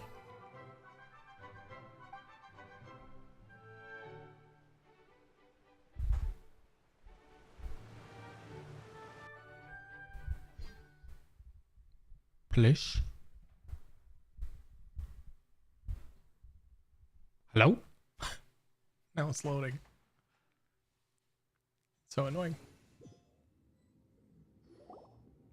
Well, we're going to head topside to see what's going on. You hurry over soon as well, all right, Nervalet? What next? The all-devouring narwhal isn't here, so I'm no longer getting any interference. I can finally catch the scent of your power, what it's made of. It is the authority of the planet's primordial dragons, but with something very similar to a god's curse mixed in. It's quite a novel blend. I'm sure I've encountered something like this before. What was it again? I do not know what you speak of. Of course. How could I forget? You should have the remains of the third descender on your person, yes? Remains? I've never heard of any such thing. According to your parlance, I believe it may be called a gnosis. Remains? Well, that much is true. After Focalor's divinity faded, she handed her gnosis to me. But I fear I have never heard of it described in the manner that you just did. What to say? I've been training with my master, the Fowl, ever since I was young, and I have never returned to the surface since. So most of the information I possess, I got from him. It is only natural for those who are greater than humanity to possess a different sort of common sense, which is why there are so many problems in our attempts to communicate with humans. Regardless, you should probably get rid of objects of misfortune to prevent any disasters from befalling you. To live in itself is a blessing. That's a threat. But once a person dies, the bonds he once had with this world shall all turn to curses.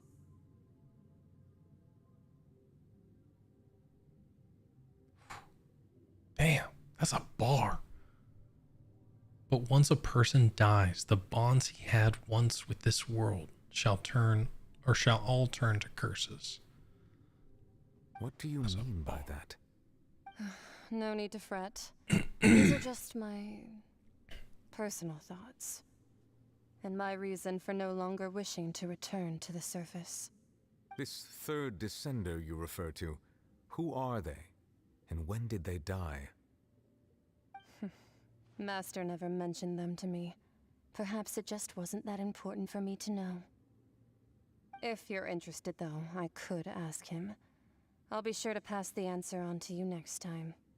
Next time? You believe we will meet again? I do. Wait. I have a disciple of my own, don't I? He can be the messenger then.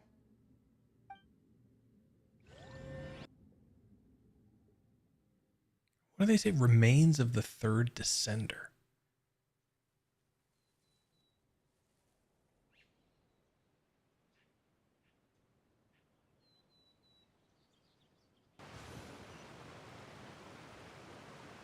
That's what she told me. Whether it would prove useful or not, I wanted to pass that information on to you. The remains of the third descender? So that's what the Gnosis actually are. Paimon just thought they looked like chess pieces. How could they be a person's remains? All the same, assuming that there was no misunderstanding or special metaphor at play, that is what she meant to say. And she said that it would bring misfortune and that you should check it, which is why you gave it to the Fatui. If she speaks the truth, then I would simply be putting Fontaine at unnecessary risk by keeping it here.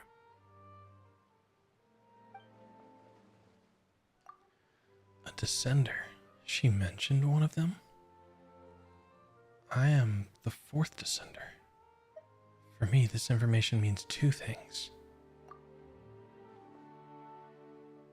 One, that the Gnosis are related to the descenders, and two, that one who came before me has already died. I had guessed that you might already be familiar with this concept, but I did not expect you to be one of them. That means that the Gnosis, which are exceedingly element compatible and can even enhance elemental abilities, do indeed come from the third descender. I wonder, does your body also possess similar properties? Like being able to use elemental powers without a vision. That does sort of count as special compatibility, right? No, let's not think about this stuff right now. It just feels creepy. Comparing the Traveler to the dead third descender and all. Don't worry, I won't die so easily. That's what you say, but this topic still feels like bad luck. Once Child recovers, let's get some more answers out of him. Or go look for his master and get the answers that way. I too believe it unwise to make too many blind guesses when information is lacking. The same is true of being at court. All right. Whatever the case, it seems like the crisis here in Fontaine's over for now. Yes. All of Focalor's efforts were for this moment as well. But she sacrificed herself in the end as a god, and she suffered through all those years as a human. Was that really what she wanted? I suppose that would be the mystery of a god's will. Can you understand the will of the gods? I suspect not. But once in a while, I too would guess that if wishes were like the clouds in the sky, they will one day return to the earth as raindrops. Life flows like water, and rain is the final answer. The water levels may sometimes tilt one way or another, but the rain falls fairly upon all. And what ultimately is the difference between the rains that fall upon all of us? Let's go. Oh, man. I'm gonna cry again. That was great. That was actually great. I am thoroughly happy with that. Man, my heart was like hurting for a bit there. My heart was in pain. All right, let's first of all, hold on, let me do this. Let me do this over here.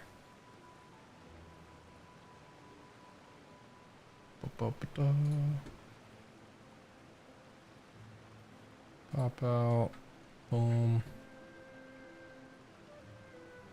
Yeah, I mean, every part of it was...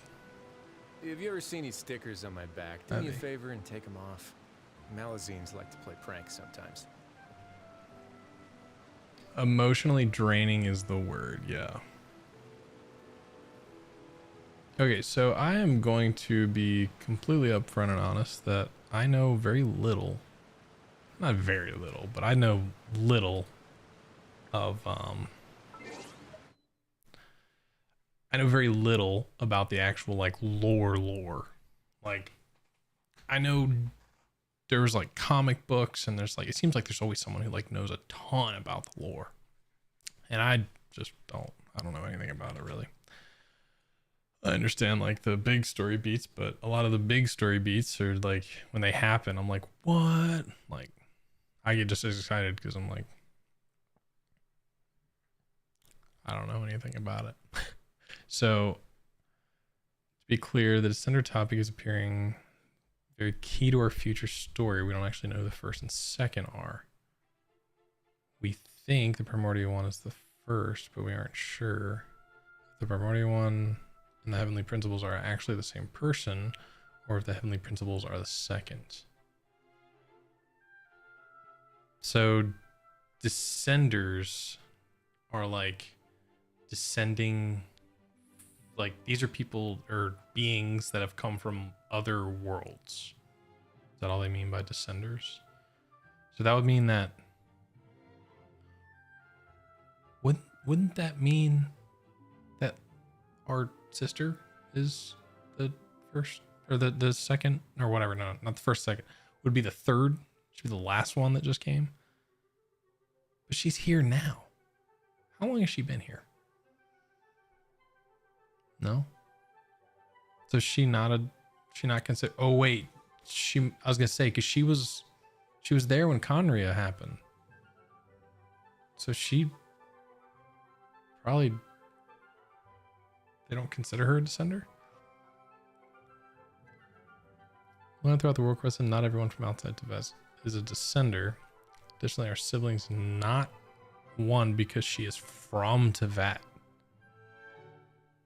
What? She's from Tevat.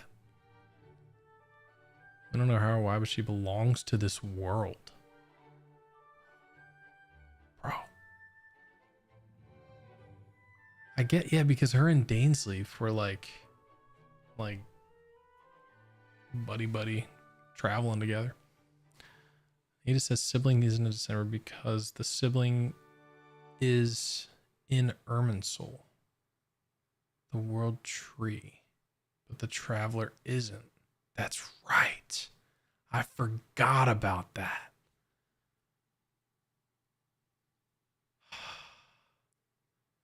God, do y'all wish, and I know that like this would make no sense. Do y'all wish that they would just release the rest of the story like every week?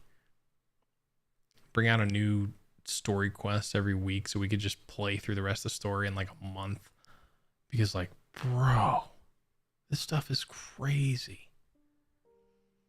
So real quick, so Nahida said we're a descender. Where did Nahida get that information? Like, oh, I guess because she connected to Irminsul. Never mind.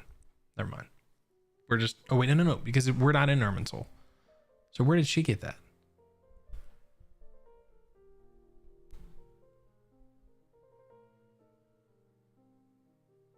Descenders are not being divided more before they can make changing events occur.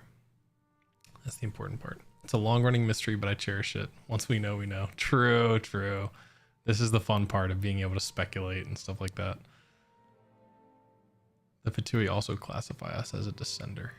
Huh. Well, the Fatui can classify my butt. Screw them. Jerks. Taking all the no-sees. By the way, I think it was Sarah Bear, was it you talking about the no-sees were basically just, yeah. Talking about like basically it's like more like a crown, a sign of their deityhood, but not the source. That's a really good way of putting it. That was, as we say, a bar. So, but anyway, yeah, this was great. It's a really fun stream. Like honestly, we're literally I streamed for 2 hours the other night, and I was like gone, so tired.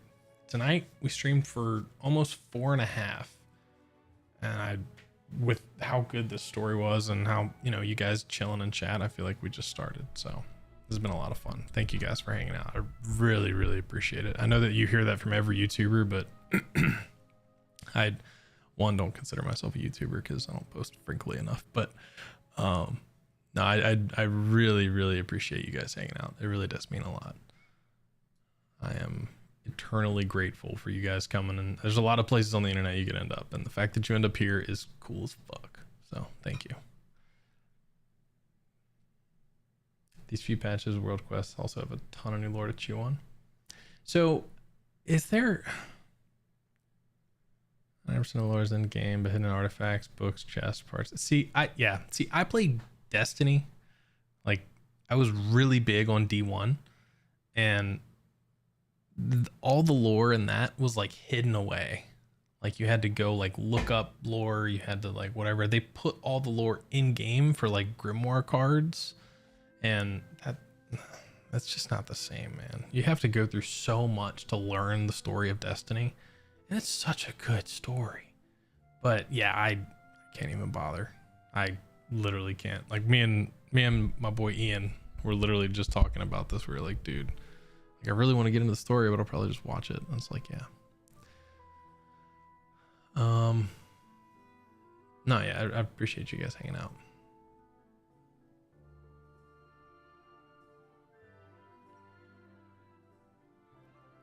Used to play Destiny 1. Could enjoy the gameplay grind. Yeah, I don't blame you.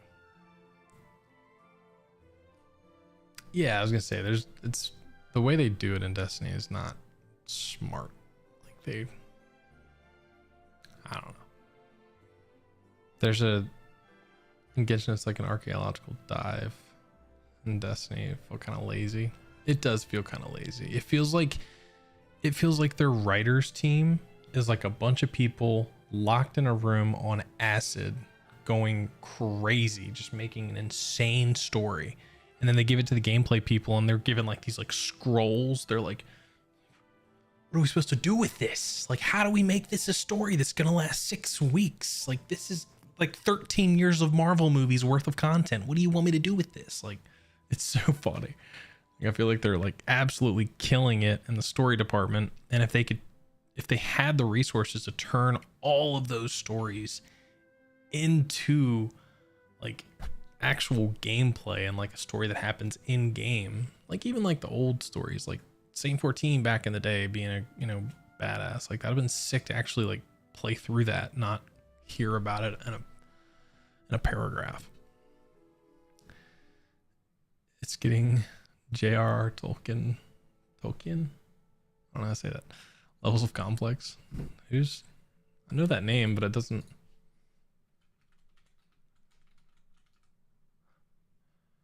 Writer and physiologist. Oh, Lord of the Rings, bet. I was about to say, I know that name.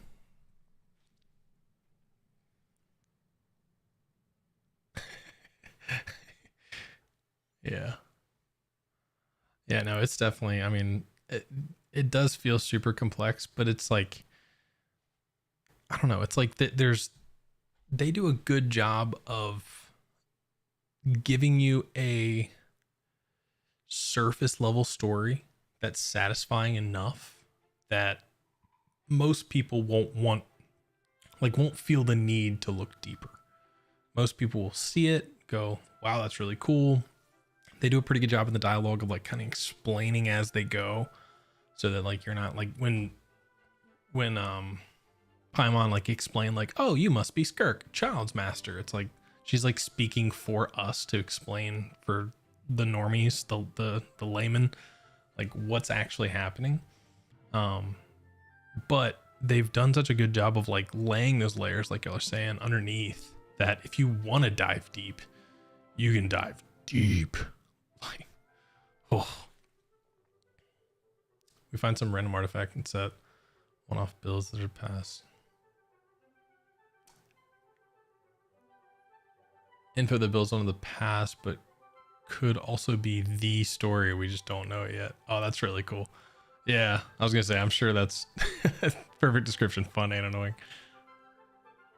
The Children's Riddles book foreshadowed Nervaletta's human dragon sovereign, and that it'd even have a cane. That's crazy. Are they planning that far ahead, or they were just like setting rules for themselves? They like wrote that way back in 2.4 and then was like, all right, this guy's got to be a dragon, he's got to be human, and he's got to have a cane. And they're like, all right, cool, bet, we'll do.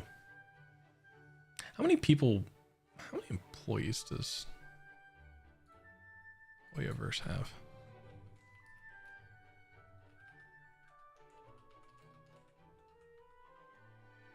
Hoyoverse employee count.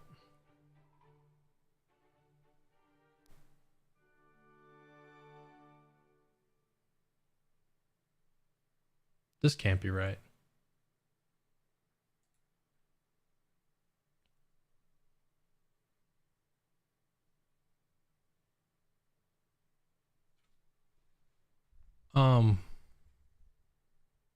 Does Hoyoverse have 5,000 employees?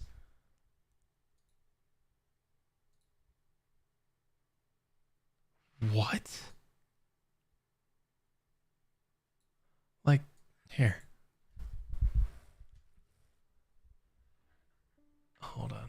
I gotta fix my thingy. Oh wait, why is that not working now? Uh-oh. Uh-oh. I think my Stream Elements stuff is broken.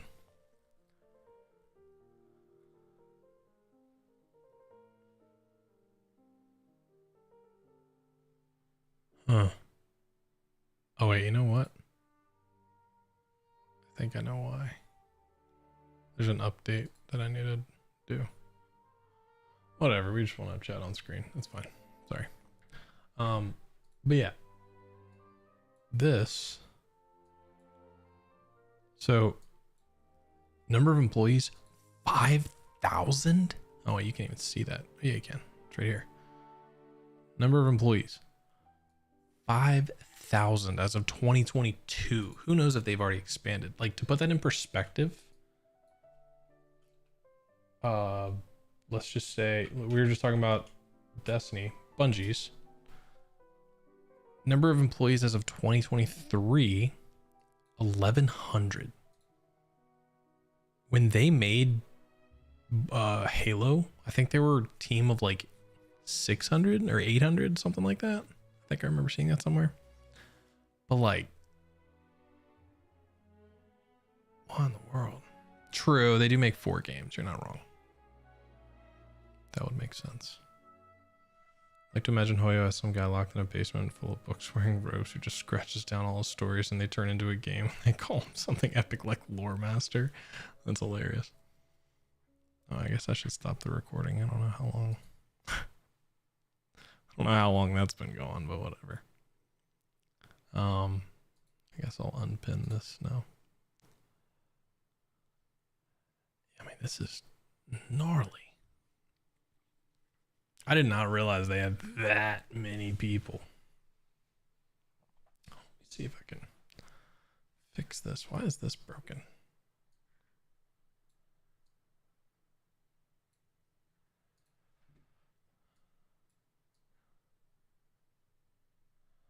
I don't want these here.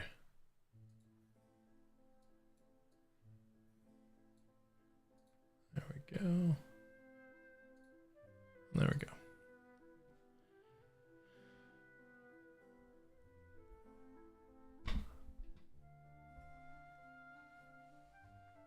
Oh yeah, for sure. I mean, it definitely makes sense them having to do stuff that far like ahead.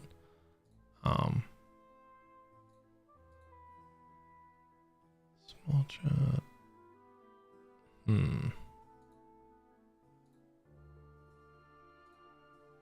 What's this for?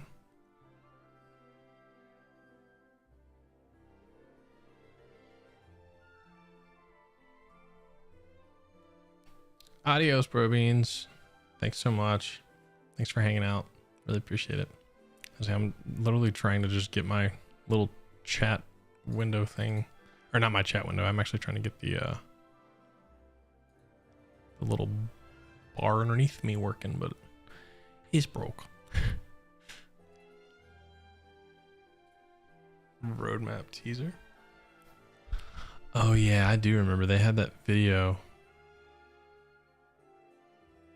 with like they showed Sino. They showed. Did they show Lenny? I think they showed Lenny and Lynette in that. Hold up. I forgot about that.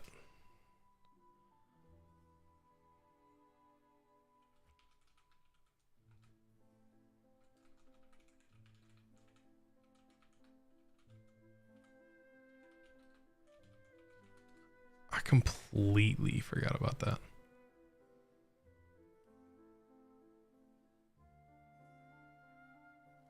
Travail. Yep, here we go.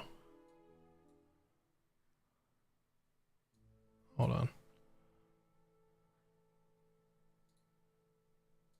But that...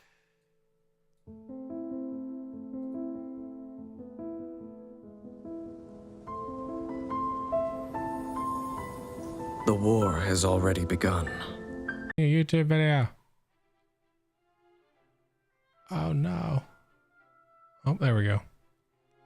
There we go. We're back. Sorry, guys. I also need to take this off because it's pointless. Yeah. Sorry about that. Anyway. Lies smoldering remains. It might do it again. A warning to those that dare trespass. That throne in the sky is not reserved for you. But mortal arrogation never stops. None will escape the flames. See for yourself. The dragon who defended Mondstadt for a millennium finally faces his perturbation. What does freedom really mean? Out of contracts senselessly slaughtered as his people watched on in horror. In the end, he will sign the contract to end all contracts. I still want... The god of justice lives for the spectacle of the courtroom, seeking to judge all other gods. Yes, technically I didn't. But even she knows not to make an enemy of the divine. The rules of war are woven in the womb. The victors shall burn bright, while the losers must turn to ash. When the god of war shares this secret with the traveler, it is because she has her reasons. She is a god with no love left for her people, nor do they have any left for her. Her followers hope only to be on her side when the day of her rebellion against the divine comes at last.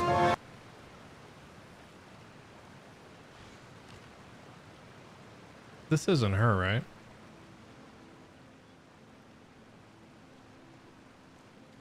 Is this her?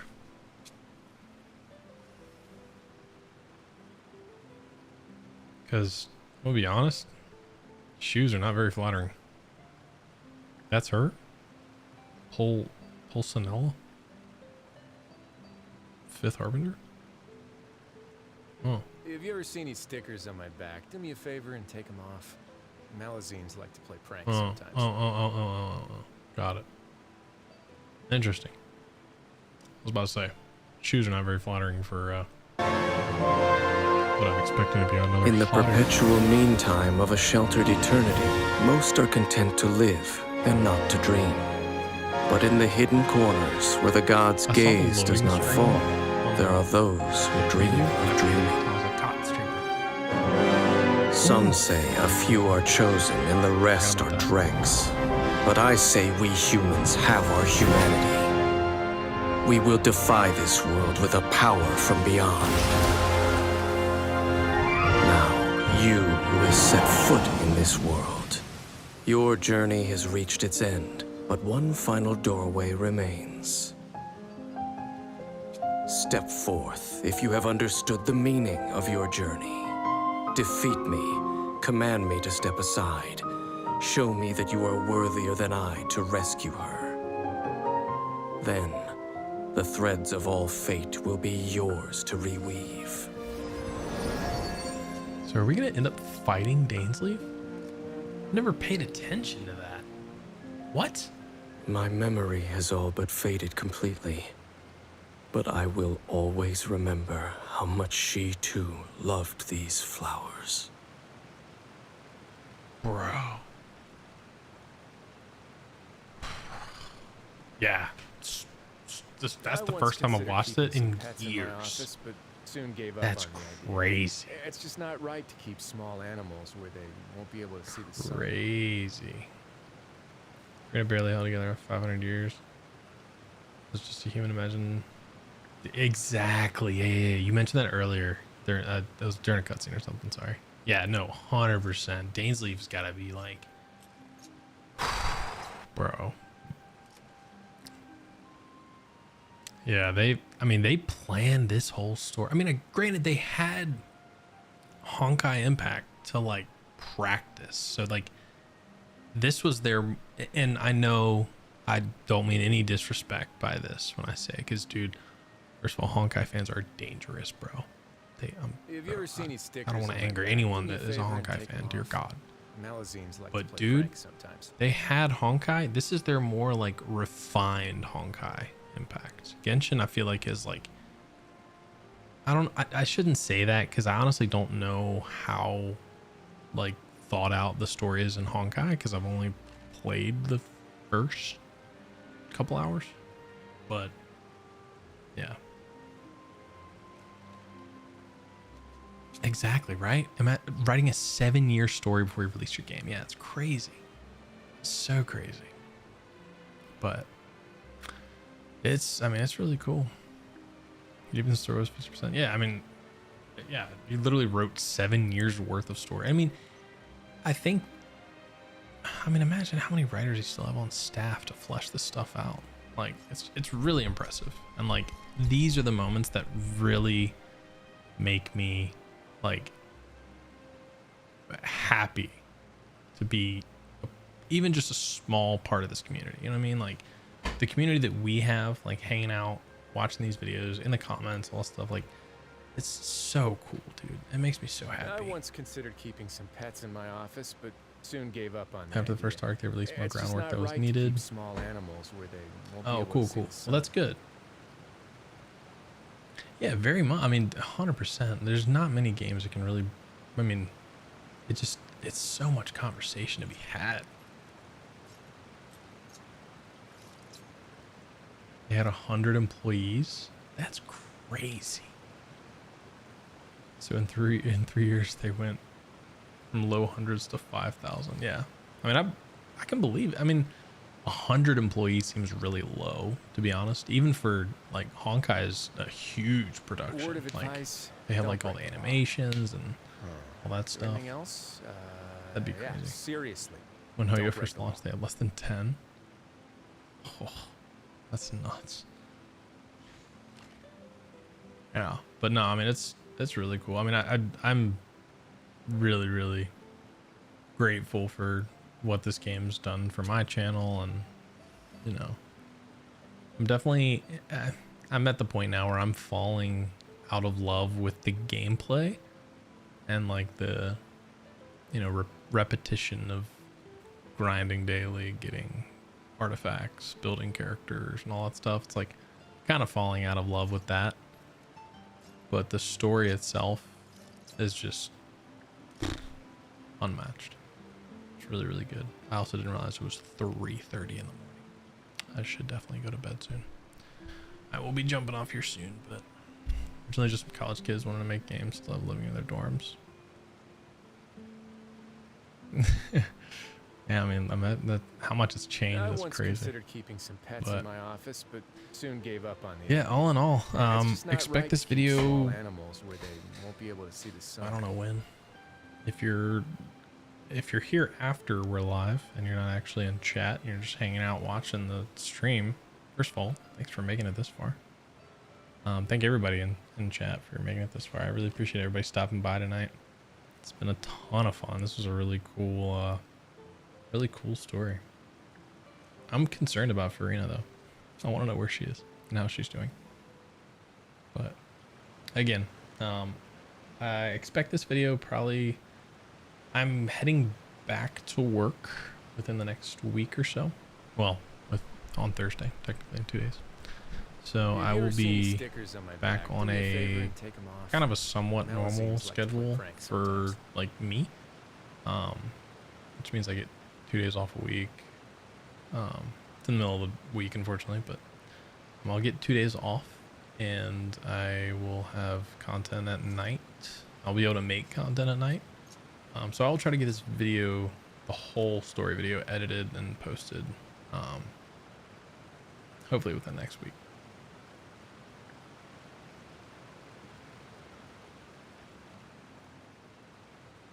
Yeah, no. I was gonna say she was great, and her voice actress. Oh my god, her voice actor was just. She is so talented. Like, I forgot. I was gonna look her up.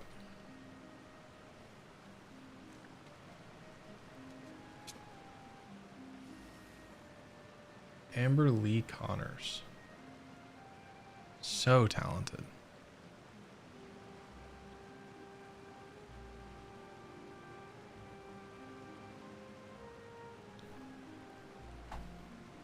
Love it, like they get angry with some of Paimon's dialogue. I was gonna say, Paimon doesn't bother me as much as I think the rest of the community. Don't break the law. So, I think it's easy. Like, let me put it this way: content creators, Paimon's an easy target for like jokes. I think Paimon's pretty innocent, but I also understand that she's a narrative tool to explain things and like bring out emotions for main characters. That a lot of people don't understand that. And yeah, 100% people I'm sure are feeling overprotective of Farina. Yeah, I can imagine that too. I loved Farina, dude. I was not expecting to have this much of a feeling for her. Way the character is. Oh yeah, for sure. Absolutely. Well, all in all, I really appreciate you guys hanging out. This was super fun. I will I'm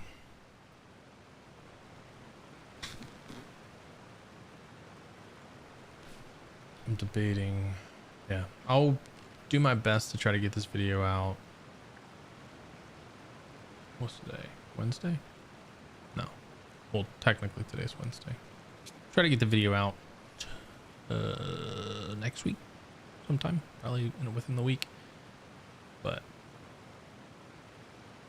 translation error. Yeah, I can imagine that too. The translations in English make Paimon come off really insensitive. Yeah, no, that makes sense. I just say I'll probably play through it. Honestly, I might play through some of the stories on stream because I haven't done a lot of the story quests. So I might do some of those, but we'll see. It's gonna just kind of depend on what work looks like now that I'm going back. But regardless, again, thank you guys so much for hanging out. It was super fun. I do want to grab some Z's tonight. soon gave up on I'll the be heading idea. off to bed. It's just not Thank you right to guys keep small again. animals where Really they appreciate won't it. be able to see the sun. Look at the beautiful Kazuha background. Oh, he's petting a cat. But I hope you guys have a good night. Adios. We will see you next time. Thank you so much for hanging out. I earned it. I don't feel like I earned rest, but I appreciate that. That's very nice. All right, you guys be good. Thanks for hanging out again.